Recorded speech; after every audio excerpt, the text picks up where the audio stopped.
Salute. What's good, family? What's going on with the people? What's going on with y'all?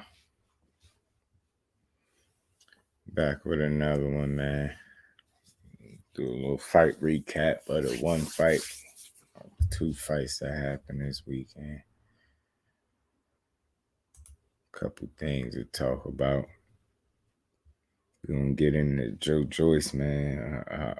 How much of a threat is he at the heavyweight division, if at all? And is he ready for that next level? Is he ready for the top tier competition at heavyweight? I mean, we gonna find out. Shout out to my boy T.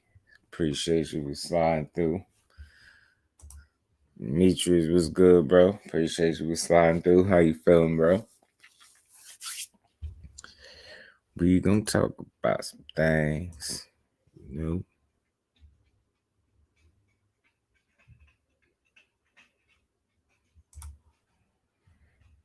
A few things to talk about, to be honest with you.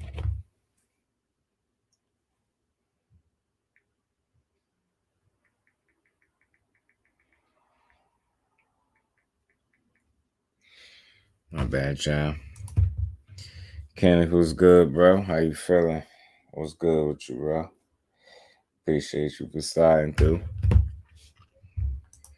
Got some stuff to talk about, though, man. As we seen, Joe Joyce, a.k.a. Slow Joyce, no pun intended. Slow Joyce this weekend. Do his thing, you know. My bro Demetrius, right? Appreciate you in that super chat, bro. Appreciate that. Put some color in the chat early. Connor was good with you, bro. Appreciate you for sliding through. How you feeling?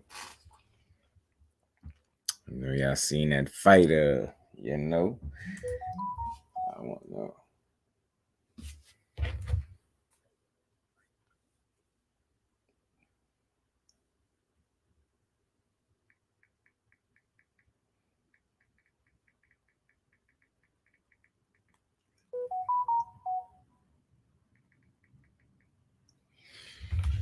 My bad, y'all. Taxes as usual. But man, been super busy. Dropping 2 interviews tomorrow. I'm definitely gonna check them out. I caught your other one. I caught your other interview. Forgot the kid's name, but I definitely want to caught the replay. I watched that one. That last one, I salute to you, man. You working your ass off, kind of. Yeah, man. But just to get into a little bit of what was going on, man. We seen Joe Joyce fight Christian Hammer over, this past Saturday, man. Just the other day. So, and the question is, is he ready for that top? Is he ready for the top tier competition? Because from what I seen, he tough as shit. It looked like he could take a punch, but then again, he wasn't in there with a known puncher at the same time either. You know what I'm saying? Nonetheless, he's shown to be able to take a punch. But that's not always good in the heavyweight division. It's like a good thing and a bad thing. Salute to my bro T. What's good with you, bro? Appreciate you sliding through.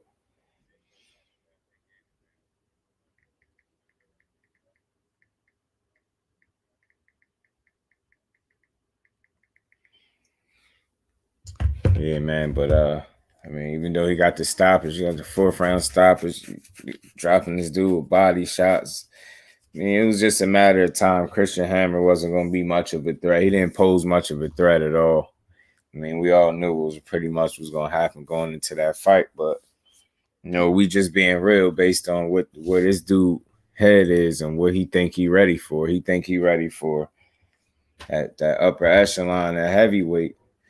And you know how dangerous that could be, you know what I'm saying? So my question is, do we go from a Christian Hammer to the winner of AJ and Usyk rematch? You know what I'm saying? Or is Tyson Fury going to get that fight? That's the question. Mike Biggs was good, bro. Appreciate you sliding through. And my thing is, like I said, Christian Hammer ain't posed much of no threat to no Joe Joyce. We being honest. And Joe Joyce just shown an inability to get out of the way of that right hand. Like he got hit with repeated right hands like over and over and over again. My thing is, just imagine if that was Wilder on the other side of him landing his version of his right hand. I don't think he'd see the end of the fight. You know what I'm saying? I don't think he'd be walking out of there winning by knockout either. So that's the question I got for him. Like he's saying, you know, he's eyeing the winner and he'd be better each time out. I mean, I think it's only fair to say, man, let him get some more fights in before he try to jump in there with one of them top dogs. Because it wouldn't hurt him to get some more experience under his belt. He's just 14-0. He got 13 knockouts. So he's knocking shit out for sure. I mean, so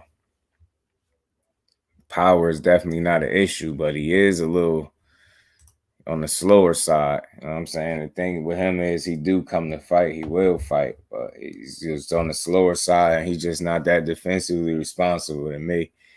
But he brings constant pressure, and he appears to have a hell of a gas tank. You know what I'm saying? And I don't know. He seemed a little stiff at times, but at the same time, it's effective and it worked.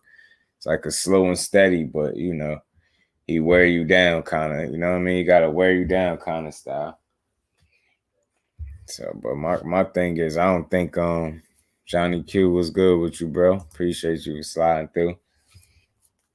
Coach Joe, appreciate you in that super chat, bro. What's good with you? Appreciate you sliding through. My thing is, you know, gauging that performance, I look at that and I just say, if we being honest, you know what I mean? Just being fair to him.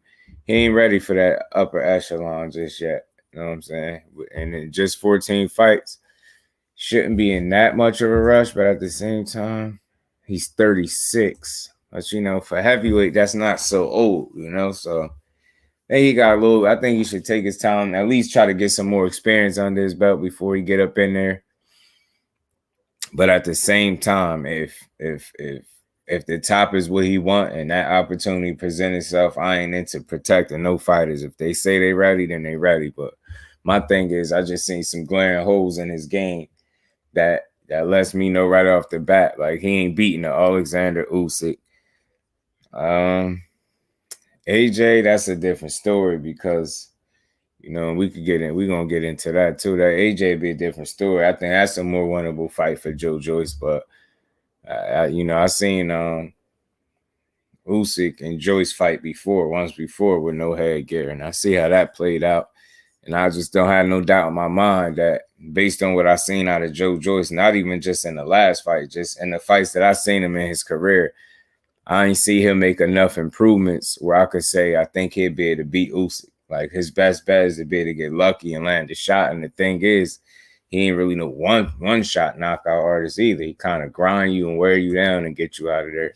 My bro A1, appreciate you sliding through, bro. How you feeling? So that's my thing. You know, with him just being that defensively irresponsible, man, I just don't think it'd be in his best interest to go in there right now or to try to go in there with a AJ and Usyk winner. And not, you know, not to just count AJ out, but he got a mountain to climb for fighting Usyk. And I know he's a naturally bigger man and all that good stuff. That's all good. It's all well and cool. But at the end of the day, man, he gonna have some problems. And, you know, he got Robert Garcia. He hired Robert Garcia. He got him in his corner now. But again, I don't think the problem for Anthony Joshua is the trainer at this point. I think it's really with him. And I don't want to say it's just mental. It could be some mental, but I think he really need to make up his mind as a fighter as to know what his identity in the ring is. I think that's fair. Are you coming to box or are you coming to hurt shit? You know what I'm saying? And, you know, early on in your career, definitely before up until you took your first loss, it looked like you had it in your mind that you'll come forward, you know, sort of calculated and behind the jab and get guys out of there. You had a hell of an uppercut, stuff like that. You had a questionable gas tank. And now, you know, fast forward now, you know, some question your chin for sure and some even your heart. So I don't think the true issue is who you got in your corner in terms of a trainer. I think Robert Garcia maybe he could have you. Maybe he could have you. You know, pay attention to detail in some areas, but ultimately, I just don't see him changing you in one training camp. I mean, we all know that it's going to take a lot longer than one training camp to kind of for them to really have any impact on what's going on. I mean, pardon me, man. Just keep texting me.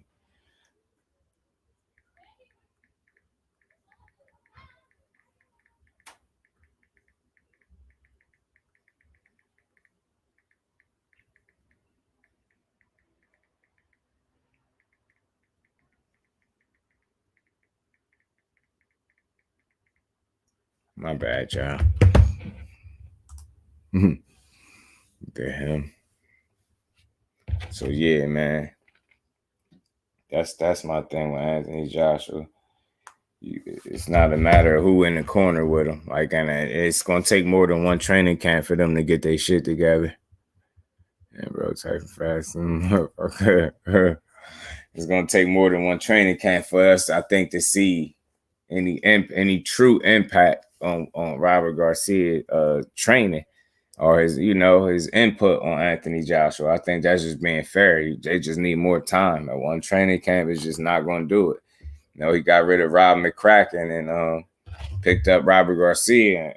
Robert Garcia is a hell of a trainer, but like I said, he's gonna need more than a training camp if we're being honest.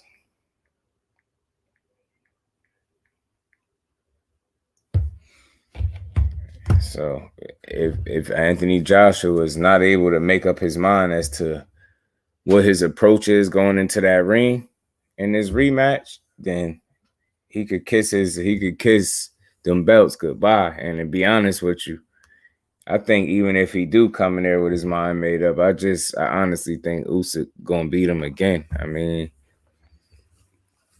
you see the first fight. I ain't saying AJ can't do better, but like I said, for him to do better, he gonna have to take more chances. And if he take more chances, that makes him more susceptible to counter shots and being picked off by Usyk, which is something Usyk could pretty much do all night if he want to. AJ been exposed at this point. Once motherfuckers know you got a super glass chin, they coming to get your ass up out of it. The same thing happened to Roy Jones. Yeah, man. I don't think they respect his chin. And it's almost starting to look like people willing to take a shot or two from this dude to try to get theirs in there. You know what I'm saying? Or if they can land before him, they're willing to take chances at the same time, it seemed like, because it's like they know it's some light at the end of that tunnel for them. You get what I'm saying? If they're able to land flush on the button, the right shot, they know they could get a result out of them. You know what I'm saying? So I think, the willingness to engage with him is significantly higher than what it once was when he was like storming through the division early on, just knocking people out and shit like that. I think now that people seen him lose and be dropped multiple times and then be outboxed as well, and they just could point to, numerous occasions now, I guess, where he's looked vulnerable.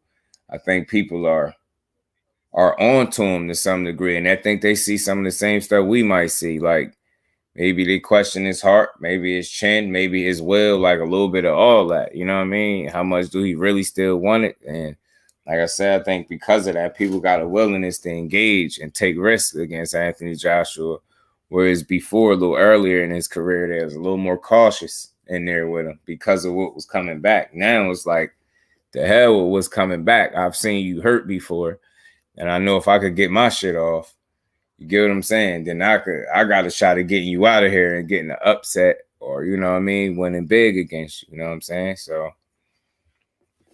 I think that's just where Anthony Joshua is in his career currently, man. He's stuck between that situation. Like he really gonna have to prove that he got what it takes to make the necessary adjustments to beat a high level skilled boxer, Alexander Usyk. That shit not gonna be easy.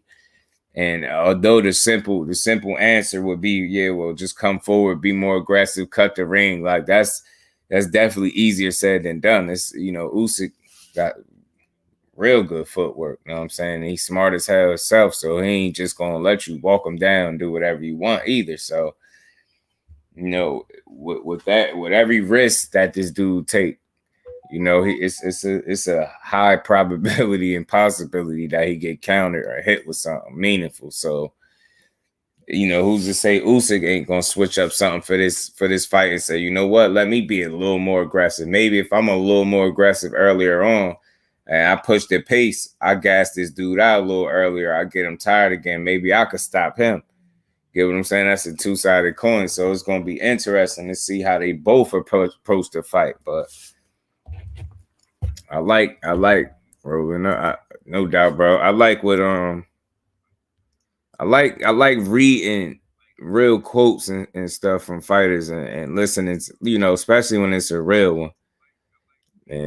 And like I said, some of these writers, the peers, the other fighters, they question Anthony Joshua and his heart, man. Where is he at mentally right now in his career? And if he really got what it take to get the return to championship level.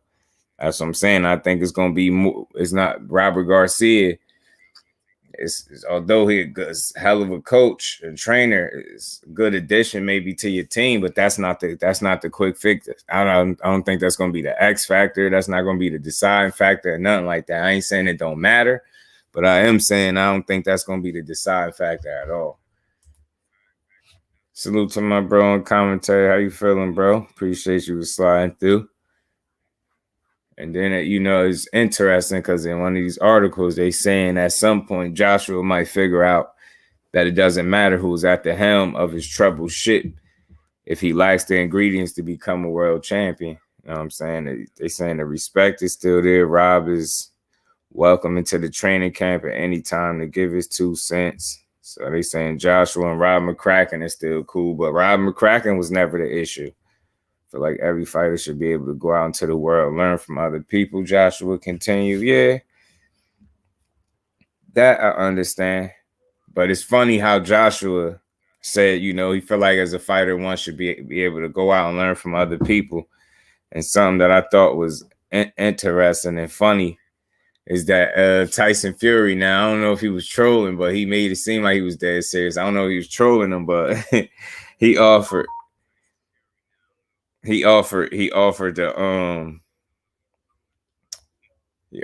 train. Tyson Fury offered to train you know, Anthony Joshua. Anthony Joshua said he wouldn't dare accept help from him, you know, basically like hell no. Ain't no way in hell he would do it type deal.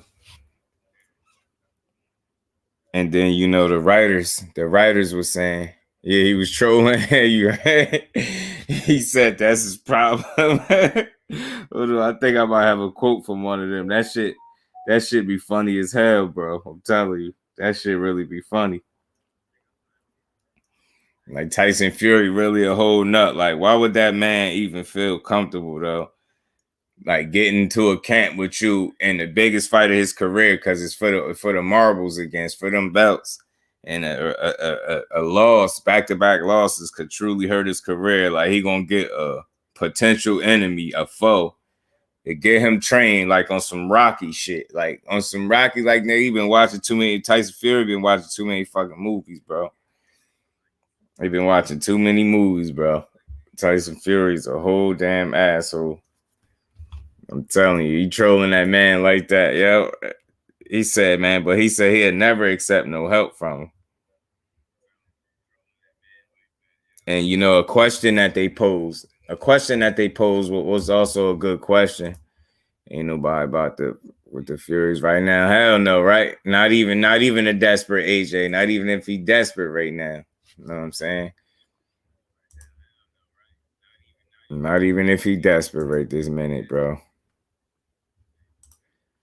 You know, I'll be having my little questions, man, because, you know, they ask, you know, my question is, can Robert Garcia get AJ back to championship level? And they asked the question in his article, like, how long does Robert Garcia got before AJ fire him? So, you know, my question would be, that's funny that they say that because I wonder if he lose, would he get rid of Robert Garcia? Like, I wonder what y'all think. You think if he lose, he take this loss, he get rid of Robert Garcia just right after that, or you think he stick it out with him? Like I said, man, I don't think it matter who's at the who's in the corner, man. He got to make the necessary adjustments. It's gonna be within him. It's up to him more so than it is the trainer. All right, so he's gonna get AJ slapped.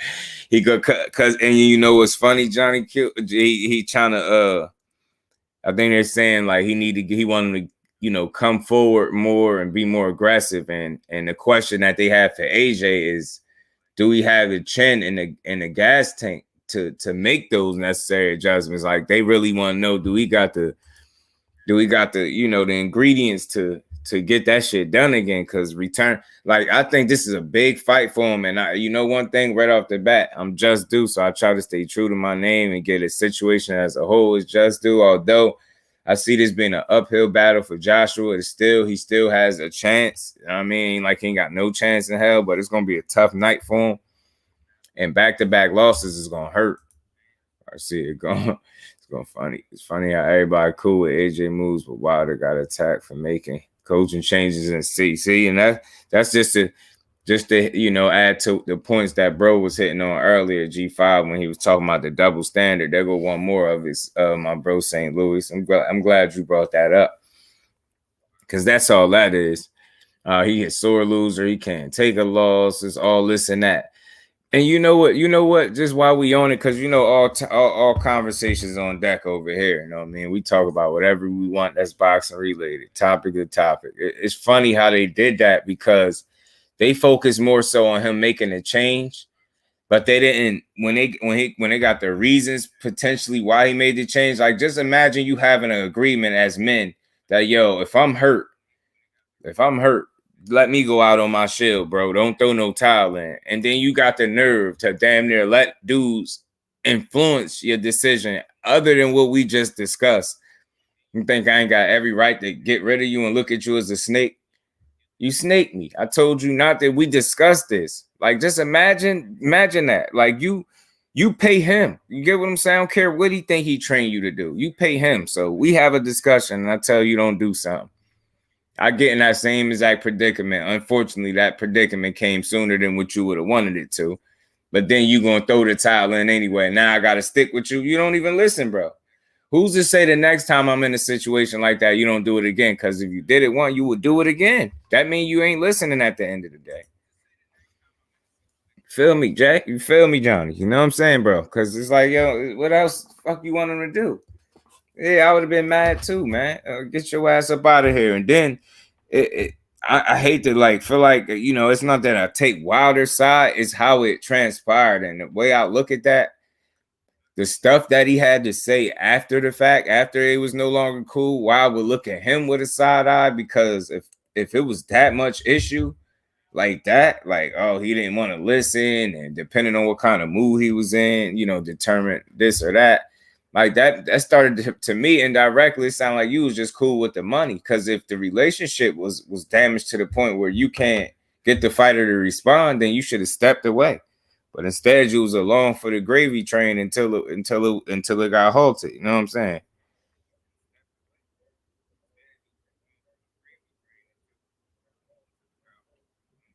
Yeah, but this would be a tough loss for AJ, man. If he lose this one right here, back-to-back losses. And they saying that's the problem with fighters. They don't know how to, they don't know how to go outside and get help when people trying to help them. And it's funny that the writers would talk like that, but not even explore the fact that they potential opponents. Why the hell do I want a potential opponent? Like, clearly these dudes been watching too many Rocky movies, man. That shit don't usually go. Like, man, get your ass out of here. I don't want to fight that man right now. I don't know. As far as Robert Garcia, y'all think Robert Garcia top 5 trainer? What I do think is, I don't think it's gonna matter that he in an AJ corner. I do want to say that, and there's no slight to Robert Garcia. I'm just telling you, I can't stress it enough that the issues that I see in AJ is for him to fix. Only he could fix them issues that he got going on. You know what I'm saying? Some mental, some physical. Him not pulling the trigger enough, him not knowing when to pull the trigger. Like, my whole thing is, I've always said, that loss did things to him. Like, that made him change his style, reinvent himself. And you know what? It's nothing wrong with doing that, but do that by fight basis, meaning, okay, you lost to Ruiz. Maybe you felt like you sat in the pocket too much. Maybe you was overly aggressive. Maybe you tried to go in for the kill too fast.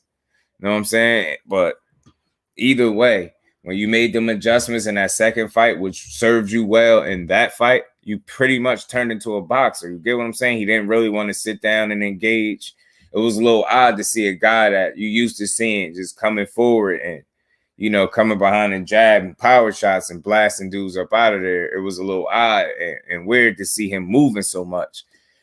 And even though I was able to give him credit for the win because he made the necessary adjustments for that victory to pull that win off, to get his get back. So it was cool. But I think where Joshua failed to pick up on was that same approach wouldn't probably work with an Alexander Usyk. It could with an undisciplined, you know what I mean, Andy Ruiz, who came in overweight as it was. So he put himself behind the 8 ball. He already was fighting an uphill battle just by not coming in the right kind of shape. So it's like, I think AJ, it was like, what worked for you in that fight wasn't going to work for you against Usyk. And that's kind of what he did. He kind of took that approach in there. You get what I'm saying? To a certain extent. Like, he was a boxer again. He was a boxer in that Ruiz rematch the second time around. So he boxed and moved. You know what I mean? For the Usyk fight, it was like the same thing. He wanted to be a boxer for that fight, and it just cost him. And to me, I always thought that was a bad strategy because I always said he wasn't going to outbox the natural pure boxer and Alexander Usyk. He just it's no case scenario where I see Anthony Joshua outboxing Alexander Usyk, in my honest opinion. Like, I just don't see it. And I feel like the only way he actually does win that fight in the rematch is if he knocked that man out. I just don't see him outboxing him. That's just me. I ain't saying it's impossible, but it's unlikely. You know what I'm saying? It's unlikely that that's what happened. You know what I'm saying? He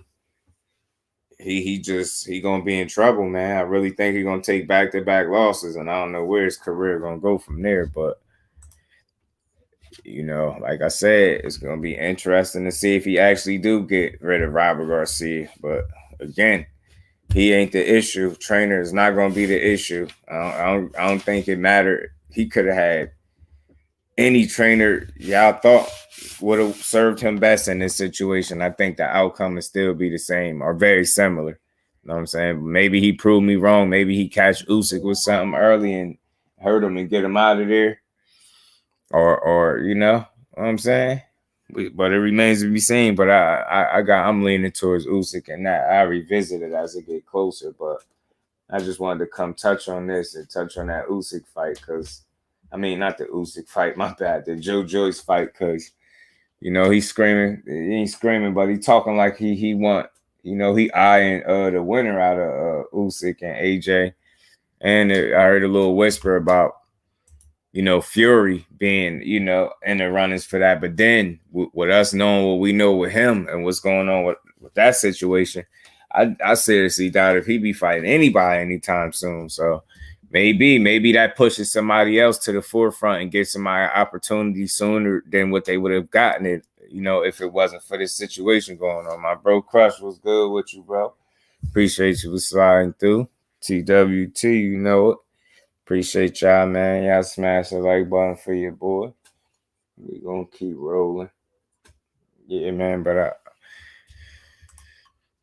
11 posts. I'm sorry, I got my first viral joint with Bam Rodriguez, a little 10K on that motherfucker. Yeah, bro. It's crazy, St. Louis, that you talking about that. Let me see, because this short that I did, it went crazy. Where is it at now? Let me see. Yeah, that should be like that. I should have 53 over 53K, yo. Sure. I got that shit over 53 fucking K. For real. Damn it, man. What's good, bro? How you feeling? Appreciate you sliding through. Yeah, but man, Joyce, I feel like that fight went similar to how I felt like it was gonna go, but I anticipate him allowing Christian Hammer to hit him with repeated right hands over and over again. He showed an inability to make adjustments defensively, and he allowed himself to be hit over and over and over with the same punch. And it's like he said, which one? I'm gonna make it 50. It's the one with Juan Lopez hooking off on the trainer. I wrote out that shit over 53K right now. Might be close to 54 when it's all said. Carl, what's good, my bro? Appreciate you for sliding through. How you feeling? How y'all feeling in the building? Yeah, man. St. Louis, that shit ran up. It went crazy. Shit took my views up. I had a goal to try to hit like 40, 50K. I'm close to 100 for the last 28. Fucking with that short. But yeah, man. Joyce, like I said, if the way things shake out in the heavyweight division and that's what's next, him getting an opportunity, he better sharpen some shit up right now, because he's too wide open for the same punch over and over. And if you can box and move, that's his Achilles heels. And I say that because again, I seen Usyk fight him already, and that's what he struggled with, that movement, and Usyk being able to get his and get up out of there. And Joyce just repeatedly, like, he made minimal adjustments. The open to the fights. He's tough, bro. That's the one that beat Breedis, right? Dropped Breedis and beat him up. That's the one that got the upset yesterday. That's his name. Ja. Man, you already know, my bro, man. Casey Boy, what's good with you, man? How you feeling? Joyce words me that overhand right, though. Yeah, he a strong dude, and that's why I said, if we just being real, and this is no slight to him, he know he got to tighten that up. You can't allow nobody to keep hitting you repeatedly over and over with right hands, bro. Just imagine if that was Wilder on the other side. And I say Wilder because you know every time somebody win a fight, that's usually the name they want to call next. But I'm glad he didn't. But he said, the champion. So either way you put it, he looked like he calling for top smoke. But man, he open, and what's saving him right now is his chin. And he lucky because he's tough, and he's like that juggernaut. That's the perfect name for that dude. Yeah, it's like he like a zombie, a mummy. He just keep coming, like the Walking Dead or something, like a walker. That dude, man, I'm telling you, like a real zombie, man. The same punch. You see how he was getting clocked over and over again? I'm like, nah, bro. Imagine Wilder on the other side of you cracking you with this punch over and over again. And you'll be asleep somewhere, bro. You'll be getting woke up with this smelling salt somewhere. And that's all. We being real, because I'm again, he talking about the top tier. Now I said, respectfully, I said, Joshua is a more winnable fight for him. That Joshua fight, because they both ain't the best movers. So like he probably wouldn't be the hardest to hit. Day Walker, yeah, for real, Carl. Like a real Day Walker, bro. Commentator says the same thing. What if he was fighting Wilder? Yeah, because they know what time it is, man. Like they keeping it a buck. Like, hold on, man. If that was Wilder, man, sleep would be on the menu, man. Wilder giving out melatonin baths, man. Melatonin dreams. You know what I'm saying? NyQuil and melatonin dreams. You know what I'm saying? I'm telling you, whether you want to or not, sleep. I'm telling you. And if you would sit and duck like that, man, it's no telling, man. You be lucky if your head don't be off your shoulders messing with Wilder, bro. Like, that's definitely not somebody to get in the ring with if you don't move your head. If you cool with getting hit with right hands over and over, just imagine that, though. Nah, for a second, though.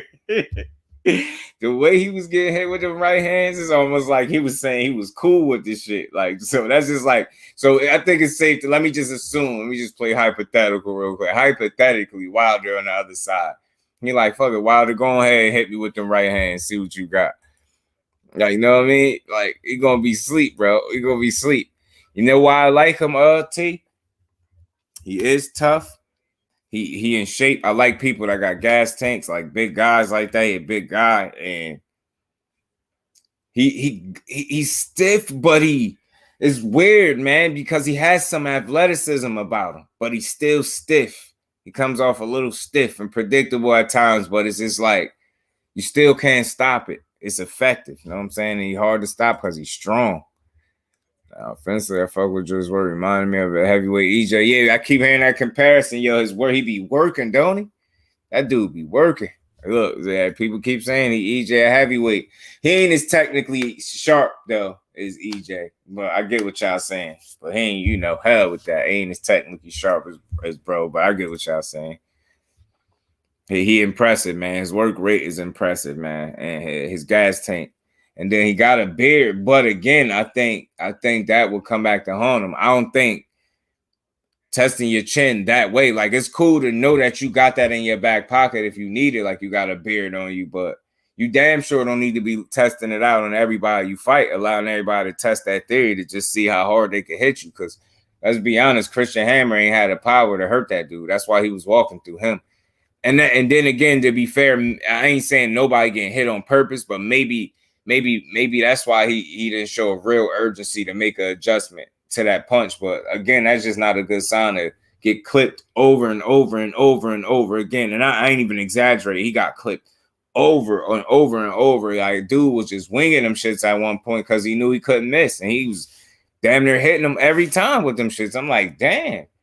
And again, we speaking of this, the elite level we speaking about. Like, you talking about participating at the elite level. You getting there with Usyk, that's the elite level. Assuming that he beat AJ, let's just say you get that shot next because all that shit going on with Fury, so he out of the mix. And that catapult you to the front of the line, you get a shot against Usyk right now. Joe Joyce don't beat Alexander Usyk right now. He probably never beat him at this point because of that style. Like I said, that's gonna always be his kryptonite, his Achilles heel. Yeah, you know, EJ everybody's work rate. Yeah, I get what y'all saying for sure. Though our committee is to the body attack is similar facts, and I like the way that he stuck dude to the body and was hurting him with them body shots. He was breaking his ass down. I was seeing it too. I was like, damn, I knew dude feeling them shits. I knew he was wanting to go down, and he just couldn't take it. He started crumbling his ass to the ground. He couldn't tell his ass couldn't take it. I'm saying that he got some things he can work with. He has some things that's working on his side, but I'm telling you, his lack of defensive awareness is what scared me. Because remember, you a heavyweight. I don't care who you are. That right punch, sweet, right on the button, and will get you out of there. And it's like you're susceptible to that. And it's not even just last night. Now that's the first time I seen you like you know. Usyk was tagging you up all them years ago when they had that fight too, and he's been hit throughout his career. He's 14-0, 13 knockouts. He's been hitting those fights, but people ain't punching like that. You get what I'm saying? The biggest threat, the biggest puncher I think he might have gotten in there was Daniel Dubois. So he was impressive because he was taking those shots and rolling and making a miss with some of them shit. So dude got some skill to work with. He definitely could be a player at heavyweight, but he gotta fix up them holes on defense for sure. Like, that's the first thing that jump out on me. He get hit. That's how you know he got a chin, because you continuously see his ass get hit. That's why it's impressive. But like, again, if he want to compete with them that top tier, man, he gonna have to fix some shit. Time I see a fighter use a chin for defense, I understand it's only a matter of time before they face the right one. And that's where I'm going with it. You know what I mean? And he's a heavyweight. I can't stress that enough. Like, because it's like you ain't got to go far to find one of them. You get what I'm saying? Somebody that's cracking. Kurt, what's good with you, bro? Appreciate you for sliding through. My bro Skills, what's good with you, bro? Only 14 fighting. He looking like this classic boxer in the making. Yeah, I mean, he look like he learning on the job still, too, believe it or not. But my thing is, I don't really have a problem with his resume and nothing like that. I ain't one that's complaining. He got 14 fights. But with the skill, with the talent that he do have, I think if they continue to work on the right shit and put the focus in the right areas, like defensively, again, because you're in the heavyweight division, the last thing you want to do is prove to everybody you fight that you got a chin because they get a chance to test it because of your lack of awareness or your lack of responsibility defensively. Like, you know what I'm saying? So that's just something like being a heavyweight for me that I feel like he just definitely need to shore up for himself. Like, he need to, you know what I mean, make sure he tightened that up for sure, man. That's the first thing right off the bat. Like other than that, he could be a little slow, but he's effective. He's like slow and steady, but effective at the same time. He's definitely not fast, but he's slow and steady. You know what I'm saying? So yeah, I'm with you because I don't dislike him, but I'm just thinking ahead, you know, and what's next for him because he handled Christian Hammer. The only thing was the biggest issue was keep allowing that dude to crack him with those right hands over and over and over again like that. That's the part that was, you know, killing me.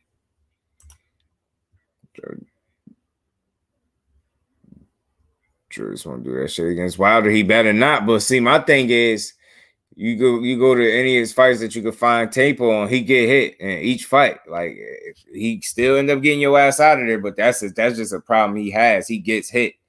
And he seemed like he don't have much of a problem with this shit though. But like that's just not something that you want to continue to test fight after fight after fight. Like you at least want to try to get yourself to a point where you making people earn it if they hit you that flush. You don't allow them to continuously hit you over and over with the same punch, nothing tricky about it, nothing intelligent, just winging it and cracking you with it. Like that's reckless. Like, because you know what I'm saying? Wilder a sniper with that right hand. And if you're a sitting duck and your head is on the center line, he's gonna decapitate you, man. I'm telling you, somebody gonna have the smelling salt over Joe Joyce.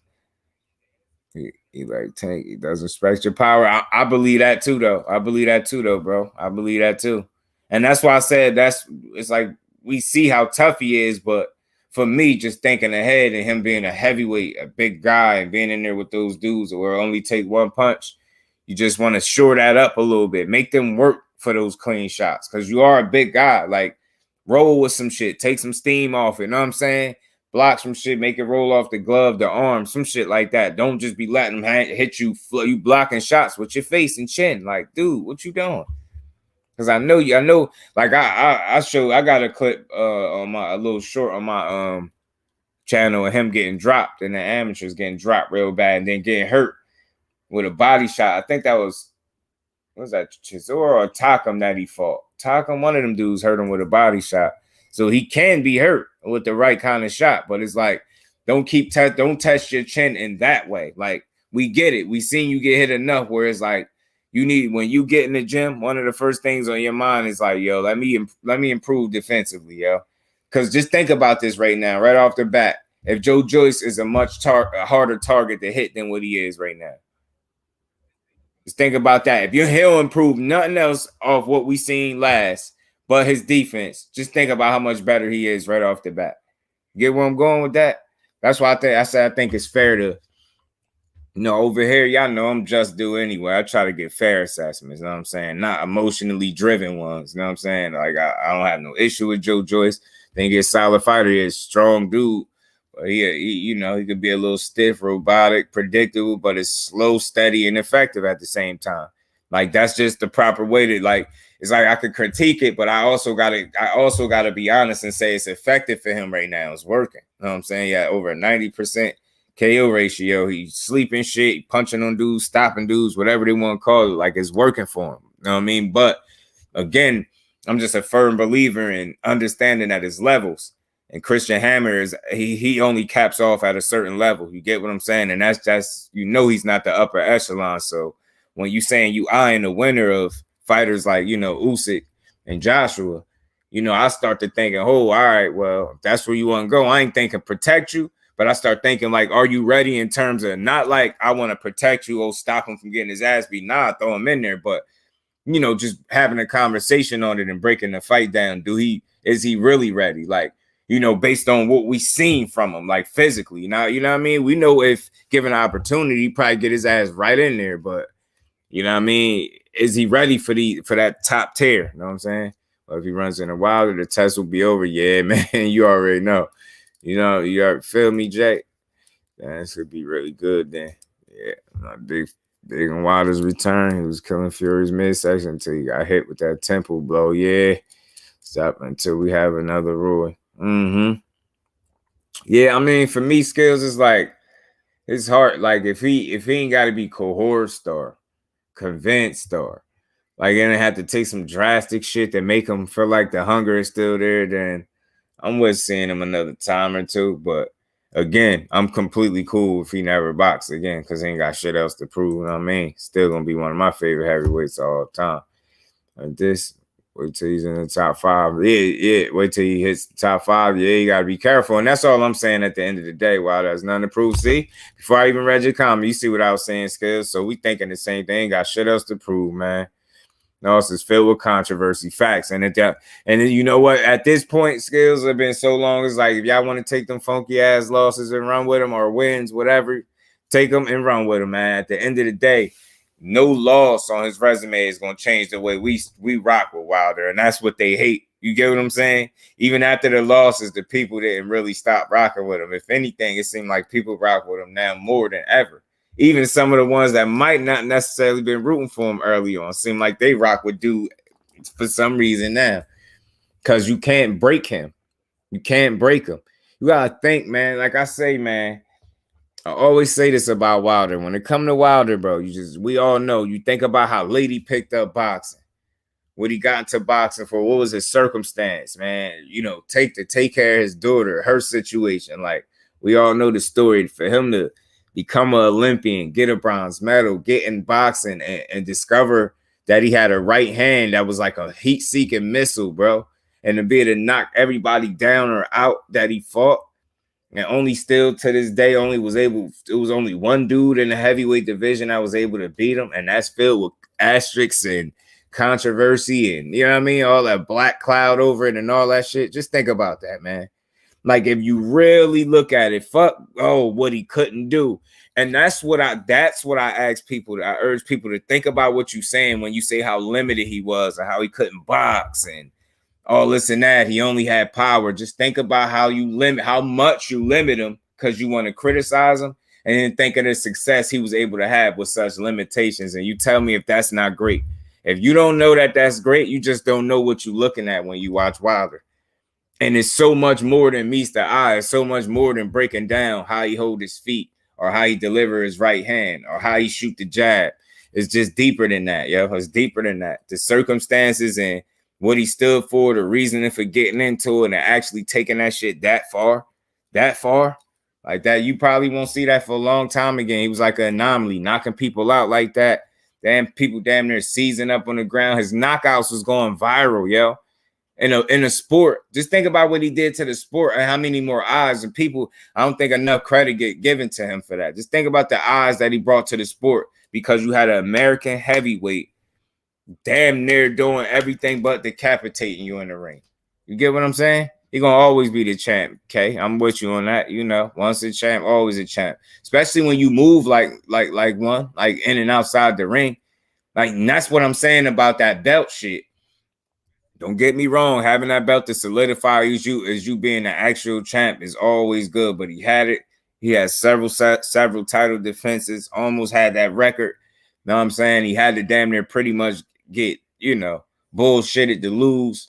I mean, it is what it is, especially when you hear all the shit that's going on now. So it's like, I don't know. He was just more than boxing. And I think they hate the fact that his people still rock with him outside of the losses. It's going to take more than a loss for your real people not to rock with a real one. I'm telling you. And that's what it is with Wilder. He did a lot for boxing. He brought a lot of eyes. He had fucking knockouts going viral again, man. Viral, yo. Boxing. Making all these platforms and news, man. He knocking people out. That shit crazy. It's different. And Wilder had a disciplined jab that matched that significant right hand, literally unstoppable. And you know what's crazy, Skills? I felt like before he fell in love with the right hand, the jab was a bit more disciplined and he used it more. And then he got to a certain fight, and it might have been a Stavern rematch. One of them fights where it's just like he fell in love with that missile and stopped using the jab as consistently enough. Like, one fight I urge people to watch, the first fight he had with Stavern, where he didn't knock him out, so he was forced to box. And you see how well he boxed him to be a guy that, quote unquote, can box. That's what these people are saying and try to tell you, that Wilder can box. Never mind his medal. Never mind that he won that boxing and not knocking everybody out. But like I said, a hater would tell you, yeah, that's because he was knocking everybody out. Just assuming it. They ain't seen one fucking amateur fight in their life. That's what it is, man. And I feel like that's the point I'm at with sports. especially when I speak on boxing. I'm not in this shit to be getting behind this laptop every day complaining about everything, whining. Just appreciate shit when you see it. You gonna miss something great being a fucking hater. I tell people that shit, man. All that hating, man, you gonna miss greatness. You ain't gonna be able to see it. You too busy hating. Wilder actually did have a great jab. Yup, he stopped Arreola with the jab because he hurt his right hand. That's a fact. And he was using that bitch earlier on in the career, but he fell in love with that missile, boy. He knew that shit was like devastating for people. And he really could just line you up and get you out of there. And I think he fell in love. It kind of made him complacent. And he admitted it. It made him complacent. I think so. You know what I'm saying? And the fact that I hear something about him not doing road work, that always bothered me too, to hear that about him. Not doing road work. Because I always felt like, how the fuck are you going to properly get in shape if you don't do any road work? Like, that's mind blowing to me. How do you properly get in shape? You know what I'm saying?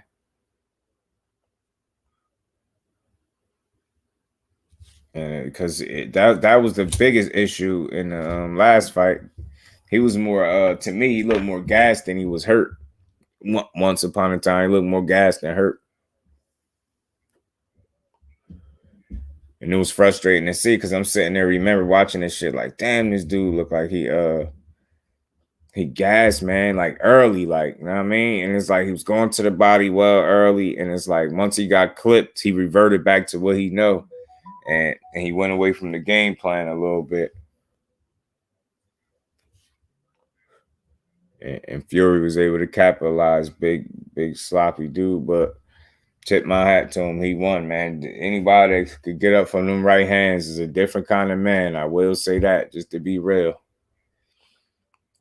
I don't know what Fury made of to keep getting up from them fucking right hands, but he was getting blasted, especially that one when he dropped him and caught him with the hook after on his way down. I thought for sure that was all she wrote. This boy rolls like a damn zombie, for real walker, Walking Dead shit. I say, yo, what? Man, yo, I just knew for sure he was done. I said, this dude, how in the hell, yo? I was that last bit of meat, boar meat. That boar meat got him rosing back from the dead.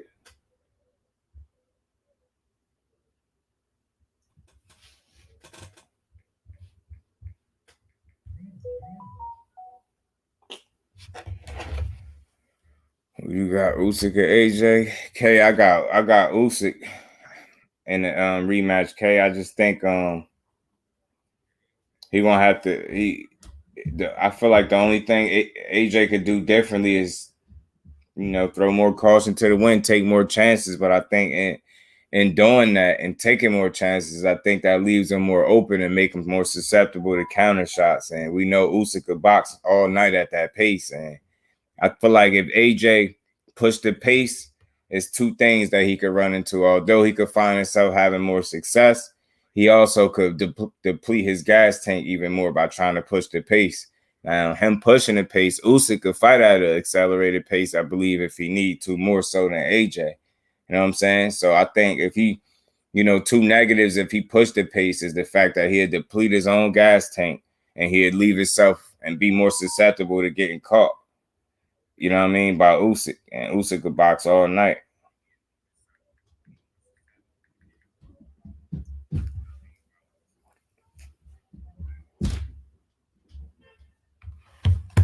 Yeah, I definitely got Usyk winning that rematch. And I feel like the only way AJ, win is by knockout. But like I said, in order to get that knockout, he got to take more chances, a lot more chances. Generational talent.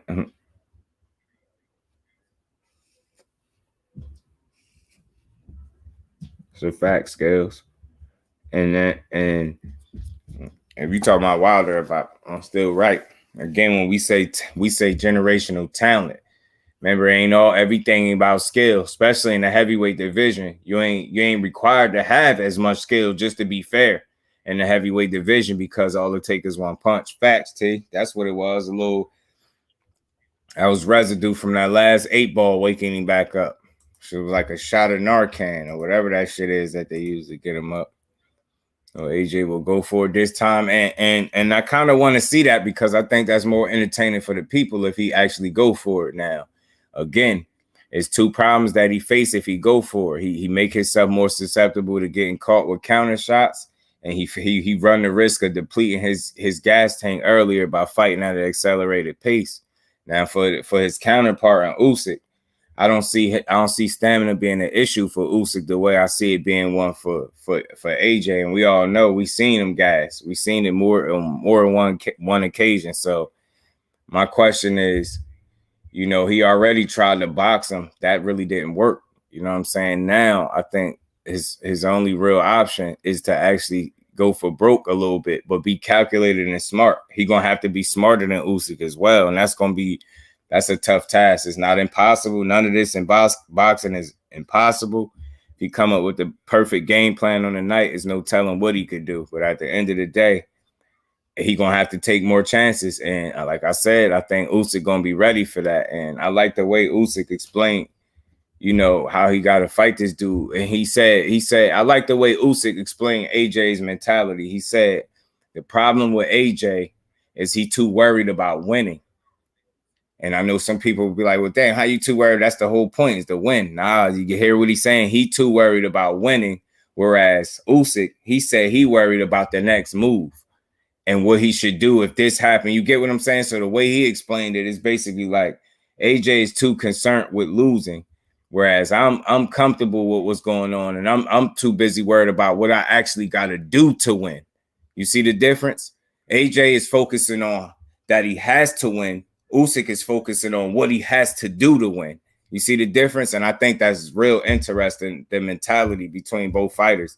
And you know, if that's AJ's mentality anyway, you get what I'm saying? AJ could win, in my opinion. I just don't know if he has the focus and confidence to pull it off.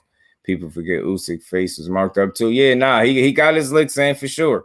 But I feel like after seeing him for 12 rounds, and you know, I think he gonna have to really hurt Usyk. And I ain't saying he can't. I'm just saying he gonna have to hurt him, and he gonna have to get him out of there. I don't see him winning on the cards. Get what I'm saying? And I think the longer the fight go, the more it favor Usyk. So I think AJ best shot is going to be between 1 and 6, because we know around 5 and 6 he start to breathe a little heavy in there, and from there it could get tricky. I personally don't think Fury has any damn talent. He's just a weight bully and uses his size and power. Yeah, you know, he got some skill with some tricks of the trade, K. We don't care for it too much, but he got something with him. Wilder broke his knuckles trying to match Fury with those horsehair gloves. Changed that course of history. He would have won. Minus number 17 count and temple injury. That's a fact, man.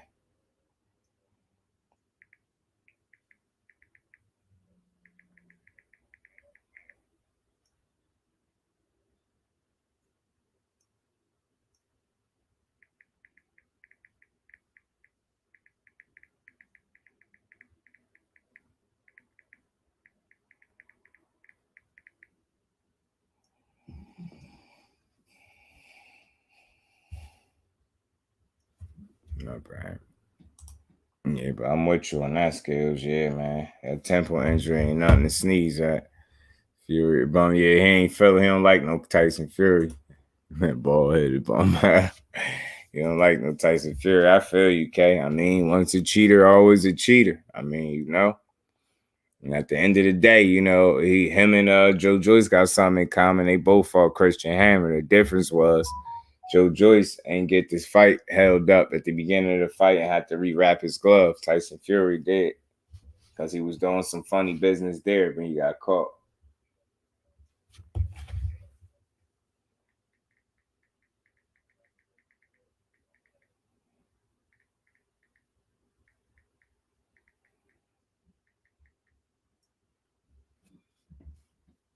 Yeah, man. So yeah, that rematch is gonna be tough for him at the end of the day. And again, the more chances he take, the more risks he take, the more he gonna leave himself open, the more he could get countered. And Usyk is a pretty damn good counter puncher as well. And he good on his feet. And that's the problem I think Joshua gonna always have too. His feet are not as good as Usyk's. You know what I'm saying? Usyk feet and his foot placement is a lot better than Joshua's. And he's faster on his feet. Joshua kind of plies forward and be a little muscle bound at times, man. But we'll see how he's gonna come into the ring on this rematch.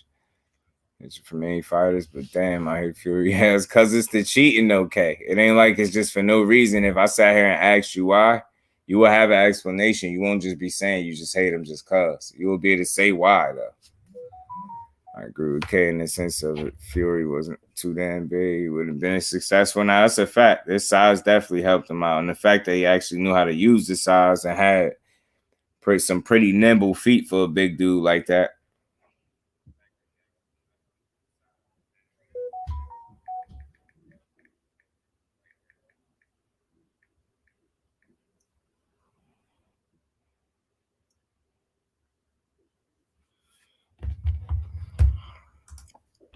I don't know. It's the only thing that kept him winning. Yeah, that's what really did it for him. For Usyk and motherfucker. Miss Joshua. Yeah, Joshua, man, skills, man. That's another thing too. What if Usyk come in? Yeah, his skills killed him with that. Did he? What if Usyk come in with a game plan to be more aggressive? And what if he put it on Joshua early? What if he the one pushing the pace early? You know what I'm saying? That's gonna be a little scary. If he the one push the pace early, he puts the pace early on Joshua. Joshua be in trouble. I'm telling you, it could happen. It definitely could happen. I really think for Joshua to be successful though, he's gonna have to land early and often, and I mean that. And he's gonna have to be able to counter Usyk instead of being the one getting countered. He's gonna have to be first. He gonna have if he allow Usyk to be first, he gonna be in trouble, and his ass gonna be behind on the cards. And if at any point in this fight, if he get desperate, I think that's gonna be a problem for him as well. You know what I'm saying? But if for some reason he able to cut the ring on Usyk and corner him a little bit better and pick his shots and avoid some of those counters coming back, then he'll give himself a better chance. But it's a must that Joshua be in the best physical shape possible in terms of his strength, his conditioning. Like he can't afford to get tired in this fight, yo. If he get tired, it's over. Because a tired Joshua, he look bad when he tired, and he very easy to hit once he get tired. And like I said, Usyk is gonna be like target practice for Usyk. Gonna be able to pick him off.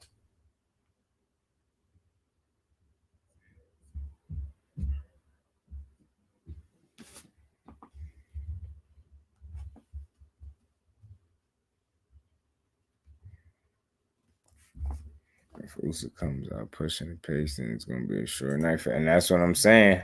And that's what I'm saying. But it's like I wonder is Joshua gonna come out and try to push the pace? Because again, it could work for him. Maybe Usyk not prepared for that, which I doubt. But maybe he can catch Usyk off guard. Maybe force him to make a mistake early. You know what I'm saying? That's the key. That's the key. That's something else I wanted to highlight. Joshua is going to have to force Usyk to make mistakes early. Like he's going. That's one thing he can't sit there and box this kid. Yo, you can't. You can't do it. You can't sit here and box this man like that. Like you can't sit back and try to go. Like I guess in a sense, you can't afford a slow speed chess match. You get what I'm saying? If it's gonna be a chess match, it gotta be at a higher pace. Again, I know I keep saying this. I don't want to you know keep beating the dead horse, but it's the issue that he's gonna run into if he has to push the pace is if he's gonna have the gas tank to do that. You know what I'm saying? Because if we all know if he shoot his low early, he's gonna be in real big trouble. So it's gonna be important for him to fight at a controlled pace where he's not gassing. He just had the skills to be badass because he has the size, yeah. Joshua had his chance at greatness against Wilder, turned his back on greatness. Reminds me of Bud. The crazy part, at the time was the biggest chance of victory. Yeah, right. That's the crazy part, Skills. That's a fact. At that time, yeah, that was his biggest chance for him to beat Wilder, and it still ain't no chance for sure he would have beat him then.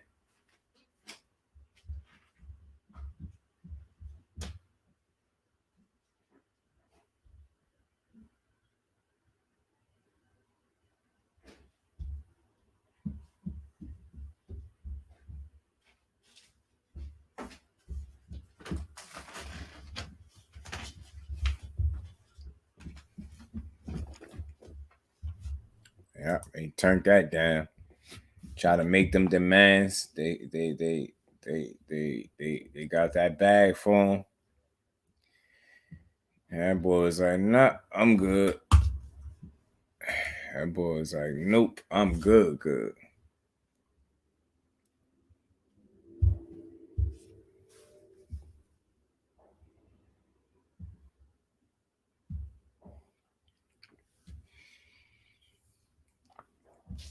And you know, it's funny that we talking about Wilder because, you know, I be having questions and shit. Boom. Since we talking about other opponents potentially for AJ, you know, I also have read his hit list of people that he wanted to fight before he retired. And this is AJ's hit list right here, family. What y'all think about this? This is the people that he said he wanted to fight before he retired. So Jarrell Miller obviously messed that opportunity up. Out of everybody on the list right off the top, that'd probably be somebody he probably had the best chance at beating. Him or Adam Kornacki. You know what I mean? Possibly one of them. He already fought Usyk. He about to fight Usyk for the second time. He ain't fought Wilder yet. And he ain't fought Fury. I got you, T. So it's like my question is, who on that list do y'all really think he could beat? Because he said that's his hit list of 6 people that he want to fight. It's guaranteed 50 million. That's what I'm saying, Skills. What else did he want? AJ did the right thing staying away from Wilder. Yeah, I think he did the right thing for his chin and possibly his career. Yeah, the dude said he wanted to he'll fight Ortiz too. Jay Gibson, my bro, salute to you. TWT, what's good with you, family? How you feeling, bro?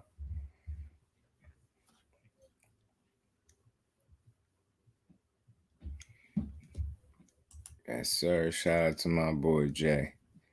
What's good with you, fam? Yeah, Ortiz is smoking. Right now, I pick Ortiz to beat Joshua. Um, I definitely, you know, Usyk already beat him. Wilder stop him.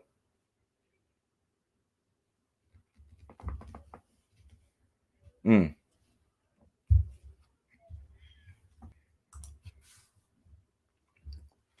Oh, you know, come on up with me, bro.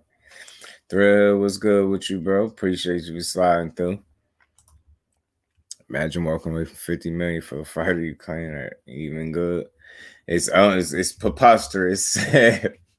It's absurd. This shit is a travesty. Get what I'm saying? Feel me?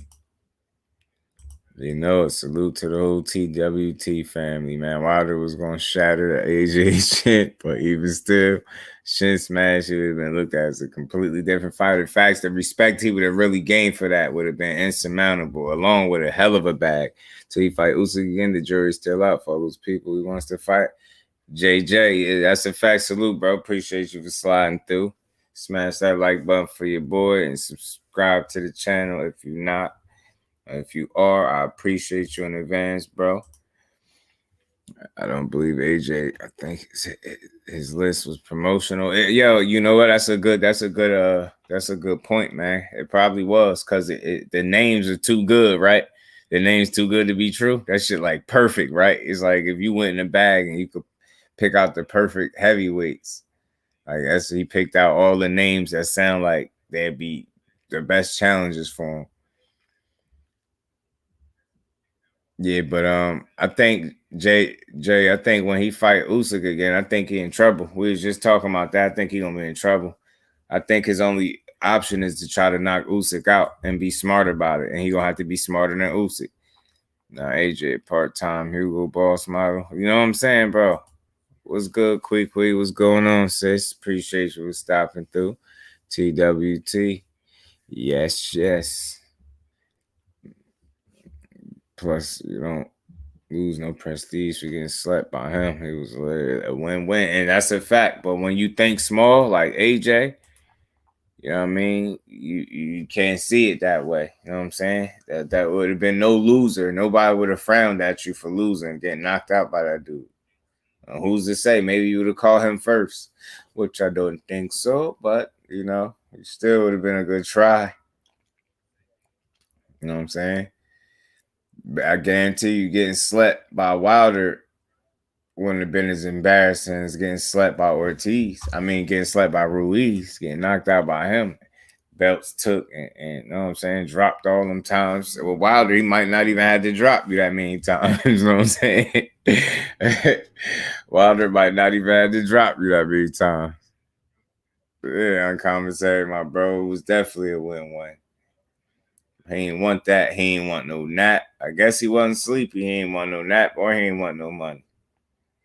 Respect either, apparently, because now he done put us in a position as he put the boxing community in a position where we probably won't even get that fight no more. That's the crazy part.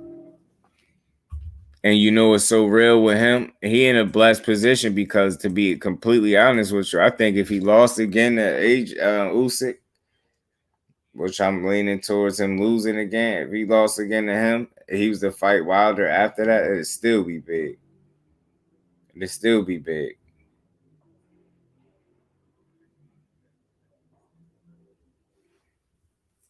And it still will do numbers because people still want to see it. That's the thing about Wilder. You say what you want about him, but people they're gonna come out to see him. I guarantee you that.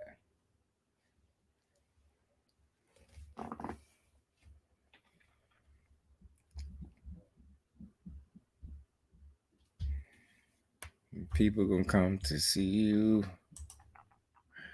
Wilder, Andy, who would you rather get stopped by, right? Wilder, a real one, plus the hardest puncher ever. Andy, the marshmallow dude from Ghostbusters with a fresh tattoo on his ass cheek. See, very crazy.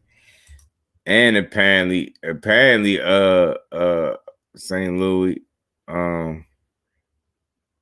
apparently Andy been working hard as hell.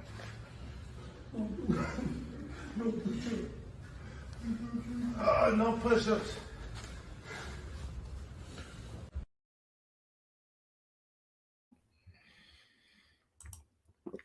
I don't know. I better be hard. All I'm saying, Andy, is that better be hard work and dedication. That's all I'm saying.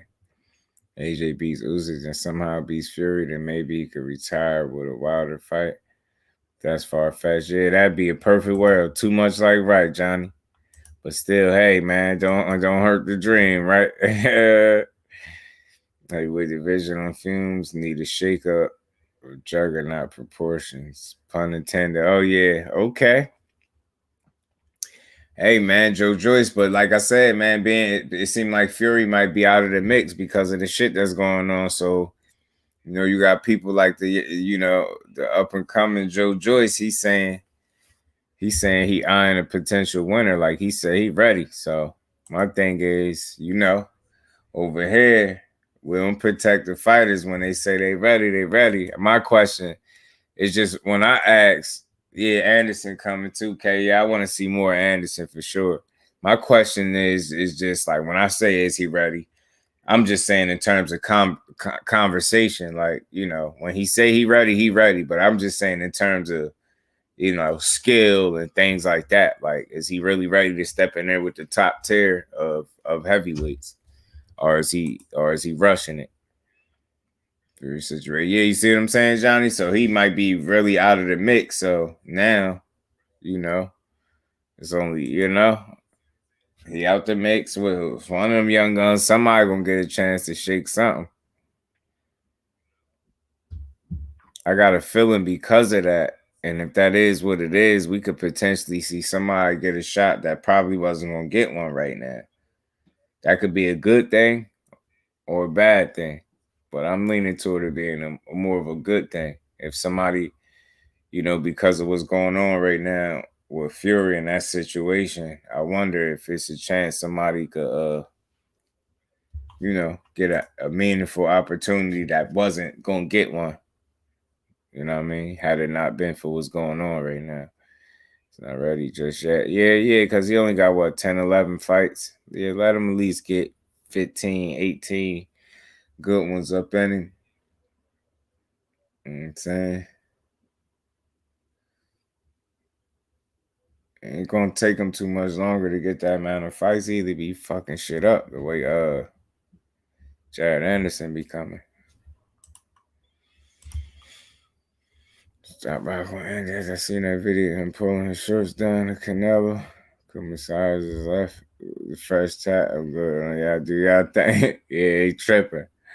They too friendly over there. They one big fight, started putting tattoos everywhere. Tattoo fucking crisis.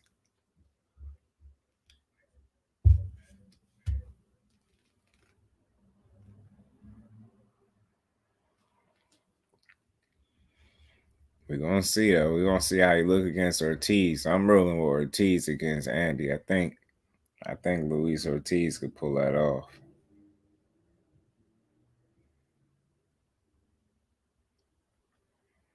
I think he could haul off and beat Andy ass. And I don't trust Andy. He be too undisciplined. I know he look like he in shape now. But I don't know. I don't know about that dude, man.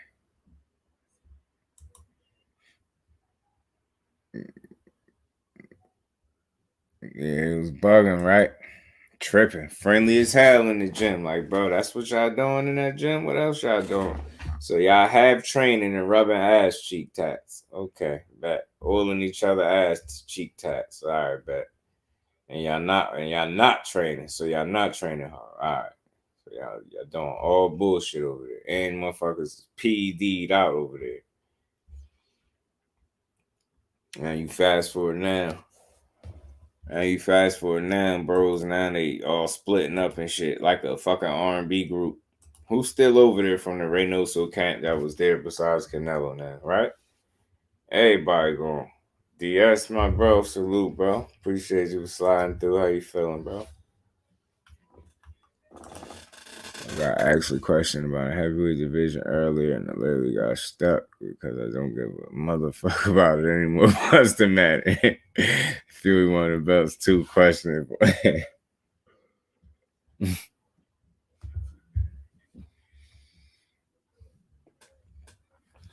The brother Skill say he don't give a damn about that heavyweight division. That shit on bullshit since the Browns bomber ain't been there. Way too friendly. I'm not that close to any of my homies and never will be. Yeah, to be completely honest with you, I just don't see how that's not something that you couldn't have did yourself. Like, it's no way I would even felt comfortable to be asking somebody to do some shit like that. Everybody done went solo on the Juice Crew. Yeah, in the Juice Crew, that's what I'm saying. Everybody done split up like an R&B group, yeah. I'm telling you. First the Juice Crew broke up. Mm-hmm. They break up, motherfuckers taking shots at each other, you know what I'm saying? Ryan taking shots at Canelo. Canelo said, he's just a little kid. Hold on. I don't be see if I still got it. He's just a little kid.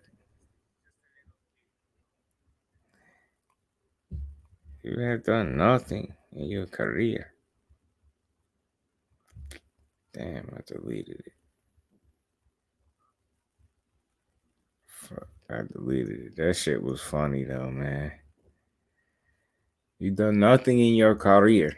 He did not like that dude, yo. Yeah, they was tripping, K. First the Fat Boys break up. And every day I wake up. First the Juice Crew break up.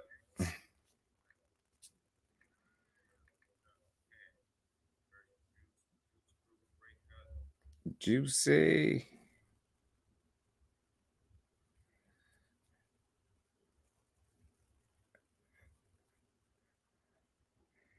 It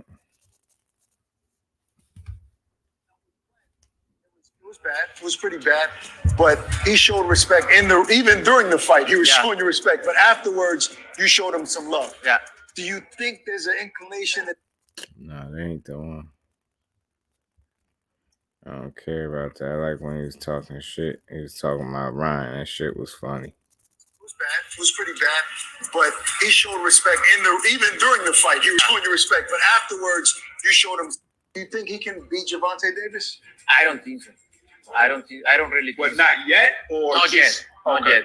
If he put his mind in boxing and try to learn and everything, he can do a lot of things. He have talent.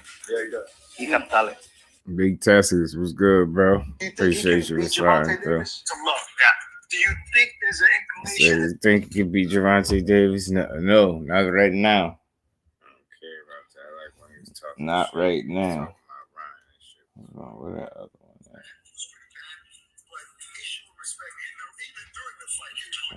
My bad, Joe.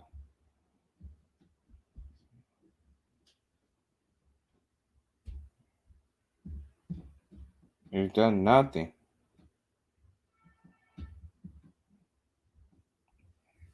Said Ryan's just a little kid. He's just a little kid. The vision, the truth, we begin to flourish, yeah. Wow, Cinnabon actually said Ryan can't beat Tank. Yeah, that's what he said. So he's just a little kid. He's just mad at something. It's always gonna be him versus us. That shit was hilarious, bro. I'm telling you. Canelo speaking English is pure comedy. That shit funny when he talking shit.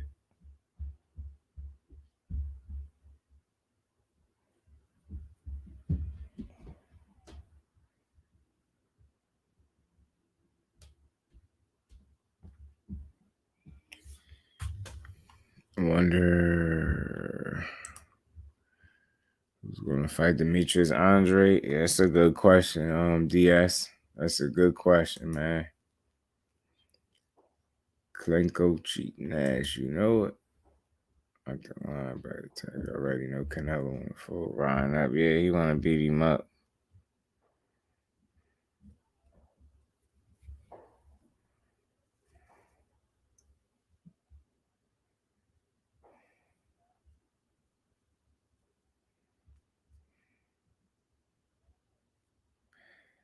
Him and Ryan Garcia is fucking beefing. It's fucking comedy, though.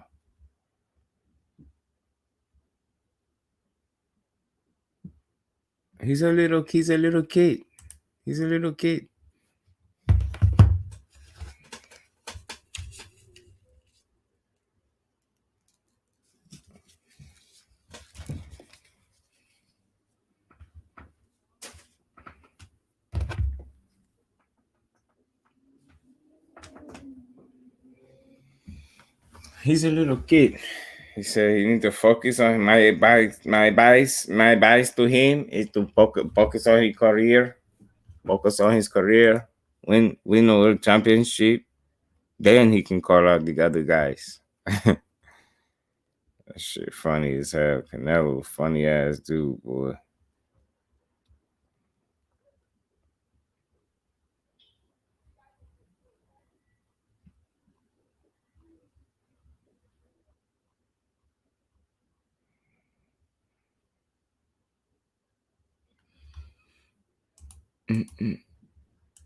Ryan need to train hard and get in the ring and beat his ass. Yeah, he gets slapped. Chris Eubanks can fight Demetrius Andre. He wouldn't dare. He wouldn't dare. Yo, you ain't here. Yo, I'm mad. I can't find a little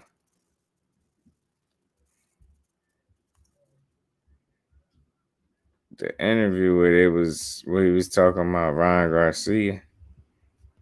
Like, where did that go? Out of all the shit, I could find everything else. I can't find that. That shit was funny. He's a little kid.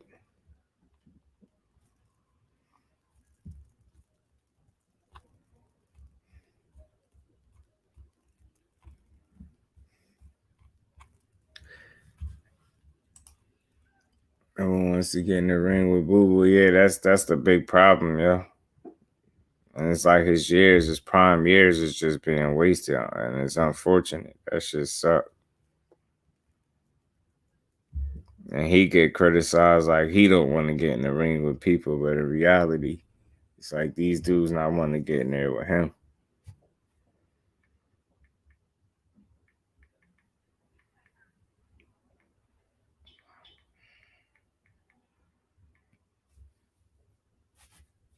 David need to fight Boo Boo. Yeah, right. Yeah, we need that fight.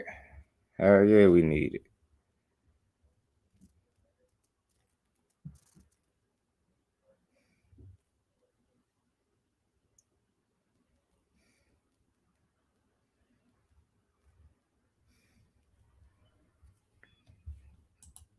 David Benavidez, that is. Yeah, David Benny need to get his ass in there.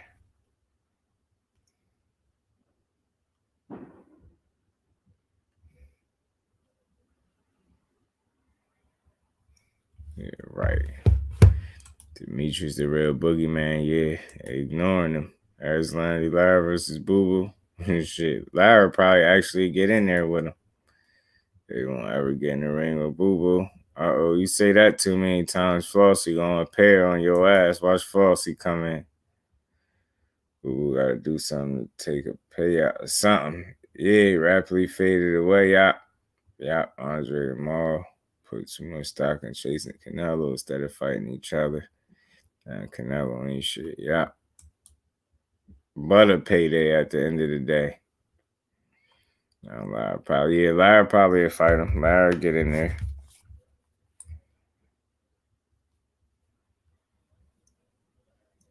I believe he'd be willing to get his ass right in there and fight.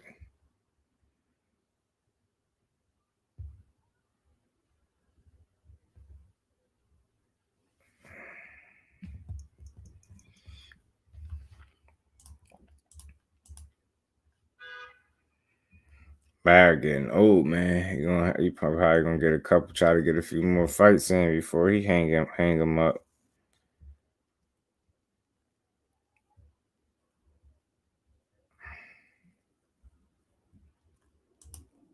Lara the only one. Yeah, I heard of something about Johnny Beck fighting somebody.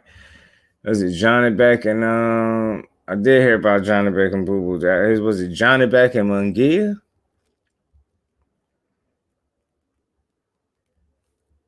Because Johnny Beck could beat the hell out of Jaime Munguia. He'd whoop his ass.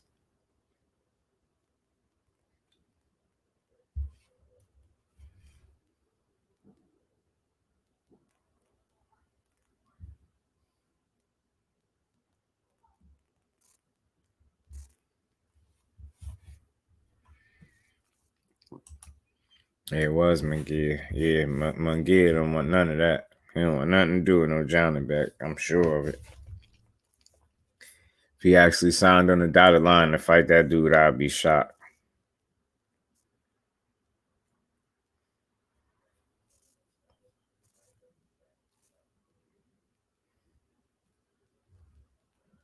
Munguia he's somebody that's padding the hell out of his record, man.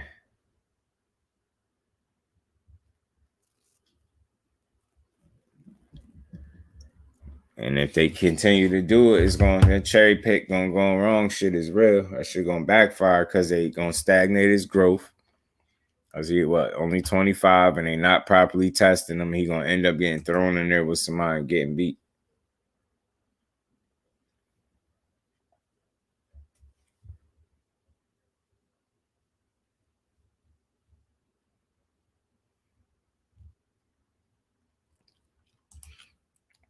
DS, that's another one. I'll be on his ass too, DS. Zordo be padding the fuck out that record.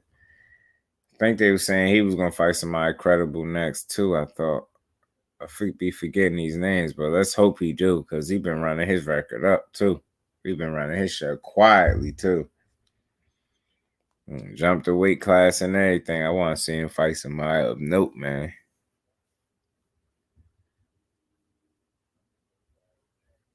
It's just crazy, even though I'm not knocking Dimitri Bivol or that fight with Canelo. It's like we didn't ask for that fight, and then he turned around and gave us a Triple G fight, the third one. Years after it should have already happened, when he should have been fought that dude. So he just gave us back-to-back fights we didn't want. That shit crazy to me.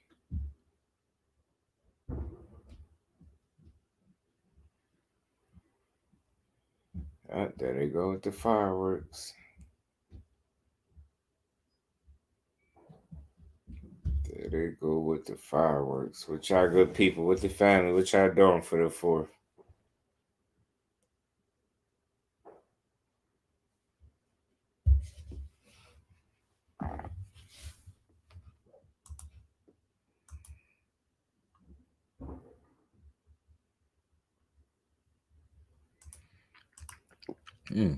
Let's just get back on this, man. So this hit list for G5, my bro, what's good with you, man? What's going on with you? Come see some shit. GG fucks Canelo up. Yeah, it is. I think that fight might be a little closer than what some might think. It's possibly, what should I say? Not for sure, but possibly, being that if we're going off of how they both looked in their last fights. You know what I'm saying? They both ain't looked super good, but one looked even worse than the other. So in my mind, it's no doubt that, it's that fight could end up being a little more closer.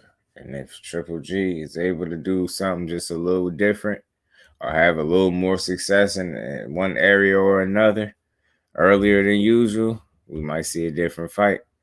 We just might, but we're going to see. We damn sure going to see. September be here fast enough. We damn sure going to see. But I don't think Usyk will lose to Joshua. I don't think Wilder will lose to Joshua or Fury or Ortiz. Kownacki and Miller, possible. My bro D Free was good with you, bro. Appreciate you for sliding through.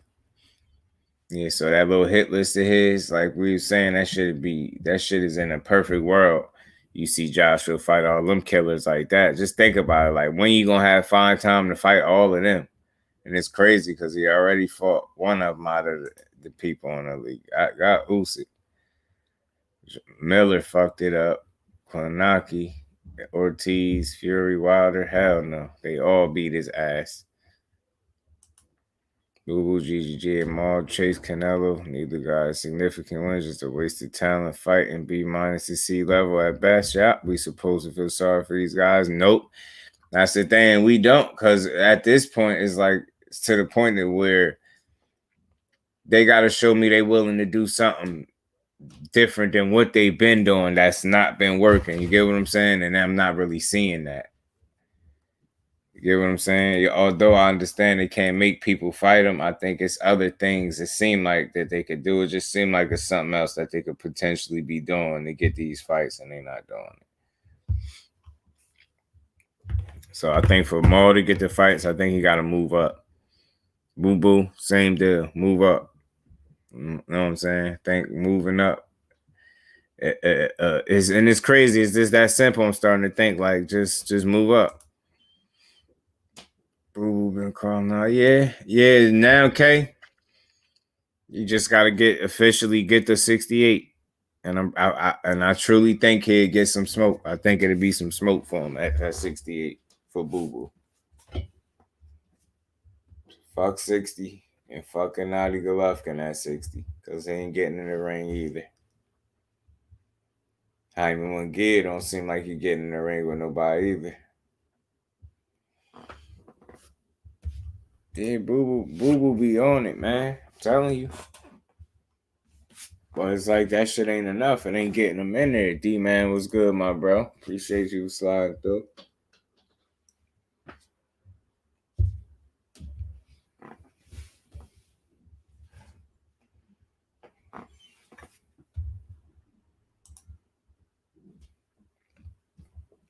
Salute to the whole TWT family. Andre, like Luis Ortiz, it's sad. Yeah, he got to move up, St. Louis. I think that's what it is, my bro. I think he got to move up. I think he just got to move his ass up. Yeah, that's what I'm saying. Skills, yeah, it's got to be something different that he can do there. Switch something up, bro. Got to be possible, bro. It has to be. It's something, man. I mean, I think that, you know. Just hopefully he able to make something happen before he hang it up, like or get too old, or you know what I mean. I would hate to see that.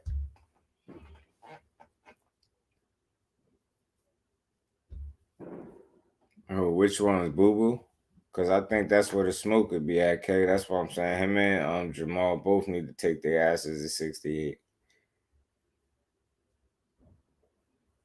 Benavidez ain't gonna duck everybody. Shit, he already say he want to fight Jamal, right? There go one fight for him. Take your ass right to 68 and still no one wants to fight him. I mean, shit, just force the issue. Something gotta give.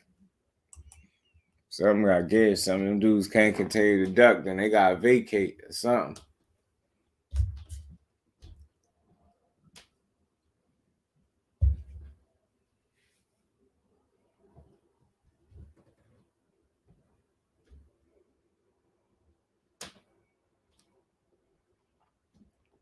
Somebody gonna have to fight his ass.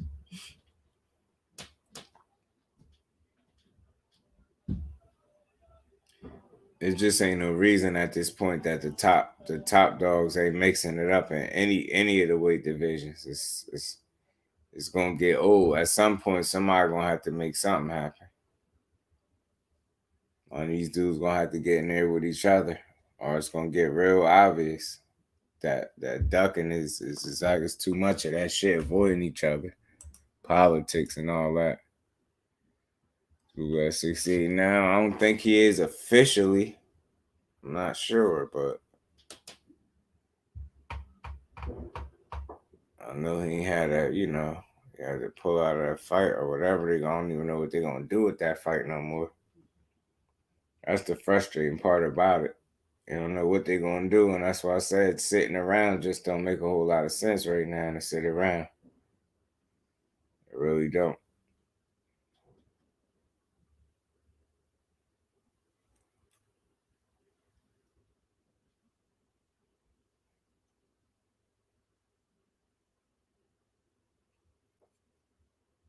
Drop his bet at 60. I'm not officially sure if he did, Kay. I'm not sure. Thought he still had it. He could have vacated it. I could look it up and see if I could find it.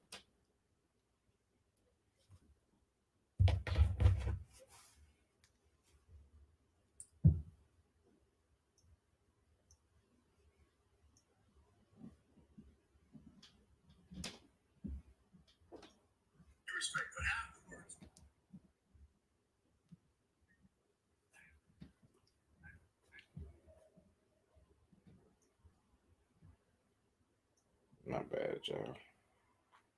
Yeah, I don't know if he officially dropped that belt, though. It's possible, but like I said, I think for them to avoid some of the troubles that they have, and they just gonna have to go ahead and go to the next weight class up. I say after Charlo, you know, take care of mandatory or two or whatever, however you want to do it. I think he should move up too, Metal Charlo. And by that time, hopefully we had the Spence and Crawford fight already out the way. I think at the end of the day, everybody need to move up after they get the last fights that they at where they at in their current divisions. If it ain't nothing credible, just get out of there. Yeah, and commentary, my bro, it is, man. Wasting people prime years around sitting around, not getting no quality fights. No marquee fights, no big names, no notable names, just a good record. Like that you're gonna continue to get critiqued and criticized about because of the lack of quality names or notable names. That shit crazy, especially with a talent like Andre. There's no reason in hell why one of the Charlos ain't fought him by now, or why Golovkin ain't fought one of the Charlos or you know what I'm saying? Andre by now. Why Canelo ain't fought one of the Charlos or Andre by now. Like, that shit is all. Why Canelo ain't fought no Benavidez, Charlo. All that shit need to happen. And the more they do this bullshit, the less I could care about who loses after a while. Like, I just care even less because, like, get your ass in there. I'm going to start saying, well, you should have gotten there sooner. Maybe you wouldn't have lost or whatever the case is. Boo and Moss and Uber's driving at your airport. They see doing Uber or buzz sign though. Maybe they'll announce a fight tomorrow or soon. Yeah, I hope so. 4th of July type shit, right, Johnny? They might as well go ahead and give us something to be glad about, an official date, and go ahead and make it October, like y'all said.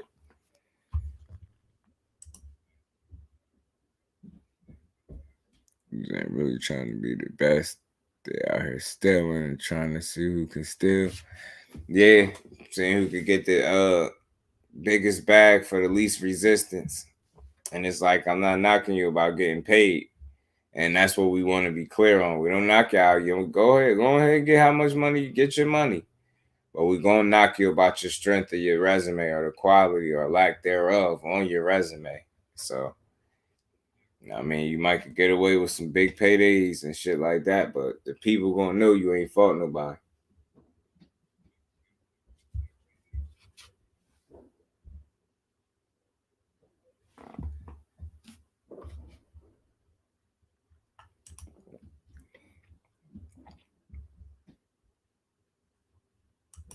Yeah, maybe it's okay, because remember, Zach Parker was supposed to take place at 68, so maybe he officially did.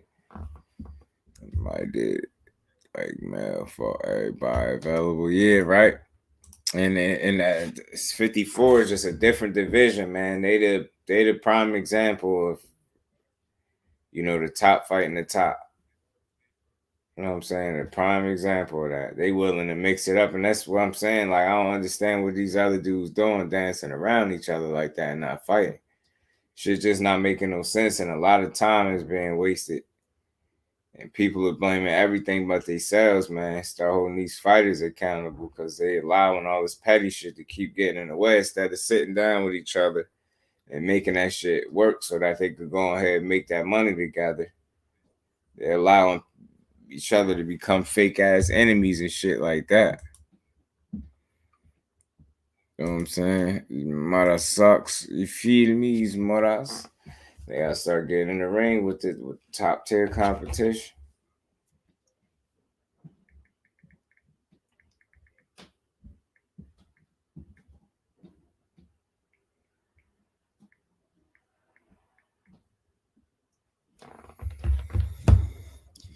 They lighting the hell out these fireworks out this bitch. I knew they wasn't gonna wait. They said, the hell with the 4th. It's the 4th when I say it is. Black Fight Fan be having me done when he say they out here stealing. Yeah, for real, yo. He be dead serious. He be going in too.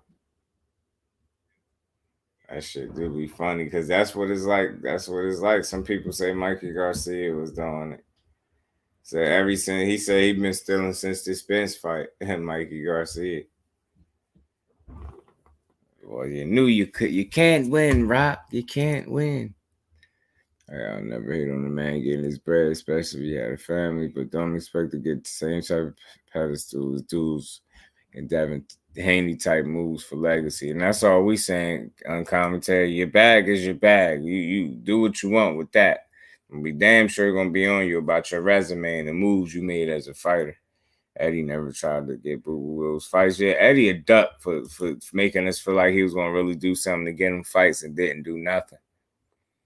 Like, he definitely, yeah, he hit a lick, man. Heard that Bo Micah got $7 million for Vargas. Heard that Bo got $7 million. Heard he got, I heard that Bo Micah Garcia got $7 million for Jesse Vargas. Yep, I sure did. That's what they told me. Like what they told me. Zoom, my bro, what's good with you? How you feeling, bro? TWT, you know it. What's good with you? Appreciate you for sliding through.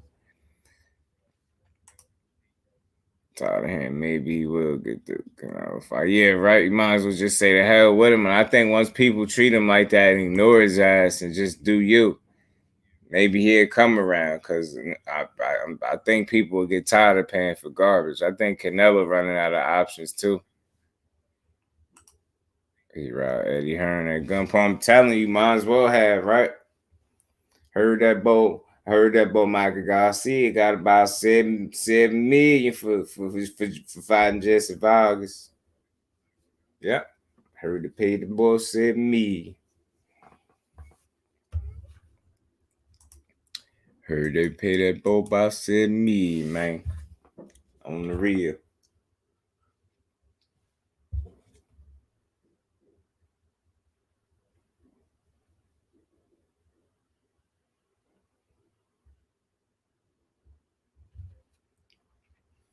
And now you fast forward to now at the age of 34. He's all nice and retired. He done made him a couple of quick paydays. He done got some fights, took off his career by Spence. That boy from DeSoto, Texas, done put an ass whooping on him that he'll never forget.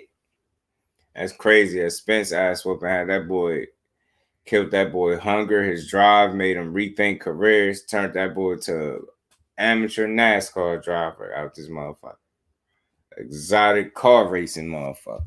Exotic car racing ass motherfucker. That's what he turned him into. No mask for real. For real. In broad day. So I need about 7 million. 7 million for Jesse Vargas. Andre career was just mishandled. Yeah, that bad advice and bad moves on his behalf too. A little bit of everything. Because everybody got to hold themselves accountable. That shit just was a fumble. Down to a T, said Mikey saw the AJ payday early before everyone and cashed out. Yeah, he did see that shit. And remember, like, we're still to this day, we being honest, it might sound like I'm trying to be funny, but I'm not. Remember, he always said, I see something. That's what he never told us what he seen. That's what he seen, that bag. He seen it before we did. He seen something, all right. He seen that bag before we did. So before he even got the shit signed and sealed, he seen that bag. See, I gotta give it to him. He was right. He seen that bag. But what he didn't see was them fisticuffs that was gonna be coming at him for 12 rounds. He didn't see that. See, that wasn't in the crystal ball. I wasn't in Mikey Garcia crystal ball. You know what I'm saying? He ain't see fisticuffs in his future, but he seen that bag. And he almost, the bag was so big to him, he forgot that it was an actual fight that was going to have to take place to get that bag. So he forgot all about the ass whooping that was going to have to manifest for him to get to that bag. He forgot all about that, I'm telling you. And after that, I'm telling you, he probably ain't cool with niggas like he used to be and none of that. He like, man, y'all let me get in there with that, man. I'm telling you, man. Seen that bag and not that ass whooping. And he seen the wrong damn thing. You supposed to let the money handle the money. You supposed to get in there and try to win. He seen the bag and not them fisticuffs. Appreciate you, my brother Skills. I appreciate you, bro. I'm trying over here. We're gonna keep making a dent, man. We're making it slowly but surely, but we're making one. And salute to everybody that subscribed to your boy, man. We cracked 1,600. We had almost 1620 now or something right there. And I just cracked 1,600 the other day. So we already we rolling, man. Let's see how fast y'all can get your boy to 2K. As we growing over here. We're gonna keep it. We're gonna keep rolling on their ass. Now, yeah, Mikey seen all dollar signs, and none of them dollar signs, he ain't know behind them dollar signs was a damn punch. For each one of them dollars he got punched. He earned that ass whooping, must say. If he ever earned his bag, that was that one. Got his ass beat up. That shit probably had him rethinking if he wanted to be cool with them and everything after the family. He probably was about to separate from the family after that ass whooping. But you know what? It's crazy because he had to convince Robert Garcia not to stop the fight. His pops told him he thought he shouldn't have took the fight from the rip. And he just hard-headed. He had to do it anyway. Crack 600 for him. Yes, sir. Let's go. Let's go. Let's go. Let's go. If anybody ain't subscribed to my bro G5 and Uncommentary, man, y'all already know they the family. Dope content, dope people. Even more important than the content is the dope person behind the content.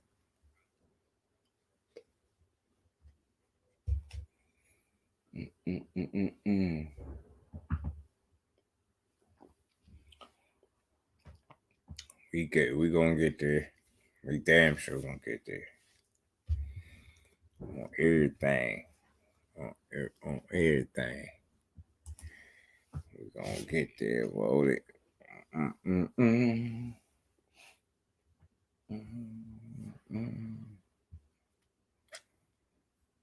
Damn sure gonna get there. My bro to 600. Therefore, let's go, man. We climbing as a unit. We gonna get there. We's gonna get there. I promise you. And Bud knows all that shit. You fight EJ, be ready to take a year or two to recoup from that fight. Yeah, and that year or two right there could be the difference. At the age of 35, you figure you get in there, you had to take a year or two off. You be 37 on the way back. Be a this is a dangerous fight, yeah. It's no wonder he probably won't cash out. I ain't even mad, but just don't do nothing that would jeopardize the fight on either side, because we really gonna see a great fight regardless of who we think gonna win. We're gonna see a hell of a fight. I did 40K views last month. Oh yeah, let's go. Remember, I was trying to hit the 40-50 mark, right? 5. I ended up hitting like the 100 mark and shit. 90 something, whatever it was, 90 something. So it should probably be 100, which is unexpected. So I appreciate that one video just did that shit for me. He stole his ass for sure. Yeah. Probably just more ego, a little ego trip, last little bit of ego trip. Like I said, bleeding us out a little bit. You know what I'm saying? That's all it is. Just a little blood, just bleeding us out. We gonna get it, dude. Ain't got no choice. They gonna give us that fight. Too much shit done been talked. Too much shit been talked. They gotta fight each other.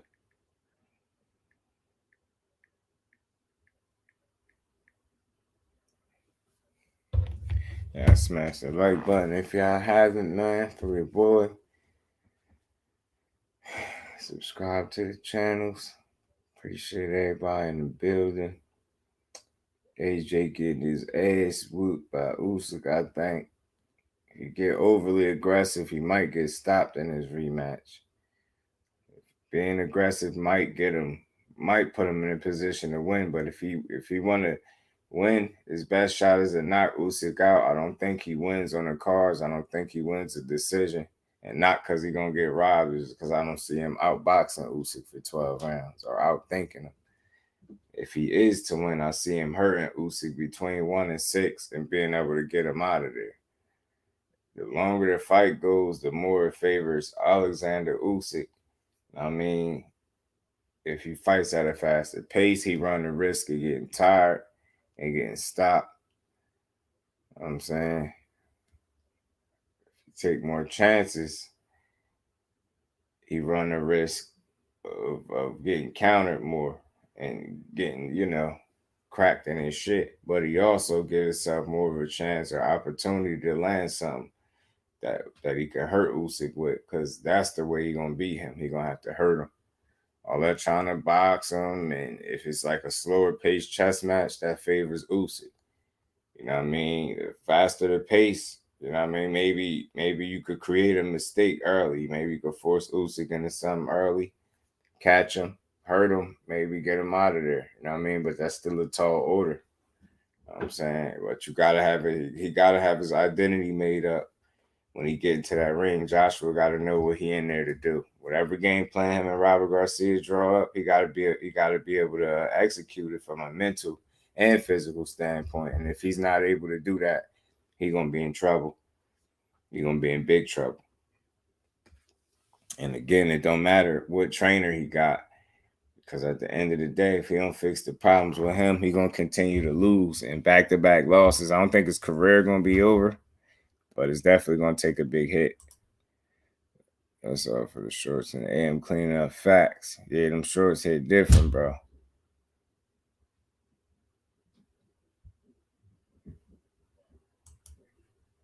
Fighting Earl is the lose-lose. Even if you may win physically, you're never the same. Yeah. Guess it's the price you pay when you want to be the #1 welterweight.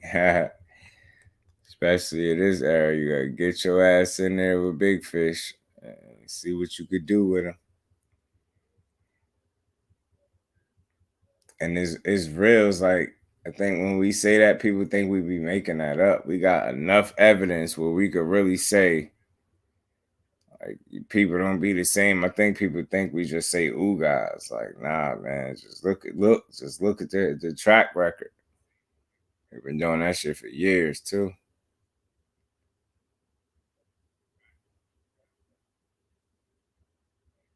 And people don't get that, man. I'm telling you, fighting Earl Spence, I'm telling you, taking a physical and mental toll. You don't believe us? Just ask Mikey Garcia.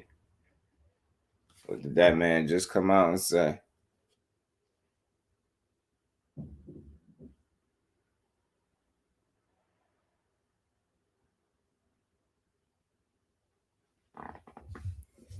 People start believing us one way or the other. They don't gotta believe us. Earl Spence just gonna keep building his legacy and giving us more opportunities and examples to see what it's like to take the wrong kind of ass whooping from him, and how drastically that shit could change you physically and mentally as a fighter. It's like I said, I truly believe he took years off Mikey Garcia career with that shit. To be honest with you, I really do. See how much, and Danny, just like I said before, Danny just now got a fight coming up on the 30th.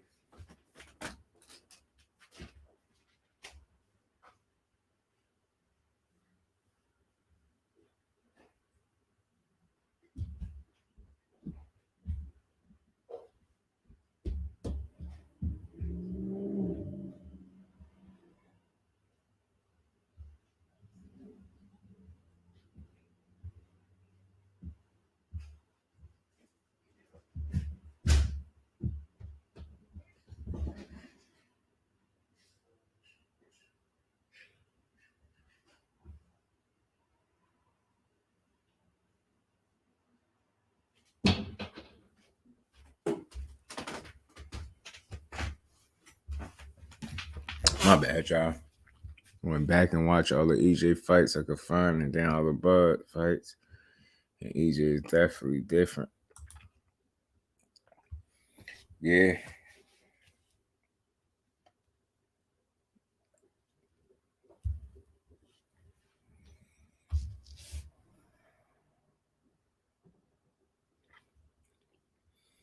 The toll, man, the toll, that physical toll that he able to, that ass whooping is able to take on you is different. I think AJ actually needs a slower pace. His hands and his reflexes aren't quick enough for a faster pace. He got him to the high pace exchanges. Yeah, it forced him to he got excited when he had Ruiz hurt. And he jumped the gun. He mismeasured. He mistimed that opportunity.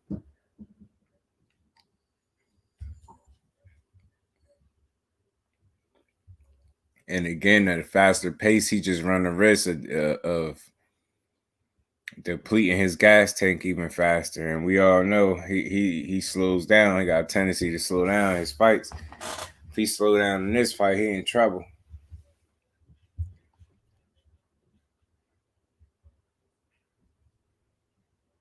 He gonna be in some real trouble.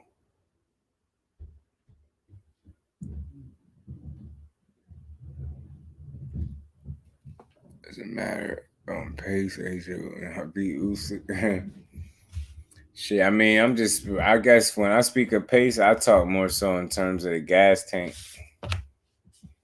And I say pace matters more so for Joshua, because if it's at an accelerated run, he gonna be gassed.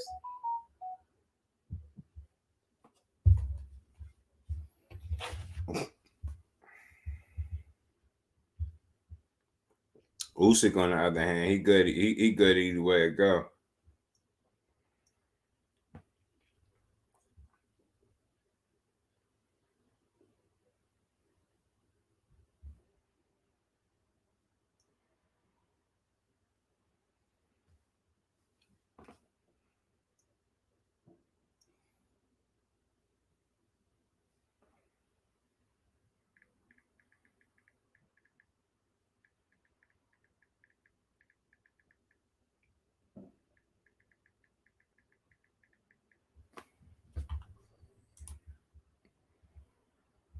Will be AJ again. Yeah, I'm with you, DS.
My bad, y'all.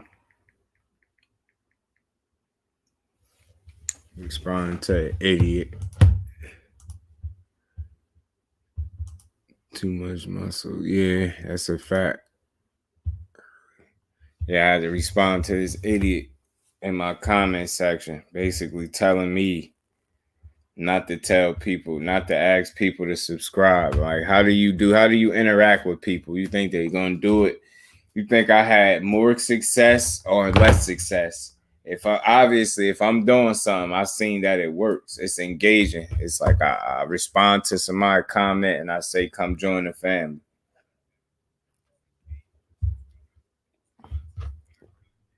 If something wrong with that, then I don't know what to tell you. That's weird. People is living in a different world where they tell you how to do your shit. Motherfucker, do you have a channel? That's why I asked him. Do you have a channel? And then I asked him, show me one channel, just one, that don't say whether it's physically somebody in a video saying subscribe or they got this shit coming up on the screen. How the fuck else do you communicate that point? You just be hopeful that they're gonna do it because they like boxing. Now, that's not good enough. Sometimes you gotta engage with a person. What I am saying is I've gotten when I say not even close, the amount of positive response that I get as opposed to negative is not even close. Yeah, like what the fuck else is you supposed to ask people to do? You fucking weird ass dude, man.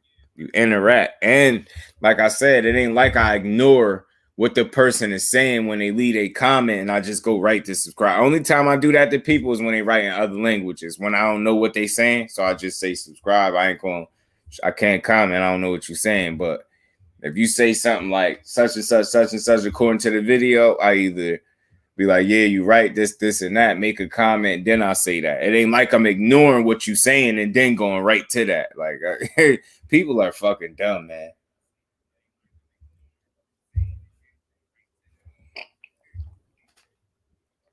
I don't know. Maybe YouTube is not for me. Maybe it's not. Weirdo.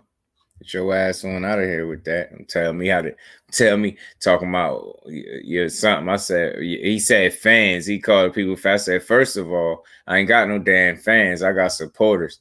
And I don't even say that because it sounds nice. I've always said that. I've never called nobody my fan. You out your mind? That's disrespectful as hell. I ain't got no fucking fans. Now, if somebody want to call themselves a fan of mine, that's different. But I'm not about to do it. I'm not about to be calling y'all fans. Like, get the fuck out of here. I barely like calling people subscribers, man. Y'all ain't no damn subscriber. You a supporter. Y'all people behind these subscriptions, man. You know what I'm saying? That's for sure. You guys responding to people. And you get what I'm saying? Yeah. And that's what I said to him. Like, yo, look through the comments. Look how I responded to every last person. Like, people don't even do that. I know people that don't even respond to nothing. Like, they don't even say nothing to their people. That's what I'm saying. I'm like, yo, I build this shit like a family, bro. I don't know we're people. Like, what am I supposed to not say? Subscribe in fear of offending you? Because I asked you, like, what the hell? That's some weird shit, man. I don't know, bro. It's weird. I don't know why they insist on telling us what to do with our shit. Those are crazy stuff about that. Mayweather and Shakur that they use PEDs. Yeah, people that I think people like that are weird too, because I think they're trying to appease. It's fate. It's salute. Appreciate you for sliding through. It's a fan base that they got. Like when you hate on people unnecessarily, it's a certain amount of traction you're able to get. I notice people take that weak angle and approach, but notice a lot of those channels, not all, some of them will show their face, but a lot of them be people you don't even know who behind it, because it's like some coward shit to sit there and do that.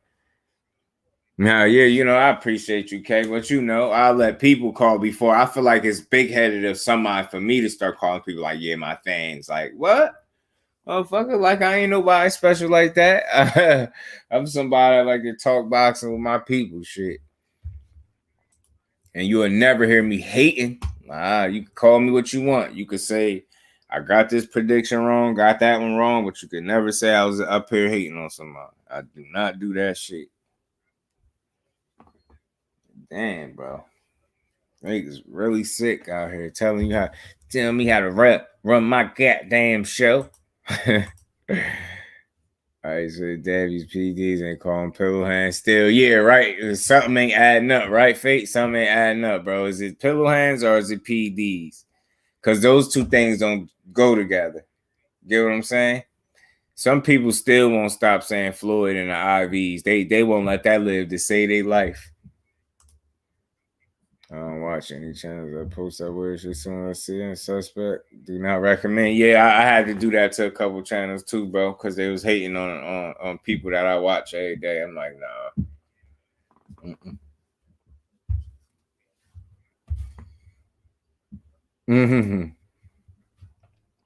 Nah, you don't have to be hating, K. You just a tough critic.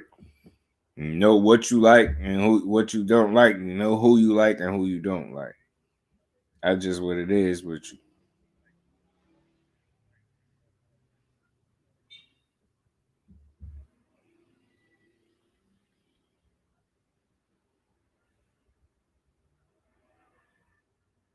you. Should the loser Canelo Triple G retire? Nah, he shouldn't retire. It depends. Shit, somebody get knocked out bad. That's something different. Somebody get knocked out real bad in the fight. Maybe you might want to reconsider. And he said mate, so he probably from the UK somewhere. I told him, man, you gotta come watch a live stream before you come with that criticism, bro. Come watch a fucking live stream, you jabroni.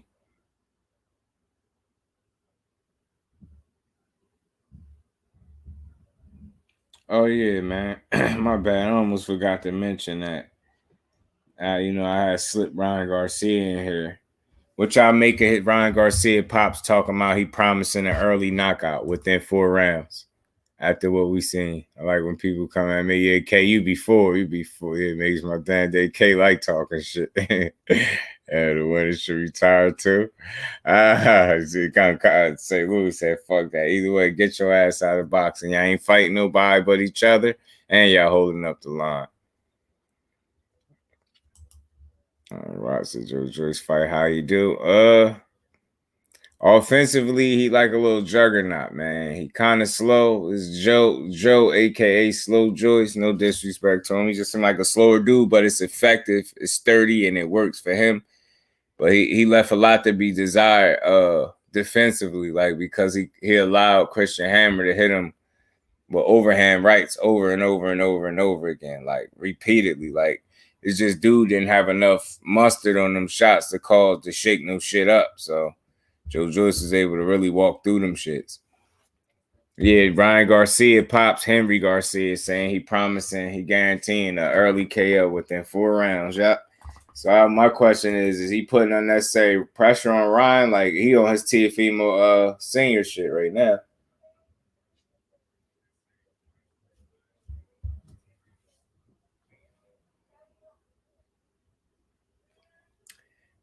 Joyce 4th round KO. Yeah. Joyce got a 4th round KO too. Putting him down with body shots and all that. He pretty much beat Christian Hammer up pretty easily.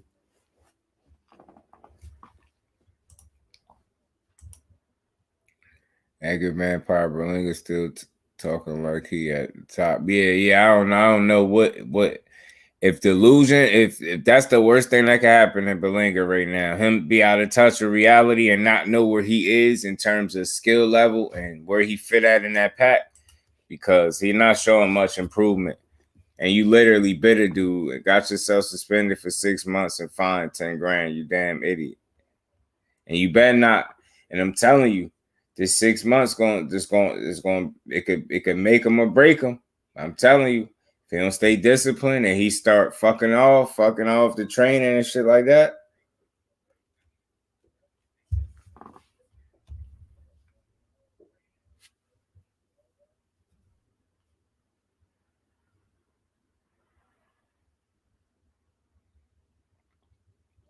You think so, St. Louis? Somebody else was saying that too about for tuna fish taking the dive, man. I just hope he don't do that.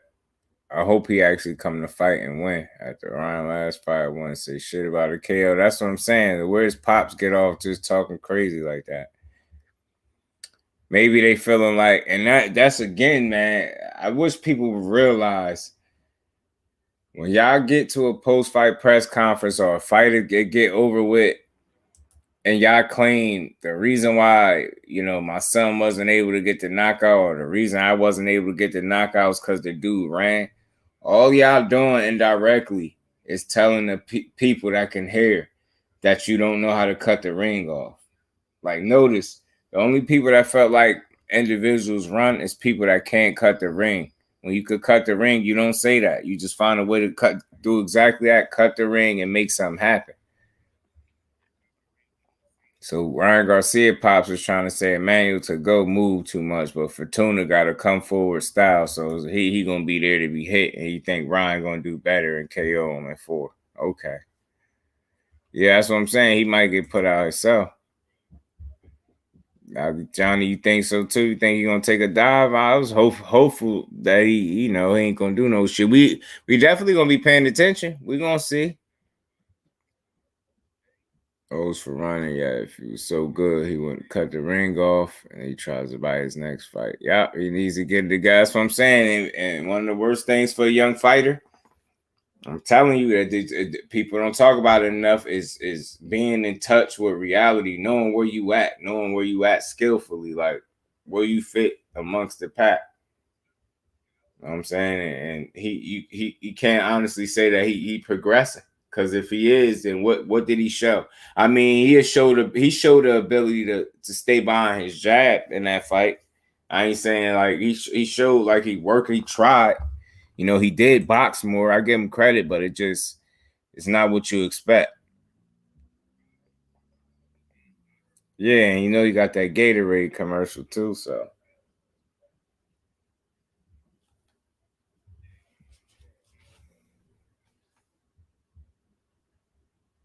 Mm-hmm. And Brian is similar to Canelo. Their ass has got slow feet and quick hands, fast hands and slow feet. You ever see what they mechanics and shit like that, and that's what they are. So both have slow feet and fast hands.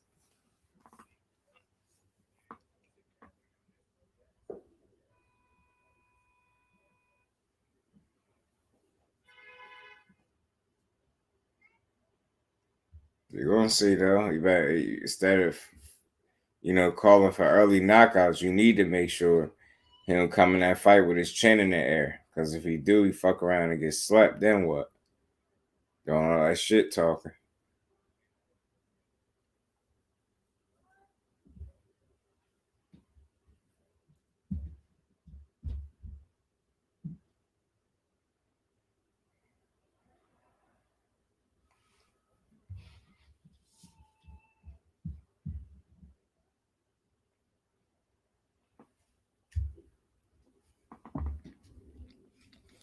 And we're gonna see. He got Fortuna on the 16th, so time to tell. That should be right here. That should be right here in no time.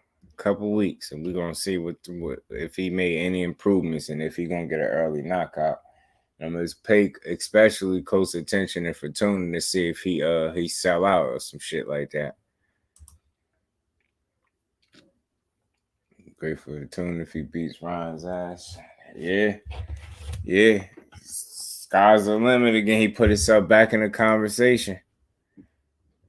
And that's crazy. That's like a steal if you beat Ryan because he got the popularity, but not the, resume or nothing like that. But I think it'll still do something for a fighter like for what Fortuna at. Fortuna is what, 33, I believe. Ryan brother coming back, I think, an undercard. I want to see him get peace so he can learn. Stop being Ryan's cheerleader, ganging up on Isaac's promoter. Son, because he supports Cruz. Yeah. His brother like a stud too. Little weird ass. I forgot who he was supposed to fight. His brother was supposed to fight somebody and got out of boxing before he could fight him. I forgot who it was. I think it's one of the young people that we like too. Sean Garcia, he trash.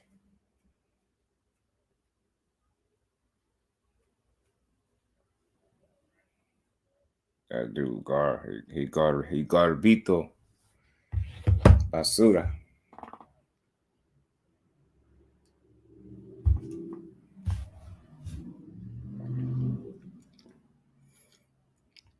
But that's a cherry pick from Ryan. Shit, it could be a cherry pick gone wrong, okay? We're gonna have to wait and see. Hopefully, Fortuna ain't get paid off or not. Hopefully, he actually come to fight. Cause I would hate to think he gonna take a dive or some shit like that, man. I just want to see a fight, a good fight, a fair fight. Man, the best man win. I ain't got a horse in the race, so whoever win. But I know Fortuna got the kind of style that can make stuff difficult and ugly for Ryan Garcia, and that's what I'm anxious to see how that's gonna play out.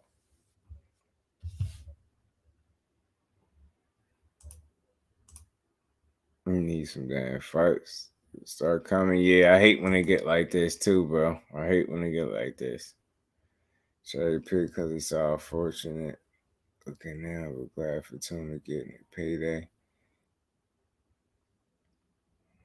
Yeah, Fortuna gonna get some money. He gonna get payday. He gonna get payday. Yeah, man. Sean Garcia look like a stud, bro. I seen him. Seen him on the picture, on the video. Like, look, he's like he like a whole stud. I hope Fortuna wins. I hope Fortuna jack that jaw. I hope he come to win. A horse in the race, so shoot the other horse so I can win. Dude, freaking fool. Buck his ass, right? Buck him. Telling you, his father Henry gonna put his son in trouble. That's what I'm saying. Since when did he start talking now? It's like y'all don't learn from each other. Don't be no Teofimo Senior, bro. And by that, don't start over promoting your son, putting unnecessary pressure on him. He didn't look good enough in his last fight to be promising an early knockout. Like he just simply did. Like, but you wanna go ahead and put that pressure on him, then all right. You just make it worse for the fighter when they gotta perform. Yeah, fate, man. Woof, man. He'd never say that. That should be scary. Regis would truly wreck him, and it'd be Styles alone. Styles alone. Regis would be a nightmare for Ryan Garcia. Goodness, and don't give me that shit talking about Ryan Regis at 140. Regis this now. Ryan Garcia fought his last fighter like a catchweight at 138, 139, one of them. So he could go to 140. I ain't trying to hear that shit. Ryan and Tank. I wouldn't mind seeing Tank sleep, Ryan.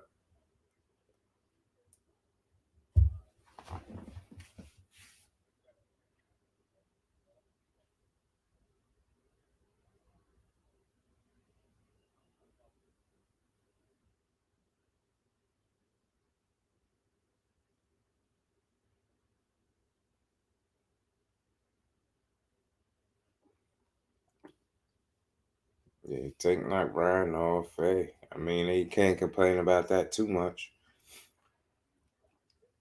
Rolly running around telling people he getting a Tank rematch. He about to turn into Ryan 2.0 with that damn line. So I wouldn't give a damn if they ordered that fight again. Tank better not fight that dude. And not dare. Demetrius was good, my bro. Was good with you. Regis, yeah. Regis versus Tank. That'd be a tough fight for Tank. Regis a dog.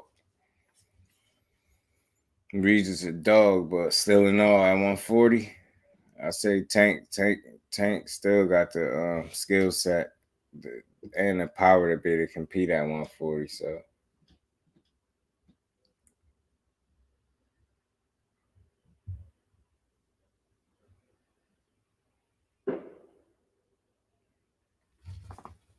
that'd be a good ass fight, though. I'll tell you that. A whole lot of shit talking between Tank and Ryan. Yeah, I mean, more so from Ryan because he's just obsessed with Tank. Tank probably just getting tired of him using his name, like bringing him up. There's no telling with Ryan, whole ass. He don't be wanting no smoke.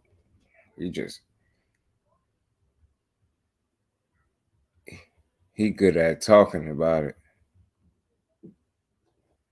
So is that fighting that rematch with Cam? I mean, that's what he posted. He posted that. And that real quick, and this is none of that to nobody. This is the problem that I be having when they be saying shit like they drop all their belts and fight Tank, and then he posts like see y'all October or something like that with a picture of Cam Bosis. It's like, so you clearly taking a rematch then. So what is all this nonsense about you to drop the belts and fight Tank? I just think that's smoke and mirrors right there. I'm not saying he won't fight Tank, but they're not dropping the belts to do it. Heard Ryan comments on Canelo again talking about the fight. Fighting good fighters at his age. I like Canelo fighting Hatton for a belt. Yeah. They both something wrong with them. Something especially wrong with Ryan Garcia. Now everything about Canelo is negative. But when y'all was lovers and stepbrothers and shit, know what I'm saying? You worshiped the ground he walk on, but now you ain't got nothing positive to say about him because you ain't with him. You sound like a typical ass hoe. Ryan Garcia, a hoe, man. You better keep that energy when you see Canelo. For real, right? Keep that same energy.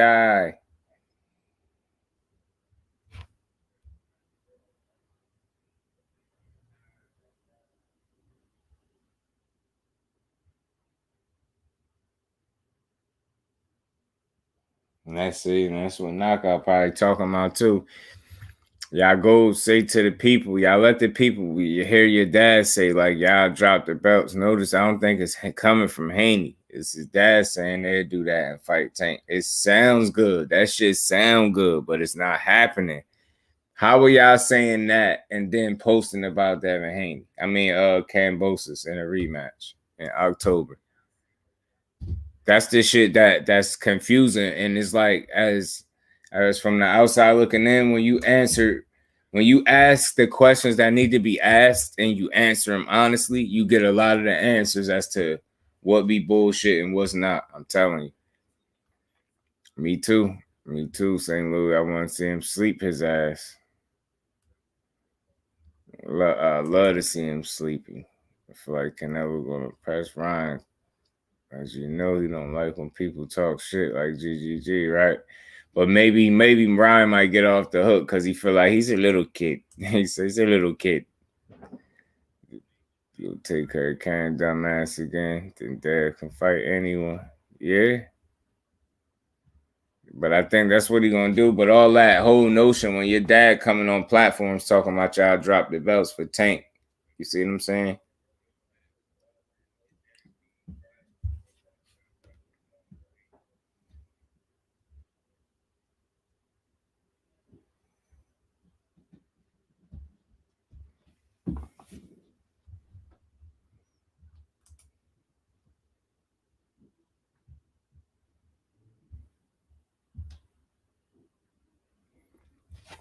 All Ryan do is talk shit.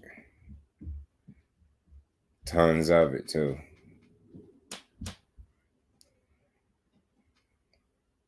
Cam Bussy still talking like this a movie. Yeah, he ain't quit that act yet. That's why he gonna lose, because he out of touch with reality. I'm telling you. Damn idiot. He's steady acting. He ain't let that act go yet. I always say he would drop the belts to fight Tank. And that's what I'm saying. It's his father saying that shit. And again, that shit sound good. It sound bold. It sound like you with the shit. But it's not realistic. You're not. You just went through all that to get them belts. And I don't blame you for not dropping them. You know what I'm saying? I ain't blaming you for not dropping them. You shouldn't have to. I'm not in a rush to see them two fight necessarily. But if y'all gonna keep calling each other out, then I'm gonna start thinking that it's real.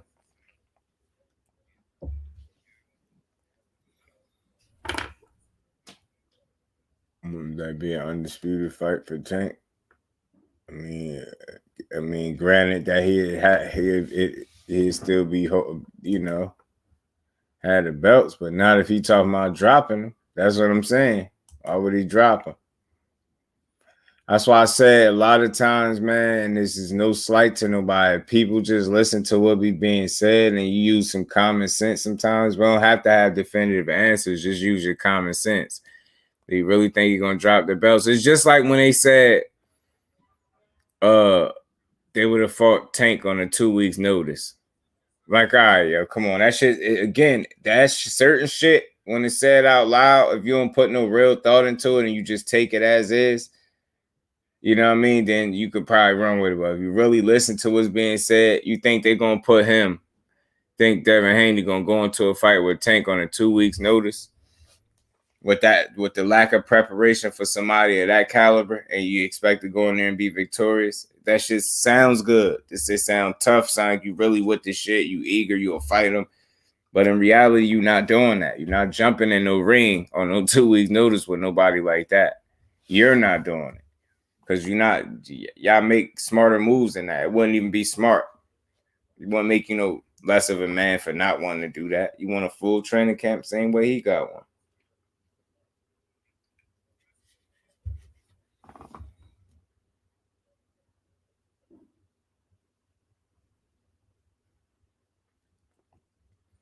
Allegedly, October date in the lock for Camboso is the date ESPN has set for when they like him to return. He can still drop the belts and not have to fight Georgie. Allegedly, yeah.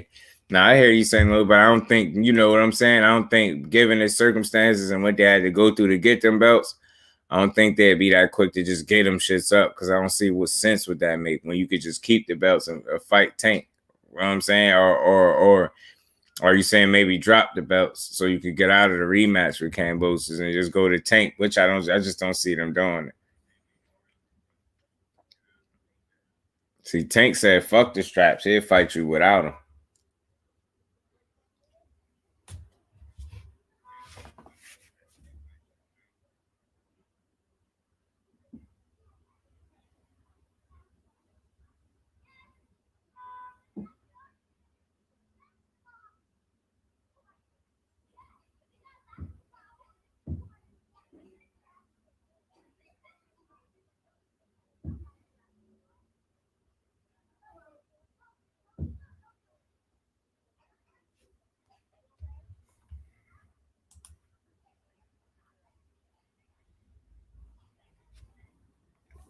Nah, yeah, he won't drop he ain't dropping his belts. No, dropping him to fight, not Cam, dropping him to fight Tank. Okay. His pops was saying that like on one of the podcasts, he dropped the belts to fight Tank. I'm like, man, no, he won't. Yeah, but really, y'all don't know Tank would love to be undisputed. I mean, in a way, but then maybe he might have took a page out of Floyd's book and understand that the belts don't make the man. It's like, long as he could get paid, and he probably got to worry about them sanctioning fees type deal. Clans was good, bro. TWT, you know what we got. I was just trying to finish a final little rundown before I let the family head up out of here. I ain't gonna go too long. I'm gonna keep this one on the shorter end. It's right like where I needed to be too. Well, you know what, man? What time is it? 10 o'clock? I had something else I wanted to talk about, too. I might could start a separate live, too. But, yeah, man. Ultimately, Joyce looked decent, I guess, but he left a lot to be desired defensively. If he talking about competing with the upper echelon at heavyweight, he got a lot of shit he should be working on, starting with his defense. Like I said, he get hit a lot, way too much. And even though he got a chin, he got a hell of a work rate and a motor. He still wanna fix that up defensively before getting in there with somebody that could possibly turn his lights out. Now, Christian Hammer didn't have the mustard on his shots to be able to do much damage, but he was able to land over and over again. So, like I said, moving forward, like especially as he go up in competition, he definitely want to continue to get better defensively. And you know, I don't know, he seems a little slow in there, but like I said, he grind you, wear you down, and knock you out. So he gonna be a lot to deal with as long as he could avoid getting hits to some degree. But I don't think he, in terms of skill and where he at, I don't think he ready for the Usyks of the world. You know, AJ, that's a different story. AJ, I think his damaged goods. Respectfully, he'll have a better chance at beating him, but I don't see him beating Usyk in no rematch, and I don't see AJ beating Usyk in no rematch. So that's that for them. Ryan Garcia, Pop's bugging. I don't see a 4th round knockout for him. I don't know why he putting out unnecessary pressure on his son. He acting like Teofimo Sr., but we gonna see.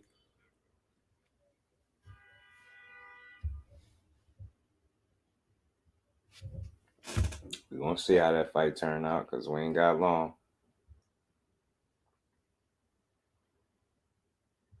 And like I said, I think Robert Garcia is cool to have him in your corner because he'd be a good trainer, but I don't think it's gonna matter at the end of the day. AJ gonna have to make the proper adjustments inside the ring. You're gonna have to do the right shit in training camp and perform come fight night. Yeah, that's true, K. He could try that. Could try that. Chance to become undisputed, yeah, but he's sure he would love to do that because Floyd was never undisputed. Yeah, it's possible. If Deb actually drops the belt to fight Tank, it's probably the most gangster young boxer ever. Let's see though.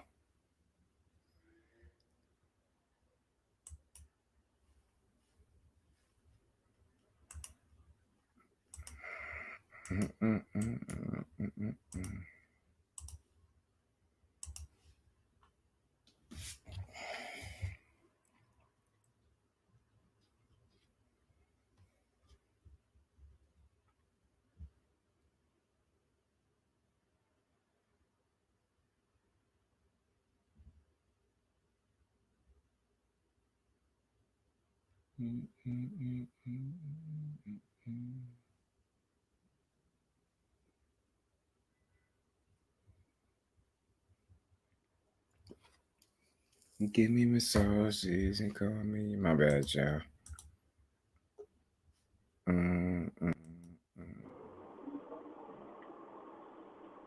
Yo. What's going on, D Free? What's going on? Shit, chilling. Shooting this shit. T said. I didn't even see the Joe Joyce fight. Oh, nah, I did. He was getting clipped over and over and over again with right hands, but them shits ain't have nothing on him. So he was able to just eat them shits and keep it moving. Oh, he kept getting dropping the belts. You said what? No, I was saying he kept getting clipped. Yeah, with like overhand rights, but them shits just wasn't hurting him type deal. Where it's like, you know how we do, we go straight to the extreme. Like imagine Wilder being over there or somebody else that could really punch for real. Like that's not something you want to test how many times to get punched in my fucking head before I'm concussed. I'm like, because he was just getting clipped and for dudes to throw them shits over and over like that. And him not make an adjustment, that says something. I'm like, yeah, man. If he talking about the top tier dudes, He talking about getting fucked up because we gotta fix that Joe shit. Joyce. Mm-hmm. No, I was asking him how did Joe Joyce fight go because I didn't even watch it. I try to stay up and watch it, but I ended up falling asleep. Other than that, you know, he got a hell of a gas tank and motor. Like, he grind you down. Like, it's exactly what he did to do. But it's like, I think he could have did that and made it look cleaner without taking the punishment that he did take. And again, it only was, you know, not as bad as what it was again, because dude don't punch. He ain't punching like that. So I never been real high on Joe Joyce anyway. I was wondering why so many people was so high on Joe Joyce. I didn't see it. I mean, he's a decent boxer, but I didn't see what everybody else saw. Yeah, fight and all that. I like his motor and, you know, gas tank. He you know, he fight, but Joe Joyce is what you call a trooper. He a trooper, bro. That's why I fuck with him. Yeah. He go get it done, man. He go try. You know what I mean? If he can't get it done, you know he ain't gonna quit on you.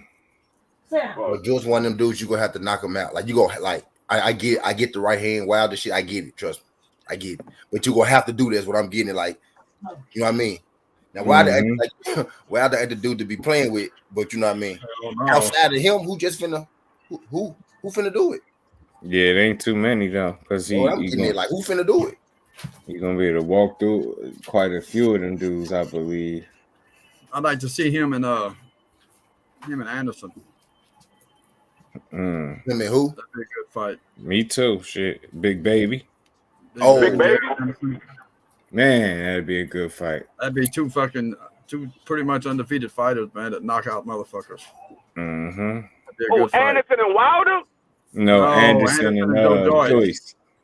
Oh, Joe Joyce. Shit, Joe Joyce only 14-0. Anderson like 11-0, I believe. So shit, they ain't too far. With 11 knockouts, yeah. They both got damn near 100% knockout rate. Shit. That'd be a good fight between them two, man.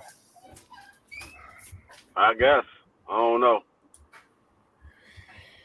I'm not. I have to see Anderson in there with somebody. I haven't seen him in there with nobody. Nah, that shit is fair though. Shit, you just want to see him, you know. That'd be a test for him right there, though. He's got to move up. Eventually, he's got to move his way up the ladder, you know. But see, like the heavyweight is different from like welterweight when we talking about boots and all that, because there's a lot of talent down at welterweight, but heavyweight there's a lot of big punchers at heavyweight. It's not a lot of talent, but there's a lot of big punchers.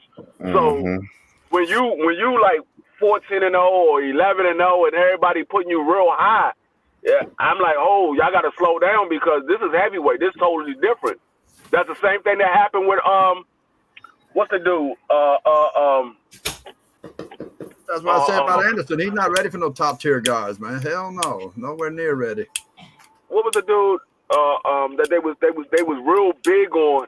And as soon as he got in there with one of the top guys, he got knocked the fuck out. I can't remember what the fucking name is. Well, actually, it wasn't. I mean, he been in there with a couple of guys, but it just when he got in there with the top tier, it wasn't the same.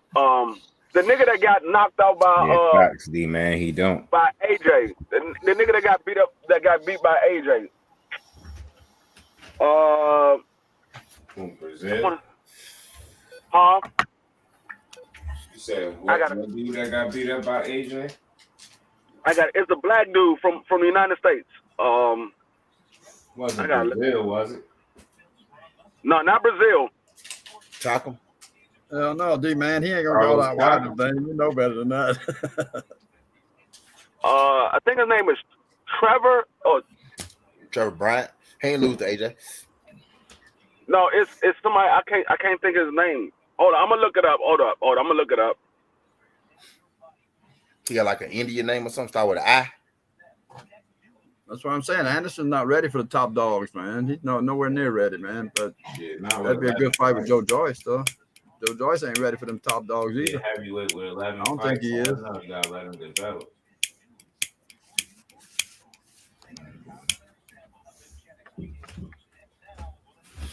I think JoJo's ready for them top folks, bro. You think he's ready? Yep. He might be. I just think defensively he might want to fix some shit. I think he's ready.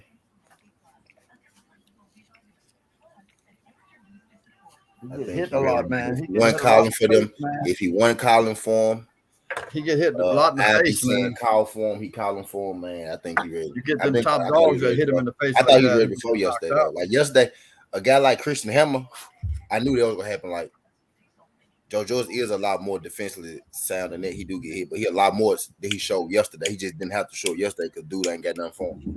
Mm-hmm. Yeah, he didn't have. Yeah, he fighting a dude that he knew that was nothing. That's what I was talking about. It wasn't AJ. It was he lost to Vladimir Klitschko. Brian Jennings. Yeah, Brian Jennings. Yeah. Yeah, everybody was real big on him. So, soon as he got in there with Vladimir, he got his ass whooped. So George beat Brian Jennings too. Yeah.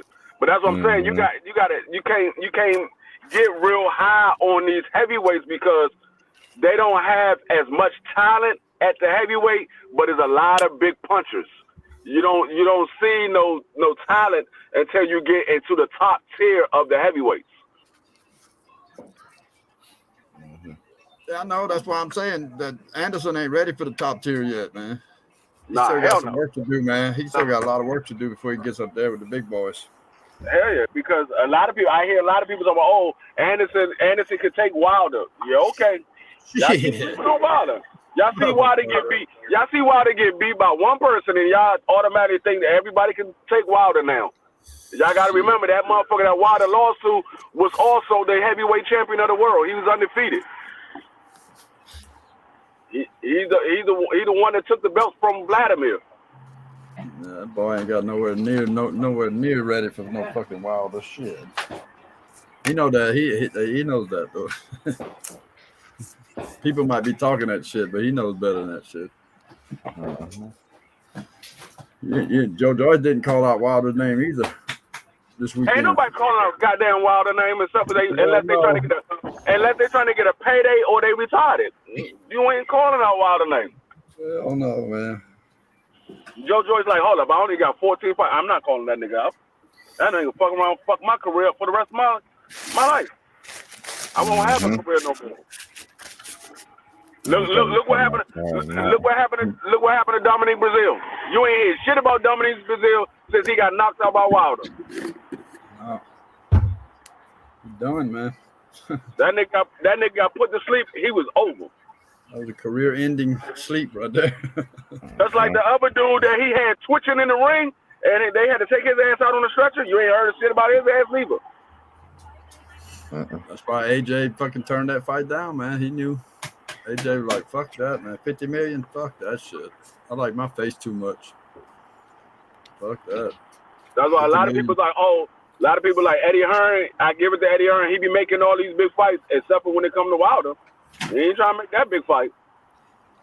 He ain't trying to make all the other big fights. But when it deals with Wilder, you're like, fuck no. AJ is not ready for Wilder.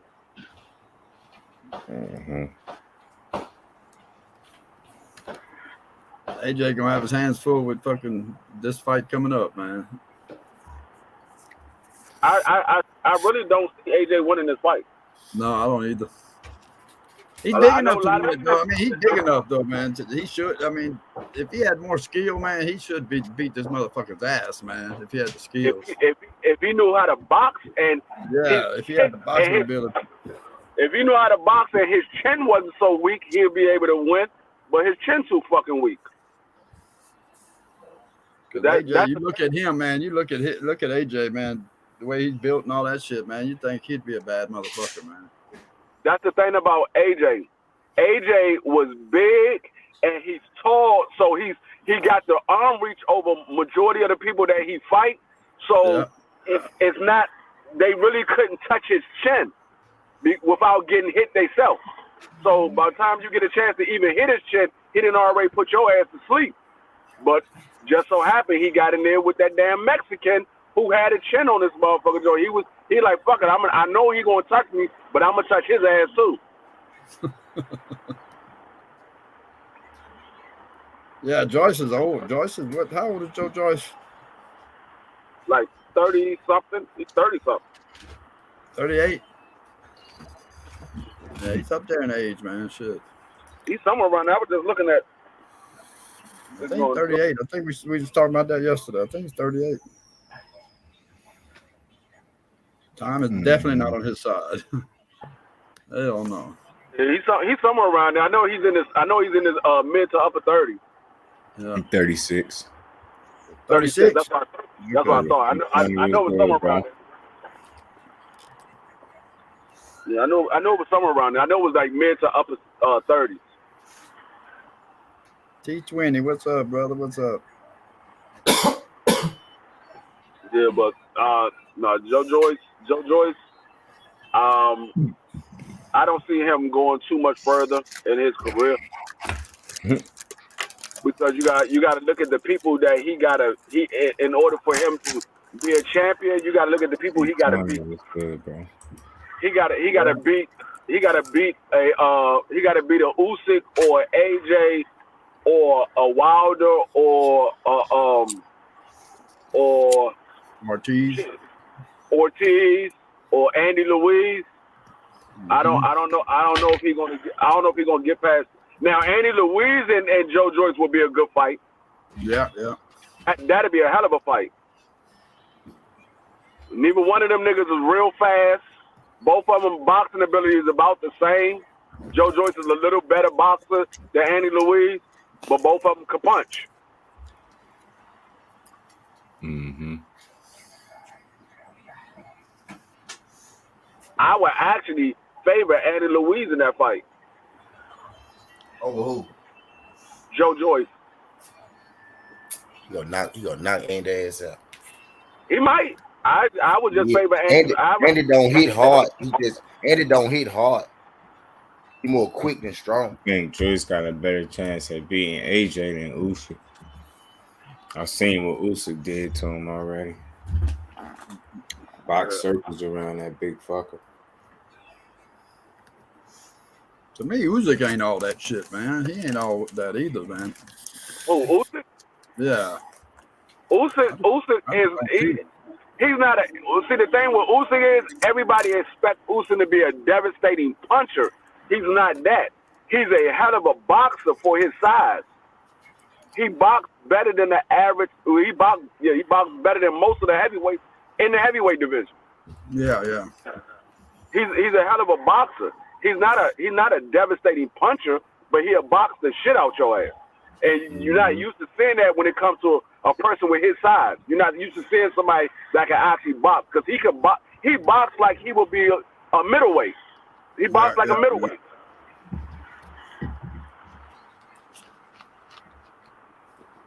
So you got Joyce smashing Ruiz. Yeah, Chris Ariola did get him a run. They're talking about Usyk against Fury. Shit, Fury would fuck that dude up, man. Yeah, Fury's a big motherfucker, man. Fury's a big motherfucker, man. I think Fury will be too big for Usyk. Now, I think Usyk might be able, with his boxing ability, he might be able to hang with Tyson Fury for a while.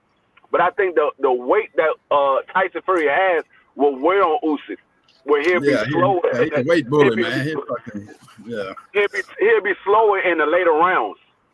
Yeah. Fury's a weight bully, man. So he'd fucking put that weight against his ass, and that'd be it. I don't think, but then again, I don't think Tyson Fury will fight Usyk.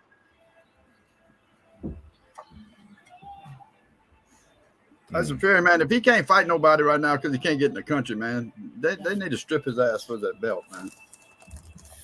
Oh, they probably will be. They need to. They probably will be, because if Deontay Wilder is called the mandatory, they're going to have to strip him, because he's going to have to fight Deontay Wilder.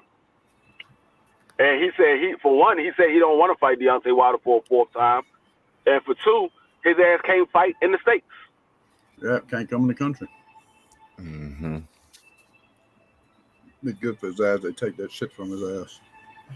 They probably about to freeze all his assets. Retired, man. I thought he was retired, man, motherfucker. Well, I mean, as far as he said, he is retired. He ain't say he was fighting nobody no time soon. He said he was done. That's what came out of his mouth. He said he was done. Yeah, that's what I heard. Yeah. So what, he was trying to come in the country for his brother? His brother can't come to the country to fight. No, he can't come to the country either. Yeah, his brother can't come to the country to fight. That's why that whole Jake Paul and Tommy Fury fight got canceled, because he can't come to the States. That sucks, man. Is the fight weekend, is that card still going to go on or no? The card probably still going. It just ain't going to be Tommy Fury. Serrano was going to fight the co-man. Who? Jake Paul just going to find a new opponent. Yeah, he probably get another opponent. He need to get Kendall Hill in there.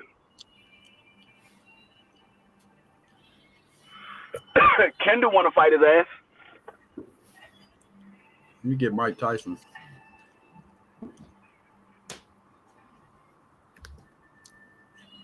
You guarantee Mike Tyson $100 million. Mike Tyson said he wouldn't fight him unless he was guaranteed $100 million. I'll be watching Mike Tyson podcasts all the time. He can't guarantee Mike Tyson $100 million, because he ain't got $100 million to guarantee Mike Tyson. He said he did. And who had Garcia? He said he'd make $100 million. I don't know how, but that's what he said. He might be talking shit to Mike Tyson though. Yeah. If you can guarantee the $100 million, then go ahead and fight Mike Tyson. No, if Usyk, at this point, T20, if Usyk beat Joshua again, he ain't proving shit. That's for damn sure. Joshua might retire if he loses to Usyk this time.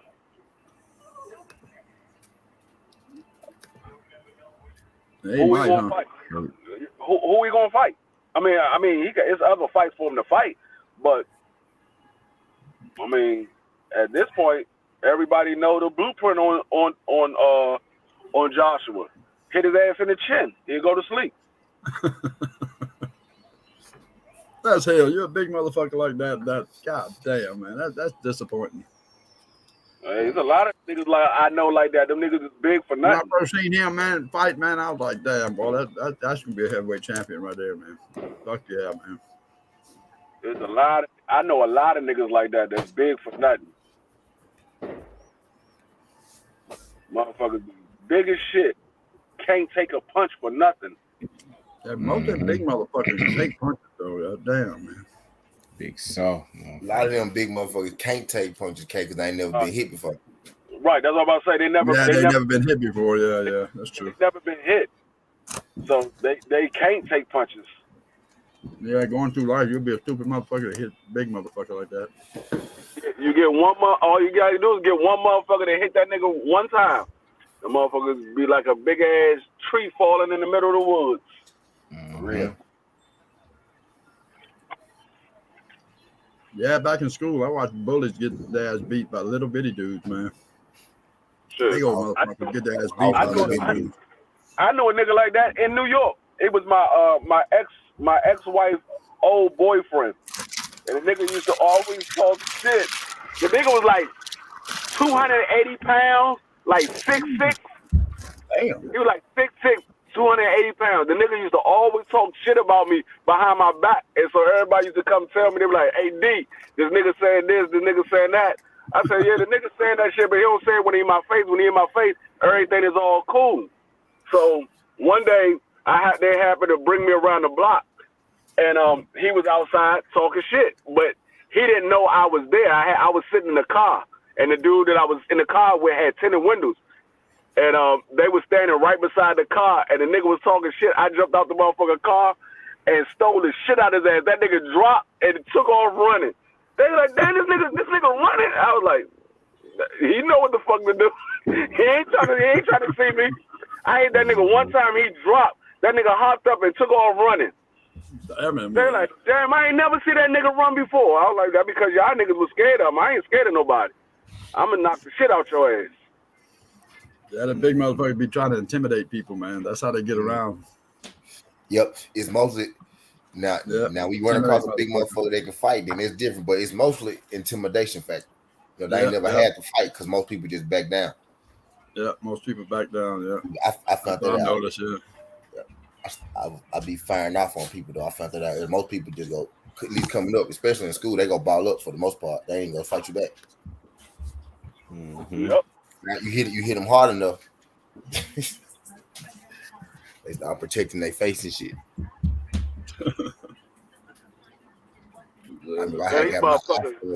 I had got my asshole. That bitch went down like 2 days. After that, I was like, I wasn't scared no more.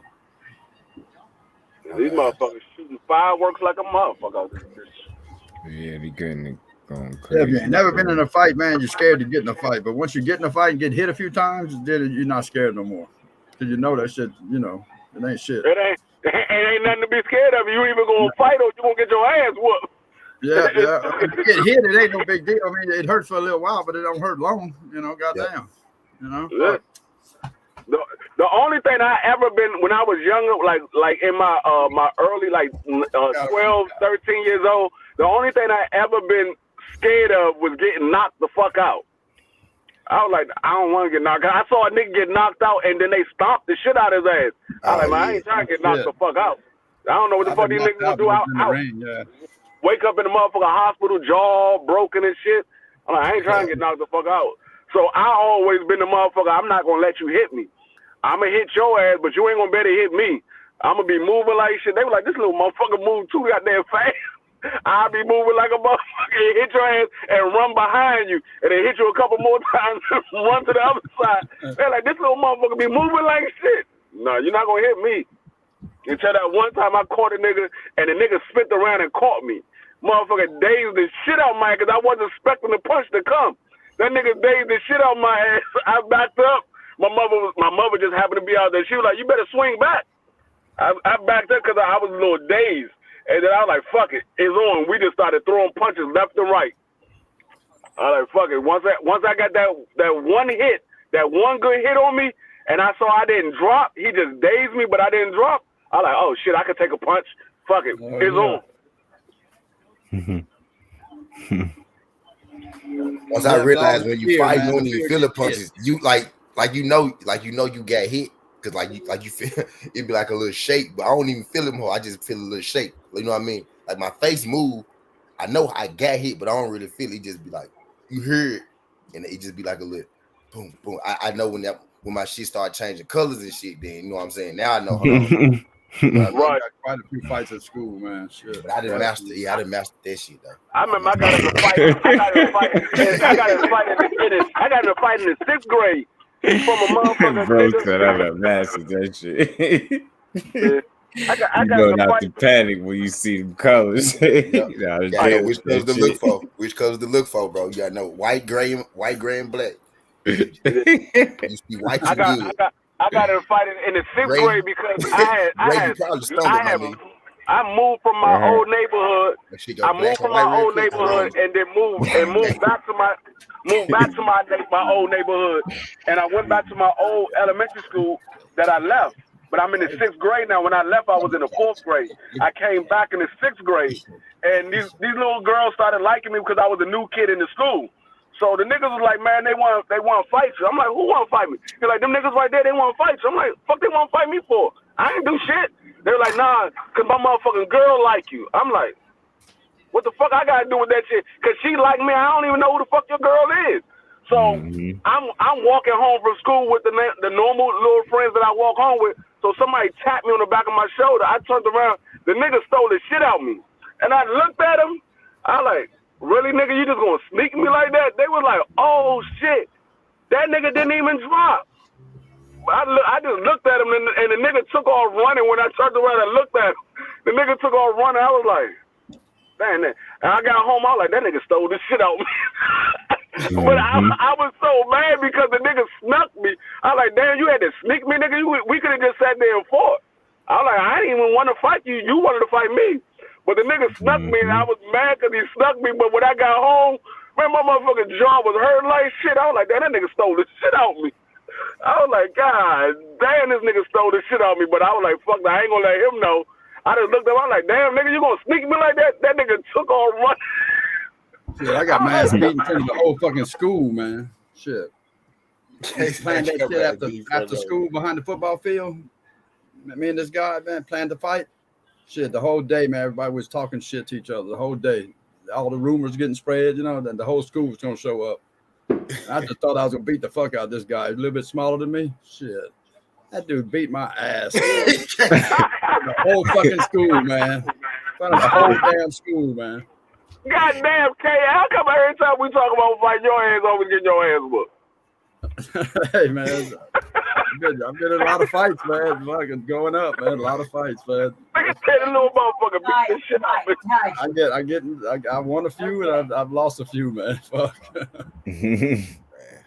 Hey, I had to prove a point after that, though, when I went back to school, man. I had to prove a point, man. I wanted a rematch, man. I wanted a rematch. Did you win the rematch? Did you win people, the rematch? man, but to me, for real, I didn't want a rematch. Ah, shit. They would beat my ass. I knew he beat my ass, too, man. So I didn't really want a rematch, but I had to talk that shit. I remember the first fight I lost when I got jumped in the motherfucking 7th grade outside playing football, and these motherfuckers jumped me. But I curled up in a ball so these motherfuckers wouldn't hit me in my face. So the niggas was like kicking me in my side and shit. So I got up after they finished, went home. I had a little bit of blood here and there. My mother was like, what happened to you? I was like, these niggas jumped me. She was like, who? So my father come home. My father was like, who jumped you? I was like, the niggas from running away, they jumped me. He was like, what the fuck they jumped you for? I was like, I don't know, they jumped me. So he was like, all right. So we went outside. He was like, you gonna show me every nigga that jumped you. So I showed him all the niggas that jumped me. They just happened to be at the corner. I was like, they go right there. He was like, all right. So we rolled up on these niggas. My father got out the car. He like, y'all jumped my son? These niggas about to take off running. My father put his gun out. He was like, y'all better not move. He was like, y'all jumped my son? He was like, yeah. He said, I ain't gonna do nothing to you. Each one of y'all about to fight on one-on-one. I looked at my father. I was like, what? He like, you about to fight these niggas one-on-one. Each one. Man, I'm out that motherfucker. I'm like, oh, shit. I'm fighting these motherfuckers one at a time. First couple of niggas, I beat the shit out of their ass. When I got to, like, the last 2 niggas, I was tired as shit. I was just throwing haymakers like, hopefully one of these bitches land. These motherfuckers caught me a couple of times. My father was like, you better put your motherfucking guards up and hit his ass. I was like, he said, if you lose, I'm whooping your ass when I get home. Man, I fucked them last up. I was like, fuck no, he ain't whooping my ass. So I fucked the last 2 niggas up. He's like, all right, get in the car. Y'all get in the car, I come back home. My mother was like, fuck happened to you? Go out the house, you got fucked up. You come back and go back out, you look even worse. My father was like, no, he fought each one of them. He beat their ass. She's like, well, if he beat their ass, how the fuck they look? Because he looked fucked up. He was like, nah, they fucked up.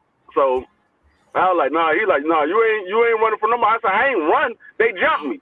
I didn't run. I walked home after they finished jumping. A bunch of them jumped you, yeah. It was like 5 or 6 of them. To this day, I still don't know. All together, yeah. To this day, I still don't know why the fuck they jumped me. We was all outside playing football. The next day I know these motherfuckers jumped me. I'm like, what the fuck did I do? I remember I got jumped in middle school, right? I got jumped in cafeteria. They jumped me in front of the cafeteria, right? I was on suspension, right? We always on suspension. We was on suspension for 3 days, right? Now look, the whole time I'm on suspension, y'all. The whole time I'm on suspension, I know I'm finna whoop these niggas' ass when I see them as soon as I get back, right? So boom. We get back to school, right? First thing, as soon as we walk in, we go to breakfast time. I see one of them hop on his ass. I get another suspension. I come back off another 3 day, y'all. Catch the other nigga. Hop on his ass. This one told me, I know what you're doing. If you do it again, we expel me. I said, I ain't gonna do it no more. Catch the third nigga. Hopped on his ass. They ain't suspend me. They just talking shit. I stayed, but dog, yeah. That's when I got my respect. I hopped on. It was on site. Like motherfuckers knew then if he was on site. As soon as them folks jumped me, I swear to God, as soon as we get back from the suspension, I whooped the first nigga the first morning. We both pulled up together. Man, his mama saw this shit. He was getting out the car, and I walked to school.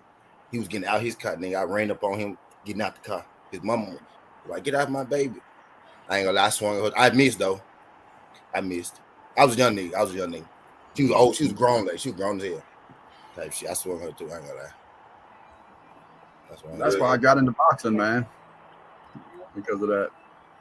Matter of fact, that's how I got in boxing. My father took me right to Sugar Ray. He said, I got somebody I'm gonna take you to. He took me right to Sugar Ray Leonard boxing gym. My father and mother went to school with Sugar Ray. They were like, you going right to this gym. I started boxing at Sugar Ray Leonard boxing gym. Yeah, I come home with a black eye. My dad was like, "Fuck this, that's enough." You know. Yeah, I had a black eye, man. He took me straight to the boxing gym. Yeah, you're gonna learn how to box, man. Nah, nigga, one dude called his uncle up there. One dude called his uncle up there, nigga, after the fight. And his uncle came in there talking, that shit, type shit. He got loud with me. I swung on him. I popped him. I swung on him too. But his bummer brother swung on his head too. I connected. I ain't really try to hit the lady. I swung. I was trying to get her off me. You know what I mean? I was fighting her son, and she was grabbing on me, my shirt and my neck and shit.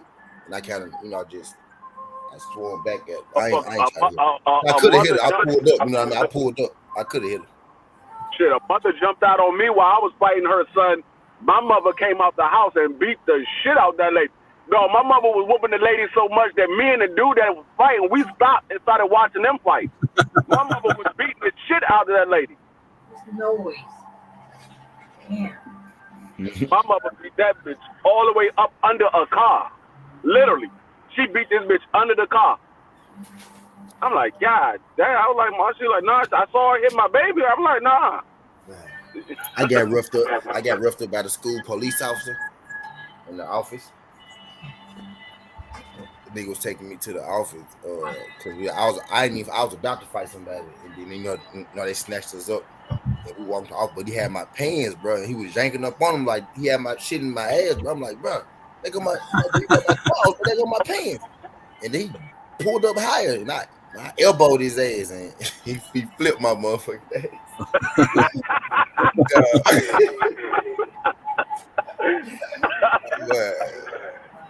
I elbowed his motherfucking ass on God, bro. I said, bro, man, boom. Yeah, as soon as I elbowed his ass, boom, we rolling on the ground. Then they jumped on, then they got him up off me. Yeah, bro. I elbowed the shit out that man too, but hit the man with a real elbow. If I was grown, I would have knocked him out. I was a kid, so I hit him, but I was listening to Bill Haney early on Blue Blood talking about Tank Davis and all that. And they was asking about the pay-per-views and all that. And so Bill Haney was like, how much pay-per-view Tank Davis did? It was like between 350 and 400,000. He's like, how many people was in the state? Like 20,000. He's like, yeah. He's like, okay. He said, so he had roughly about 420,000 people watching him or whatever. He said, but we had 3 million people watching us. So what are we really talking about? So I texted him. I put in the chat. It's a little different when you're talking about paying for the fight and watching on free TV. That's different. Yeah. Oh yeah. You can watch it for free. Yeah, you might get 1 million motherfuckers watch the motherfucker fight or 2 million motherfuckers watch it because it's free. But when you gotta pay for it, that shit die down real quick. Yeah, that's true. He's talking about all them people watching, but America, we all watched it for free. Yeah. That's like you watching it for free. It's totally different when you paying for the fight and watching it for free. That's the same thing with Bud. Bud might get 1 million or some more people watching his fight because it's on free TV. But when it comes to pay-per-view, he ain't getting no motherfucking million pay-per-view buys. That motherfucker, he'd be lucky if he get 120,000. Mm-hmm. Right. So that shit doesn't translate when it comes to people gotta come out of their pocket to watch the motherfucker fight. The motherfucker just sitting in the living room and happen to turn on ESPN and that motherfucker is on. Oh shit, I ain't know Tank Davis was fighting or Devin Haney's fighting. I'm gonna watch this shit free. I'm gonna watch this shit. Really? Ghost was telling that shit last night about Israel, man, that Israel don't sell pay-per-views in MMA. He's like he ain't all that, man. He don't sell. Ghost be hating on Stylebender, man. I disagree with that shit, man. Or somebody's lying. Then Dana White's lying or something, because Dana White always saying that they're breaking records every time they have the big fights like that. They're breaking records, you know. So I don't know who's lying. It could be. I mean, when he's saying breaking records, it could be breaking records for MMA pay-per-view. Yeah, MMA pay-per-views. Yeah. It's MMA. So depending on what the record is, if the record is, say the record is 300,000, and then next week they got another pay-per-view and it's 350,000. He broke a record because the record was 300,000. Now he got 350. So it all depends. What's their record? We don't know what their record is. Those don't mess with the Stylebender, man. He don't like the Stylebender. Go's just hating on Israel, man. He don't like he beat his favorite fighter last night, man. Yeah. Who was his favorite fighter? He ain't beat his favorite. He ain't beat his favorite fighter. Jared. He said he rocks with Jared, man. He said he knows him personally or something. He just picked Stylebender to lose. No, he said Jared that he knows him personally or something like that. That he knows his camp and all that shit. That he rocks with him. I ain't never heard of the dude, but Crush number 3. Crush said K need a hug. I don't need no damn hug, man. I don't need no damn hug, man. You crazy motherfucker. Oh shit. Yeah, that motherfucker UFC fight was decent last night. I watched it. The Stylebender fight? Huh? the main event, the Stylebender fight? I watched 4 fights up until the main event. Oh. I watched I forgot the nigga name, the nigga that knocked that nigga out in the first round with that motherfucker left hook. Caught his ass with that motherfucker left hook as he was going back, and that nigga just hit the ground. He was cold. Oh yeah, that's I can't think of that nigga name. Pereira or some shit like that. I didn't get a chance. I turned it on right when the Laura fight came out. Strickland, you talking about the Strickland Alex Pereira? Mm-hmm. Yeah. I turned it was the fight right after the Robbie Lawler fight. I turned it on right when Robbie Lawler got that was the Pereira fight. That was the Pereira fight, yeah. I assume it was good. That was Strickland and then Alex Pereira, yeah. He caught that nigga as he was moving back right in the motherfucking chin. That's the dude that beat Stylebender in kickboxing. Yeah, kickboxing twice. Knocked him out twice in kickboxing, man. No, he knocked him out once. He knocked him out once. Kickboxing, goddammit. That ain't MMA. He knocked him out once. He said he knocked him out twice. No, he knocked him out once. He said the rematch, he beat him 2 times. He beat him. Yeah, he beat him the second time. He didn't knock him out. He beat him twice, but he knocked him out once. He knocked him out once. That's gonna be the next fight. I think that Israel's next fight is gonna be against Pereira. Yeah, he ain't got nothing to worry about. Nah, Israel gonna beat his fucking ass, man. Watch and see. Yeah, he ain't got. I'm gonna go on Israel, man. I don't know because hey, Jared was supposed to be a knockout artist, man. That motherfucker, that dude, knocking out motherfuckers clean. That one punch knockout. Yeah, you could be a knockout artist, but if you can't hit the motherfucker, that's what I'm saying. You can't get to that motherfucker, man. Stylebender's different, man. That motherfucker's different. You gotta think about it. The dude that we're talking about, that nigga tall and long, just like Israel. Yeah, I know. And he has knocked out Israel before, but that was in kickboxing, man. That ain't fucking MMA now, man. MMA's a little different. Yeah, but I mean, it's a little bit different. It ain't that much different. It's a little bit. Only difference. Israel done got better now, man. But yeah, the difference is Israel is he better. He more filled out. A lot better. He filled out until he's 22-1 in MMA now, man. Shit, he's a lot better. Yeah, my money's gonna go on Israel in that fight, man. Shit, there ain't no way he's gonna lose. He got a point to prove now, man. That would be a good fight, though.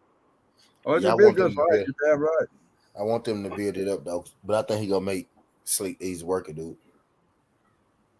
I think don't think it's gonna be Israel's next fight because of how far down he was on the undercard.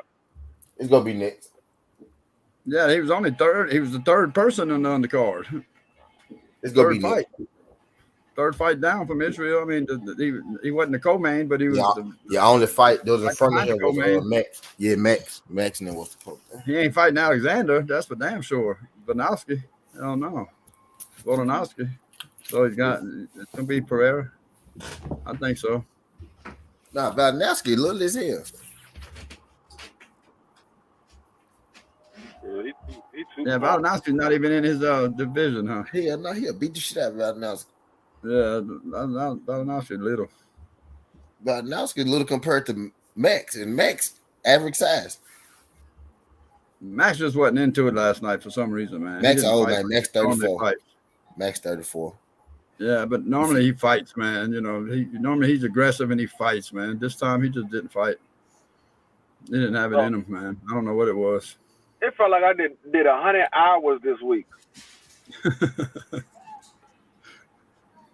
You might have. I ain't do quite. Every time I hear from you, you're working. Shit. I'm at work right now. I've been at work. I don't have a day off until after the week of the 17th. Wow. Damn it, man. Actually, not even that. I don't have a day off until that following Friday after the 17th. No fucking weekend, no nothing. Oh yeah, you and your wife, y'all do them other jobs, and so you go with her and shit. Yeah. I work 7 days. I work. Monica, salute, Queen. I worked 6 days last week. I worked 7 days this week. I'm working 7 days next week. I'm working 7 days the following week. I'm working 5 days the week after that. So I don't have another day off because I work Sunday through Thursday now. So I don't have a week. I don't have a day off until. What's my next day off?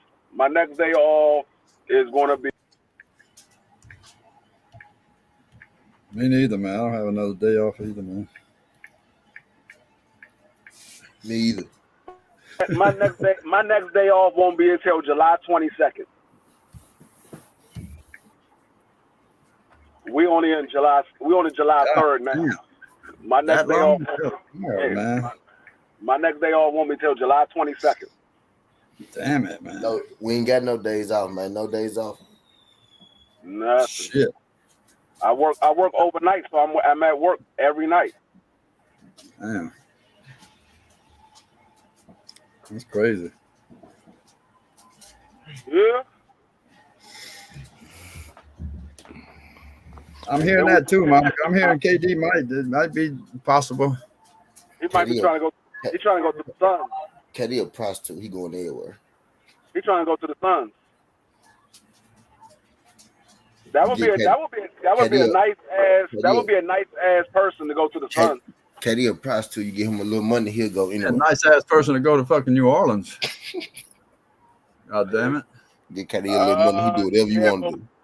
But what you gonna give up for him to go to New Orleans?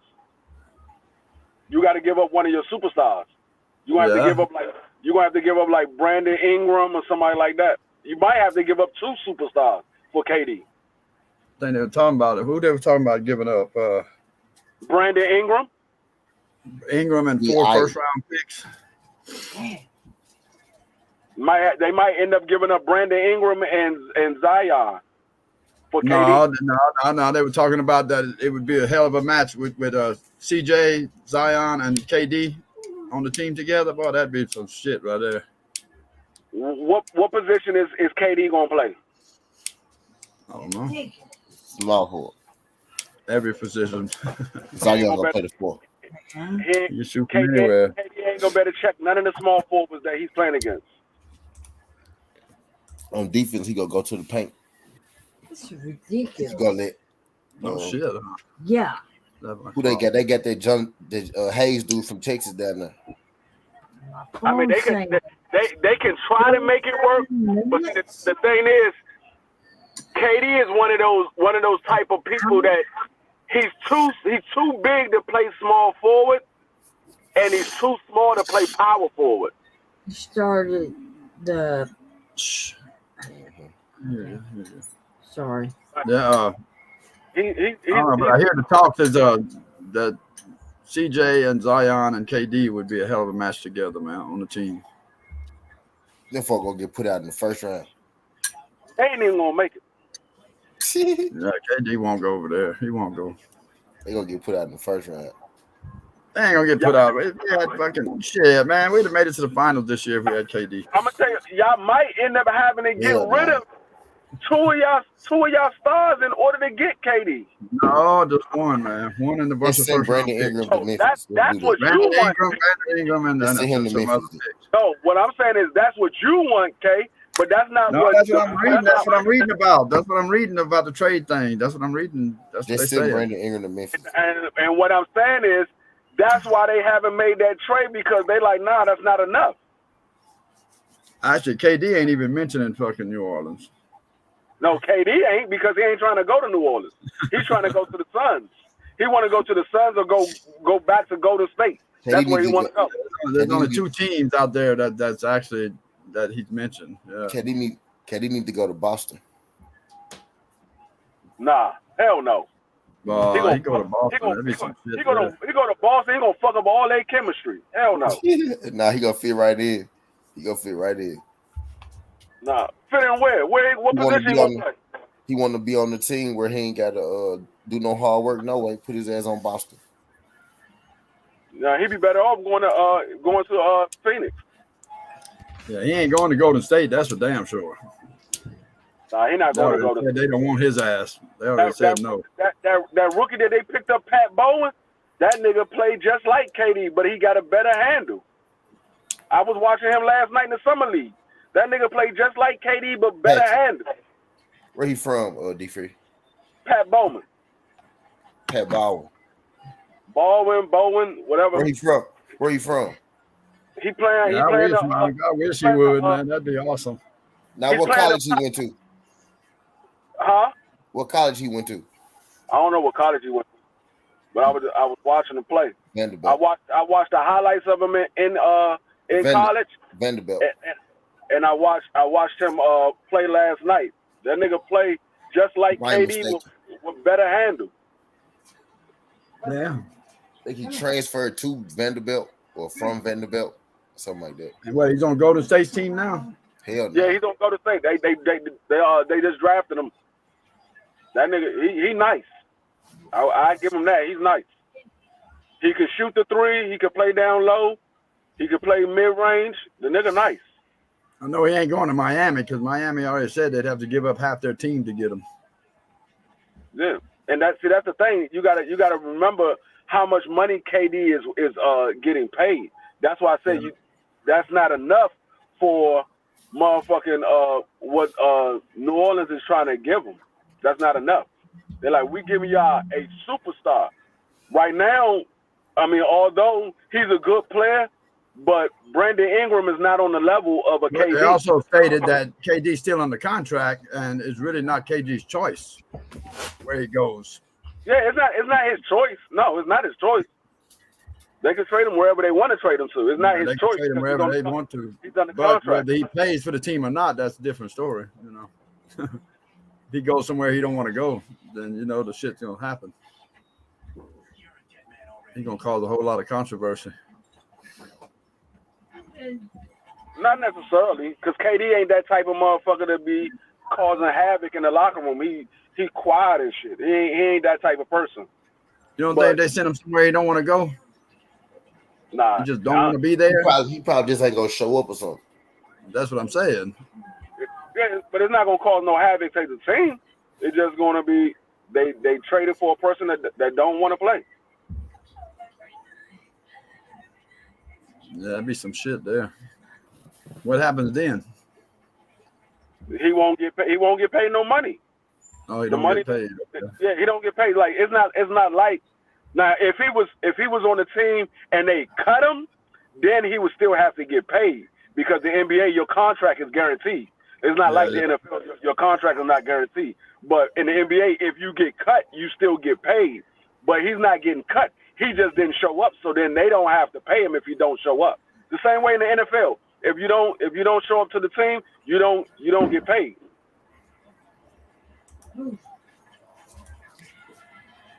So New Orleans still got an ice chance of getting his ass then. They have a chance to get him, but they have to give up more. That's what they trying to offer. Well, they're giving up more. I mean, they're giving up a bunch. They're giving up quite a few. I mean, they're giving up 3 or 4 players. I know. I've seen the names of 3 or 4 players, and some 4 first-round draft picks. You saying what they offer, and Brooklyn is like, that's not what we want. So Brooklyn is looking for something else. That's what I'm saying. What you looking at is a offer that they gave to Brooklyn. When New Orleans is offering.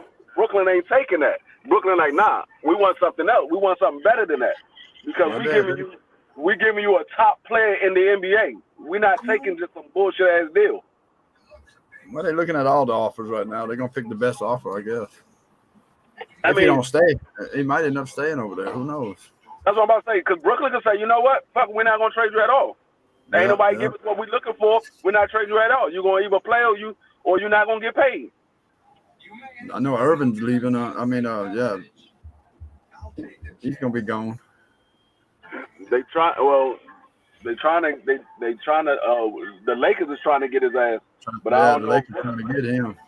I don't know if the Brooklyn. I don't know. I think that's one of the reasons why KD want to leave, because he believed that Westbrook is going to come to Brooklyn. Monica said we'll give him Zion and Ingram. That's what y'all might have to. Y'all might have Zion to. Zion picked up that big ass contract though, boy. Shit, so I don't think they're gonna get rid of Zion, man. Y'all might have to give up Zion and Zion be kicking ass when he on the floor. Y'all I don't know why y'all want to get rid of Zion. Zion just got that big ass contract too, boy. Son of a bitch. Cause he be kicking ass when he do play. Yeah, when he does play. Right now, he been hurt just as much as KD in the last couple of years. Yeah. Well, the motherfucker sat out long enough. He ought to be healed up by now. God damn it.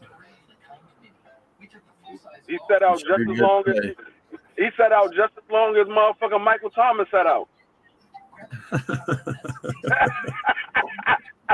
Both of them niggas but the funny thing about it is both of them niggas had a similar injury and they both sat out the same amount of time. Both of them niggas been out half the first year and the whole second year.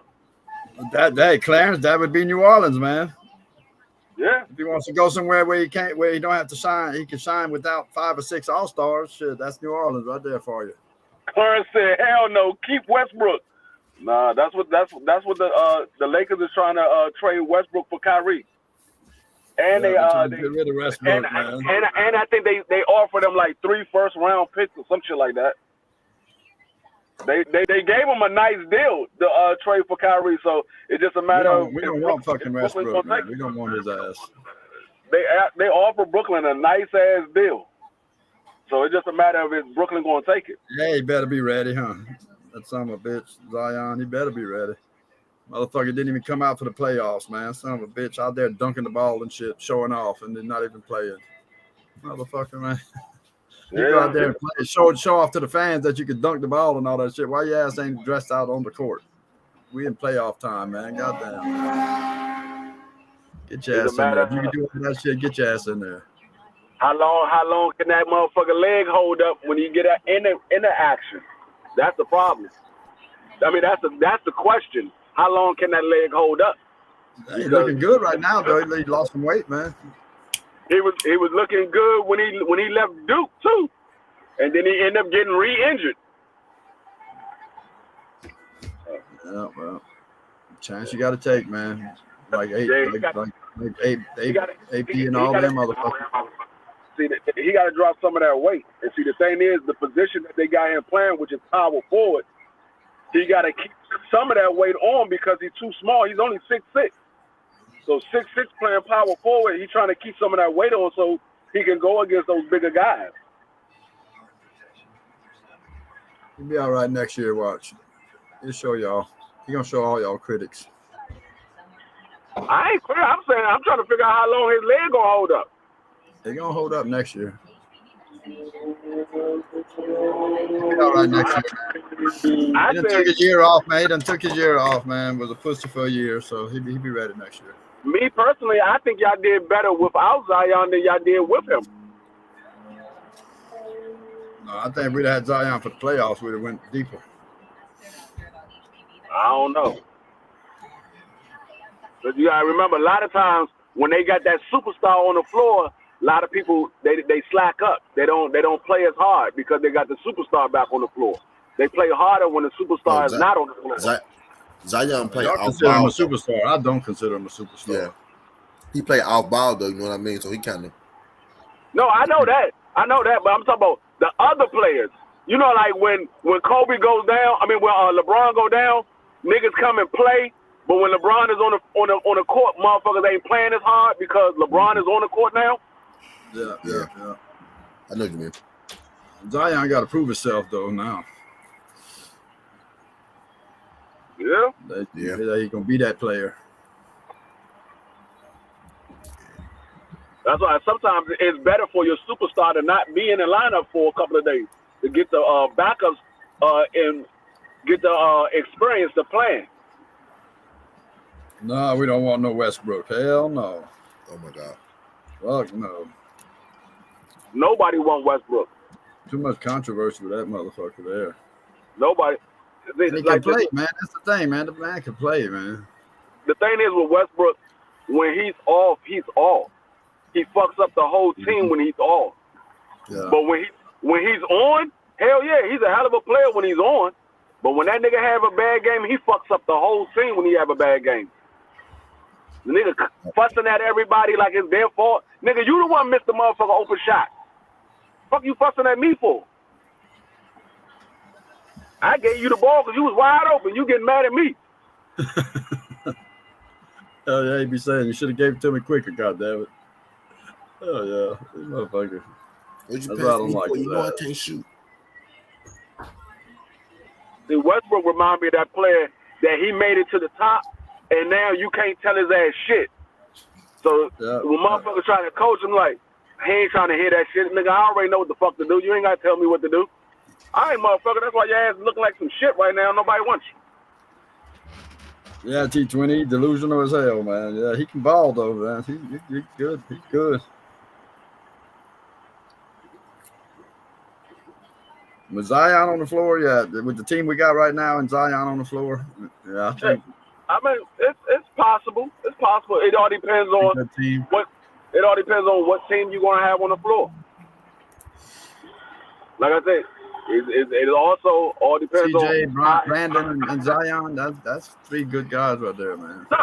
No. Y'all got a nice lineup. It's just a matter of how they're gonna play together now that they all together.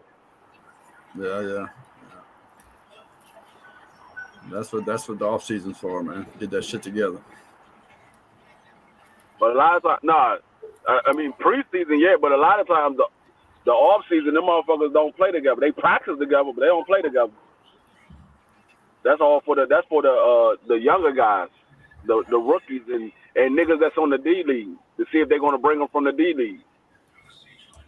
Say Westbrook won't make it there, Clarence. In New York? Hell no. Nah, Westbrook could get booed out of the motherfucking stadium.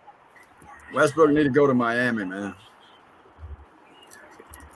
Yeah. We need to go to Utah. He can go to Utah. He go to Utah. Yeah, that's where he need to go. He need to go somewhere like Utah or Sacramento somewhere. Yeah, go somewhere like San Antonio. Sacramento? Damn. Yeah, Sacramento. Nah, I send him to Sacramento. Make his ass get humble again. Damn. Put him at the bottom. Put him at the bottom again, man. Hell yeah, you got. I said Utah. At least you got a little chance in Utah. No, sometimes you gotta humble these motherfuckers and let them know, nigga, you ain't what you think you are. Hey man, Detroit needs somebody else, man. They need one player to really. Nah, Detroit is not their team, man. Low key, that almost might work, but I think he'll fuck them young niggas up. That's what I'm about to say. Detroit is not the team you want to take him to. It's too many young guys there. He gonna fuck that whole team up. Yeah, that's true. That whole team is gonna get fucked up because of Westbrook. Young boys fuck around, fuck him up. Hey, that was my underdog betting all last year, man. Detroit, they got a hell of a team, man. They just couldn't finish the damn games, man. They lead the whole game, almost every game. They'd lead it all the way to the end, man. Then they'd blow it. They got a couple players, Cam. They do got it. Yeah, they got some decent players in Detroit. They need some experience. That's all. Yeah, they need some experience. Once they get their experience under their belt, they're gonna be a team to be reckoned with. T20 says send the motherfucker back to OKC. You know what Detroit remind me of? What Detroit remind me of is Golden State. They drafted all of those players, and all them niggas are playing together. So it's just a matter of time where all the motherfuckers like, okay, now we know how this motherfucker game is going. We know what we need to do. It's just a matter of time. They're gonna be a team to be fucked with. They will be. I watched them all last year, man. I bet on them almost every fucking day. Right. So I watched them, man. They're a good team, man. Quit doing Detroit in your goddamn bets, Cam. They just couldn't fucking finish the games, man. But they'd win. I mean, they was leading into the fourth on every game, man. He said send Westbrook back to Oklahoma. I know it. Shit, Oklahoma, like, man, we won't take that motherfucker if y'all give us 5 motherfuckers with him. We ain't taking Westbrook ass. I agree. He needs to go to Sacramento, man, or Utah. That'd be a good team. I say send his ass to Sacramento. Might make Utah better though, man. I'm trying to give him a little change. I say send him to Utah or send him to. No, you know what? That wouldn't be a bad move. Put Fox on the Lakers and give Westbrook to Sacramento, because Fox he's a hell of a point guard. That might not be a bad move. Yeah, that makes sense. It makes sense, different. That might not be a bad move at all. Garrett Fox got a max contract from them. They ain't trading him. He got a max contract like last year, I think. Actually, he had a max. Who they got that the Lakers would want though? Fox. Russell. Fox. Fox is the only person that they will want. Russell and Fox. Russell for Fox. I think the Lakers would be ready to give that motherfucker away. But I don't think Fox is getting paid more than Westbrook is getting paid. You got to remember, Westbrook is getting paid like $41 million a year. Damn. He got a max deal. That was the reason why Washington switched with him and John Wall, because both of them had the same max deal. They both was getting $41 million. So John Wall leave. John Wall just went to he just got traded from Houston to what the fuck did he went to? Clippers. He's with the Clippers. Yeah. He's with the Clippers. Fuck you went to. You think they're gonna make the Clippers better? He might. That's what they was missing, is a point guard. They ain't had no veteran point guard. Yeah. So he might make them better if he could play. If he could stay healthy and old too though, man. He getting up there in age too though. Yeah, he like 32. Yeah, he like 32, 33. Oh, that ain't too bad. Yeah, but if you get motherfucking you get Leonard back and you get PG back, that and John Wall, and John Wall healthy the whole year, they might be a team to be reckoned with. John Wall played for the Clippers. How y'all feel about it? Yeah, we was on that shit this morning, wasn't we? On Pete channel, on T's channel this morning, man. We was on that shit about basketball. Oh, she said he getting $47 million. I knew it was 40 something because him and John Wall was getting roughly around the same amount. That's why it was an even switch to Houston. It was an even switch because they was getting roughly the same amount of money. Both of them was on a max deal. He said Westbrook going to the big three. Now they want Westbrook going to the big three. That's where you need to go. Rick was good, Rick. Dog, Westbrook would be so cold in the big three. Hey, that'll be fun to hear Westbrook go to the big three, dog. So I'll laugh my ass off. That nigga Westbrook. That's a damn shame, man, when nobody wants Westbrook, man. No teams want his ass. That's a damn shame. That dude's good enough. Wow.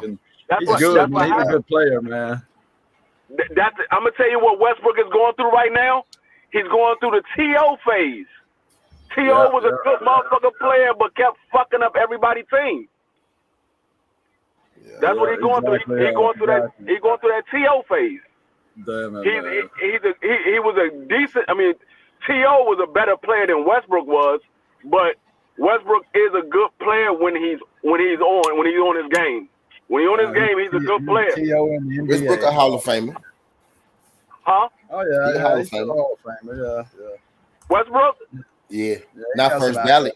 Not first ballot. But he got accolades. Yeah. I don't know. He might. I don't know. I don't know if he's a Hall of Famer. Sure he is. He'll get in. He'll get in. Not first ballot, but he'll get in. He probably get that joint on like his all them triple doubles and shit that he got. He'll get in for that. He might get in his 5th or 6th try. Yeah, he'll get in for all them triple doubles and shit. You know, he got the most triple doubles. He averaged triple double like 4 years straight, some shit like that, 3 years straight, some shit like that. He'll get in. He might. He like number He can ball, man. He's just up there in age right now, man. You know, top 20.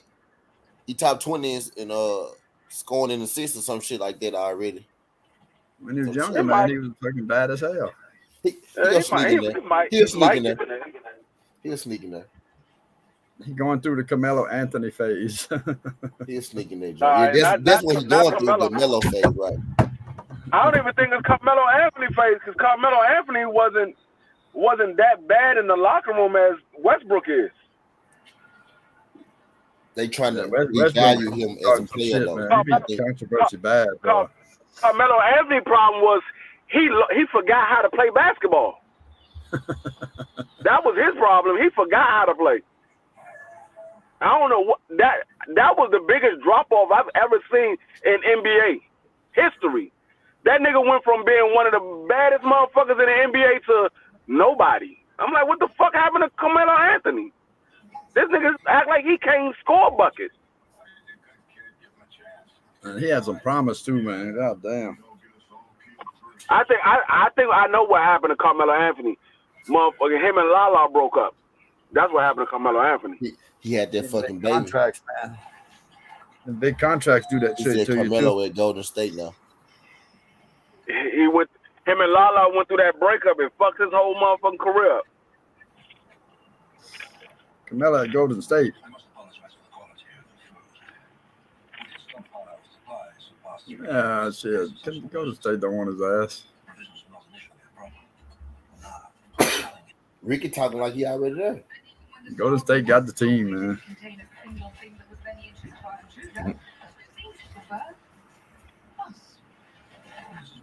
You already there, Ricky? I was already in the top 75 all time. I was talking to motherfucking Lala on Instagram the other day. I was like, why the fuck you get what Carmelo you could have got with me and shit?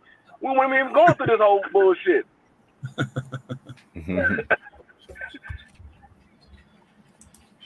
Lala been bad ever since she was on motherfucking BET. Boy, Lala could do whatever she wanted to do. So you didn't have them big ass contracts Carmelo had. That's why she got with his ass. Okay, he already there. 2-year deal. No shit. Damn it, man. Yeah. They either mean that mean be ready to play now, man. That mean Golden State not gonna win no ring. Nah, they're not. Golden State gonna fuck up now, man. God damn it. Carmelo is the Charles Barkley of the NBA right now. He's not gonna win a ring nowhere he go. Damn. Man, call him Charles. I'm glad he got back in the league. That nigga that went to LA. He went to LA with LeBron. They couldn't win no motherfucking ring. He didn't went to motherfucker play with Kevin Durant. The motherfucker couldn't win no ring. That nigga that went to play somewhere else. That nigga can't win no ring nowhere he go. Damn. Nobody called his ass Charles Barkley.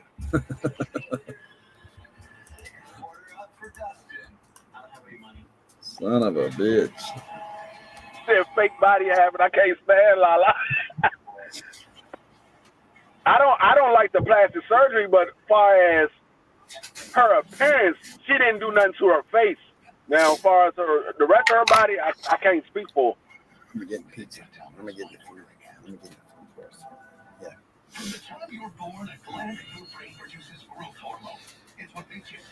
Yeah. Interesting offseason in the NBA, huh?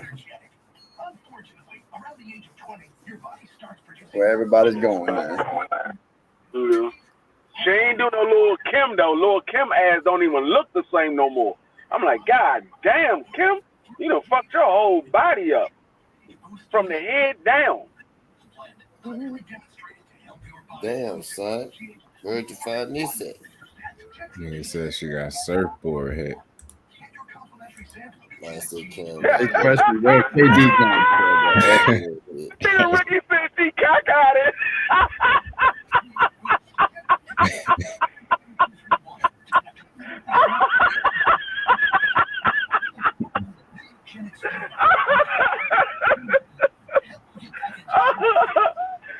She do got a little cock to her eyes when she looking in a certain direction. I don't know if it's a lazy eye or something, but it is a little cock at times.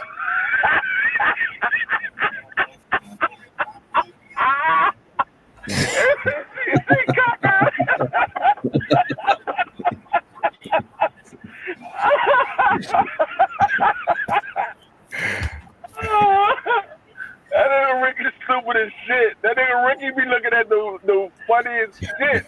That nigga. Hey, no, hold on. Hey, just did you saw the video I sent you last night and the little kid coming at his slide? Yeah.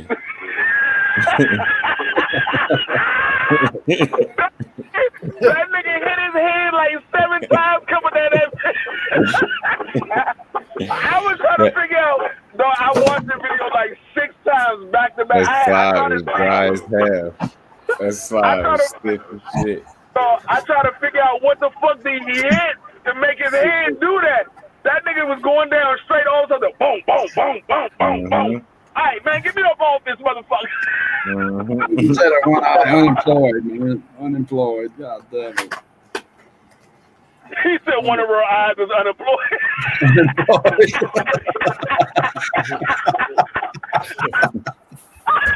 Son of a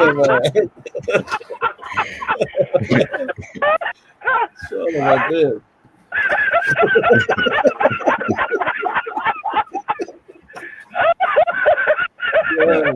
Yeah, some assholes. Yeah. Thank you.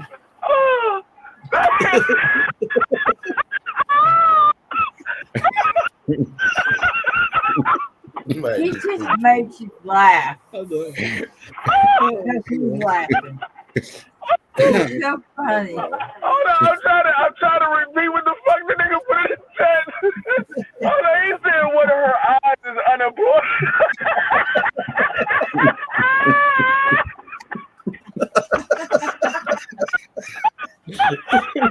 Oh, my stomach hurt like shit. Oh shit, my stomach hurt.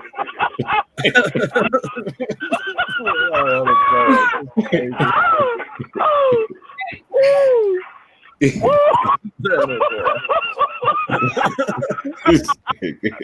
nigga Ricky stupid as shit. I've never heard no shit like that in my life. This nigga said one of her eyes is unemployed.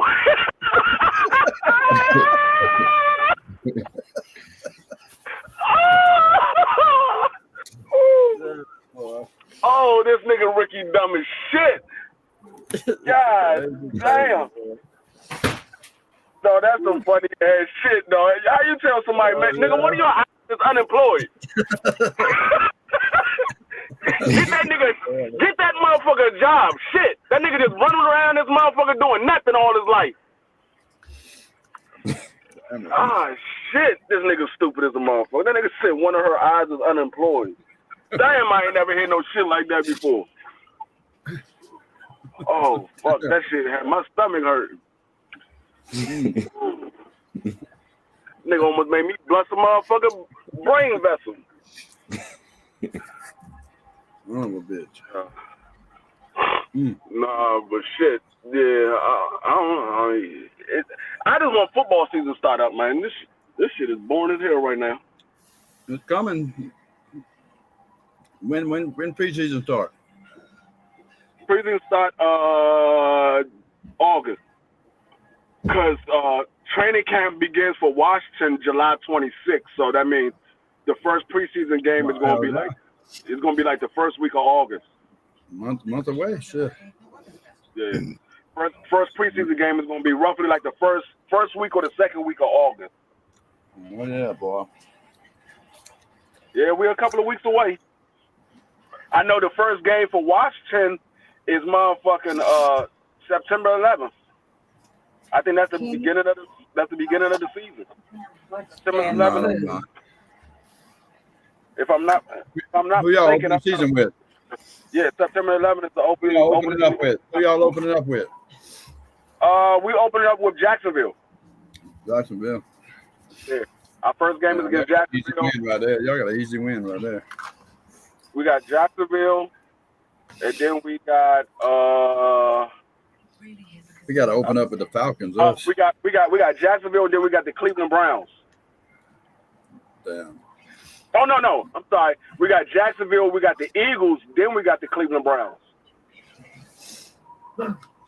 3 easy games, man. We got the Eagles the second week of the season at home. Yeah, that might be tough, huh? Yeah. Philadelphia got a good team.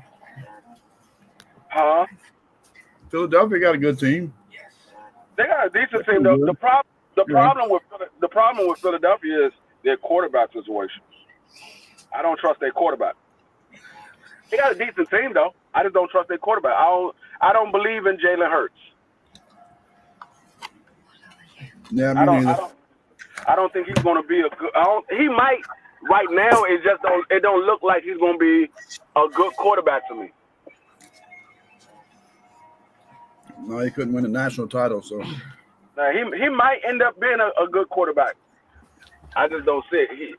I see him being injured more than he plays. The boy can throw the ball, though. The boy can throw the ball. He can throw the ball, but his decision and he can run. Is a little off. He can run and throw the ball, man. He's good. In college he was good, man. He was really good in college, man. First time he gets some trouble, that nigga he's trying to take off and run, and that's gonna cost him him getting injured, and it's gonna cost his team the game because you got to be able to have that pocket presence. All you got to do is just slide a little bit to the left, slide a little bit to the right, step forward into the pocket. You ain't got to take off every time. Boy was at the fight last night, man. Who's that? Israel fight. Boy, the quarterback from Super Bowl, my boy. Oh yeah, they was at the fight. I saw them. Yeah. Oh yeah. They ain't going back though.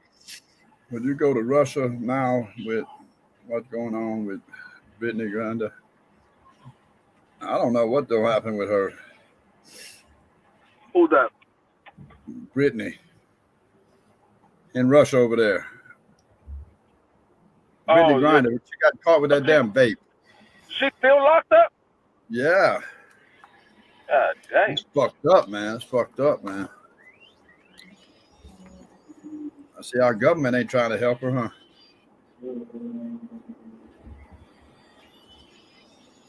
Wow, they banned your video, Ricky? He said somebody had his video banned. What? For hate speech.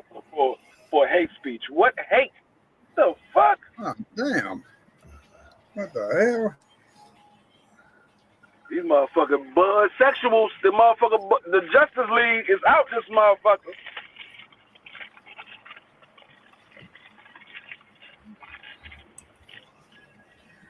Yeah, some of them Bud Crawford fans turned it in, I guess. That's a weird situation she in.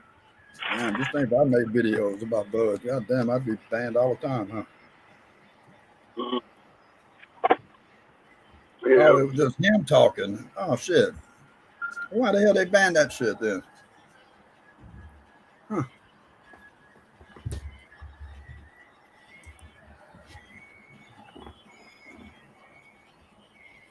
Somebody turned it in. Yeah. Yeah. That's when you know you made it big, Ricky. You got motherfuckers banning your videos and shit. Oh yeah.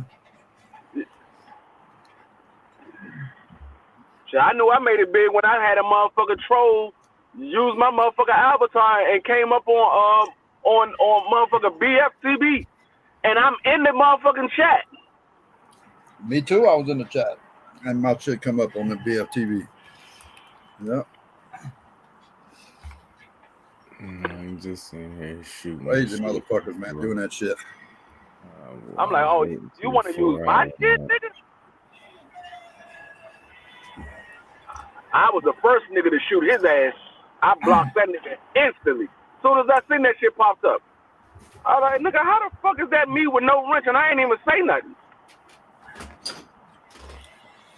My dude, he got on BF today. The same dude that went up on this channel here on Just Do. That evening, the next morning, he was over there on the fucking. BFT. Yeah. I remember I was on the live with BFT when that nigga popped up and showed the same motherfucker. He did it first. Yeah. The first joint he did was on Ricky joint when we was doing the motherfucker. We was doing the open panel. He came on Ricky joint. We was doing the fighter rating. He came on that Thursday. Was it that Thursday? No, it was Wednesday when Ricky had the open panel on Wednesday. He came on that joint and showed the motherfucker dick and titties. Then he came on Just Do the next day and showed the same shit on Queequee's avatar. And then the following day he came on BFTV with your avatar. Yeah. BF just didn't catch it because I gave him a little bit. Because he said, case over, I see you in the back, man. Hang on. And he was talking, you know. I was in the chat like, it ain't me, man. I ain't backstage, dude. Fuck. He never did look in the chat, I guess, to see me. They let the dude pop up. I was like, damn, son of a bitch. That dude made his rounds, man. He got three channels quick. Them niggas don't have no life. And the bad thing about it is it's not always young guys. It's the old motherfucking men doing that shit. Oh, I know that's what it is. It could be some fucking 40-year-old, 40-something, 50-something-year-old fat-ass white guy sitting at a computer screen doing that shit. I bet you. Guarantee you that's what it is. Motherfuckers don't have no life except for going around trolling all day. Yeah. Fuck yeah. Mm-hmm.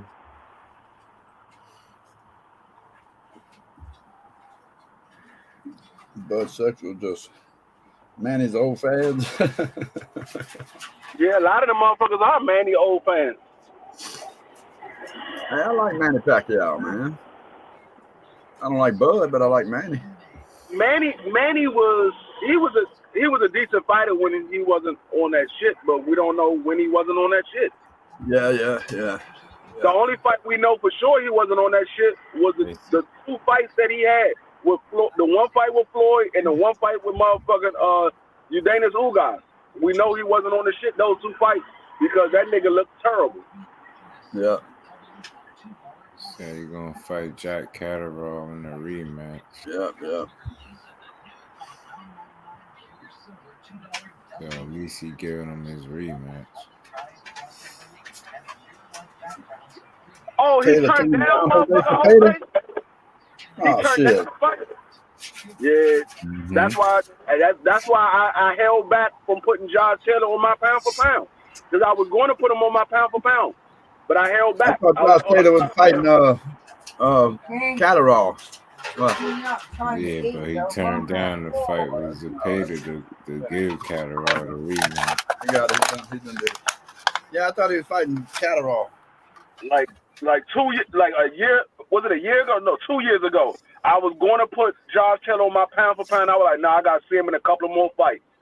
I'm glad I did hold on. Because he's starting to look like them other motherfuckers. Him giving that Catterall a rematch, man, that's bullshit right there, man. He's going to wait until he loses that belt, drops that fucking belt or whatever he did, you know, and not give him that rematch for undisputed is a bunch of bullshit. But the whole thing is, he told Jack Catterall, "I will fight you, but we got to go to 147, or we got to meet at a catchweight." But then he turned around and said he's going to fight at 140. He was going to fight Zepeda at 140. Now he turned down Zepeda. Yeah. The nigga starting to look funny, starting to move funny. Yeah. He knows he feels it coming, man. His next fight he's gonna get his ass beat. He already got his ass beat his last 2 fights, and he got gifted the fucking wins. That's why I be holding off for a while before I put people in my pound for pound, because I got to see how these niggas look once they get a little bit of success. Because once they get a little bit of success, motherfuckers want to start moving funny. Who did he win undisputed with? Jose Ramirez.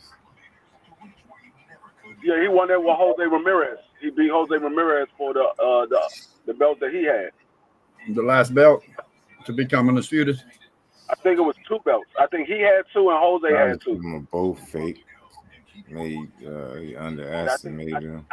I believe both of them had 2 belts, if I'm not mistaken. Yeah. Yeah, both of them had 2 belts. And who we fight after that? He fought Jack Catterall. He hasn't fought nobody since Jack Catterall. When he became undisputed, that was questionable. That shouldn't have been. That shouldn't have that wasn't questionable. He beat the shit out of Jose Romero. You talking about when he got the belt from Regis? Regis, yeah, that's what I'm Regis, yeah, when he got the belt from Regis, that was questionable. Yeah, but when he beat Jose Ramirez, he beat the shit out of Jose Ramirez. He dropped Jose Ramirez, I think, twice. I know once for sure. I think twice though. They trying to ignore him, if anything. They definitely trying to. No, Catterall wants that fight too, boy. And then that fight against Jack Catterall, that was another questionable fight.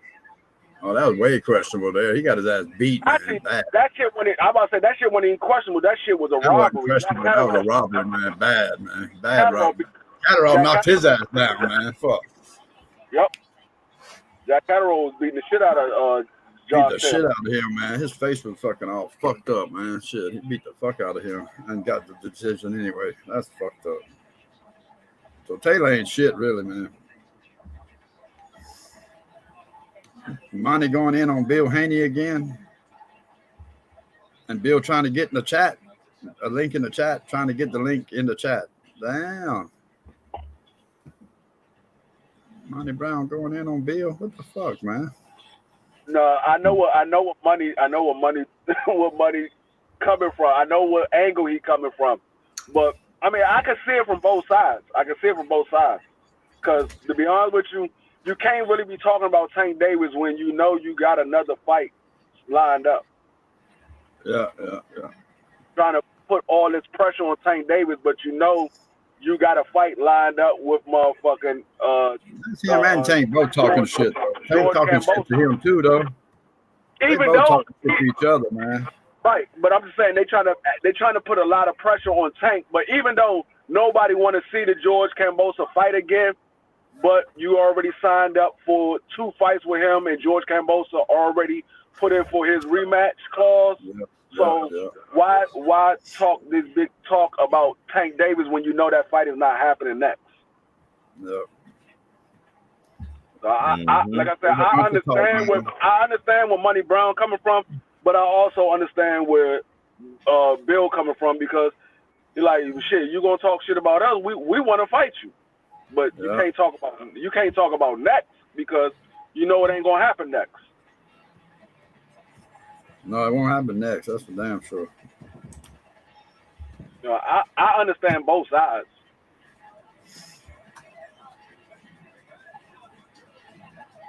He said Haney struggled badly to make 135. That's why Bill talking that 140 crap. I don't know if Haney. I can't say Haney struggled to make 135, because he looked good to me. He never failed on the scale. I could see if he missed it and then he came back and made it, but he came in under 135. He came in at 134. So that don't look like a struggle to me. He came in at 134. Joyce Cambosa was the one that came in overweight, and then he had to come back and make weight. Yeah.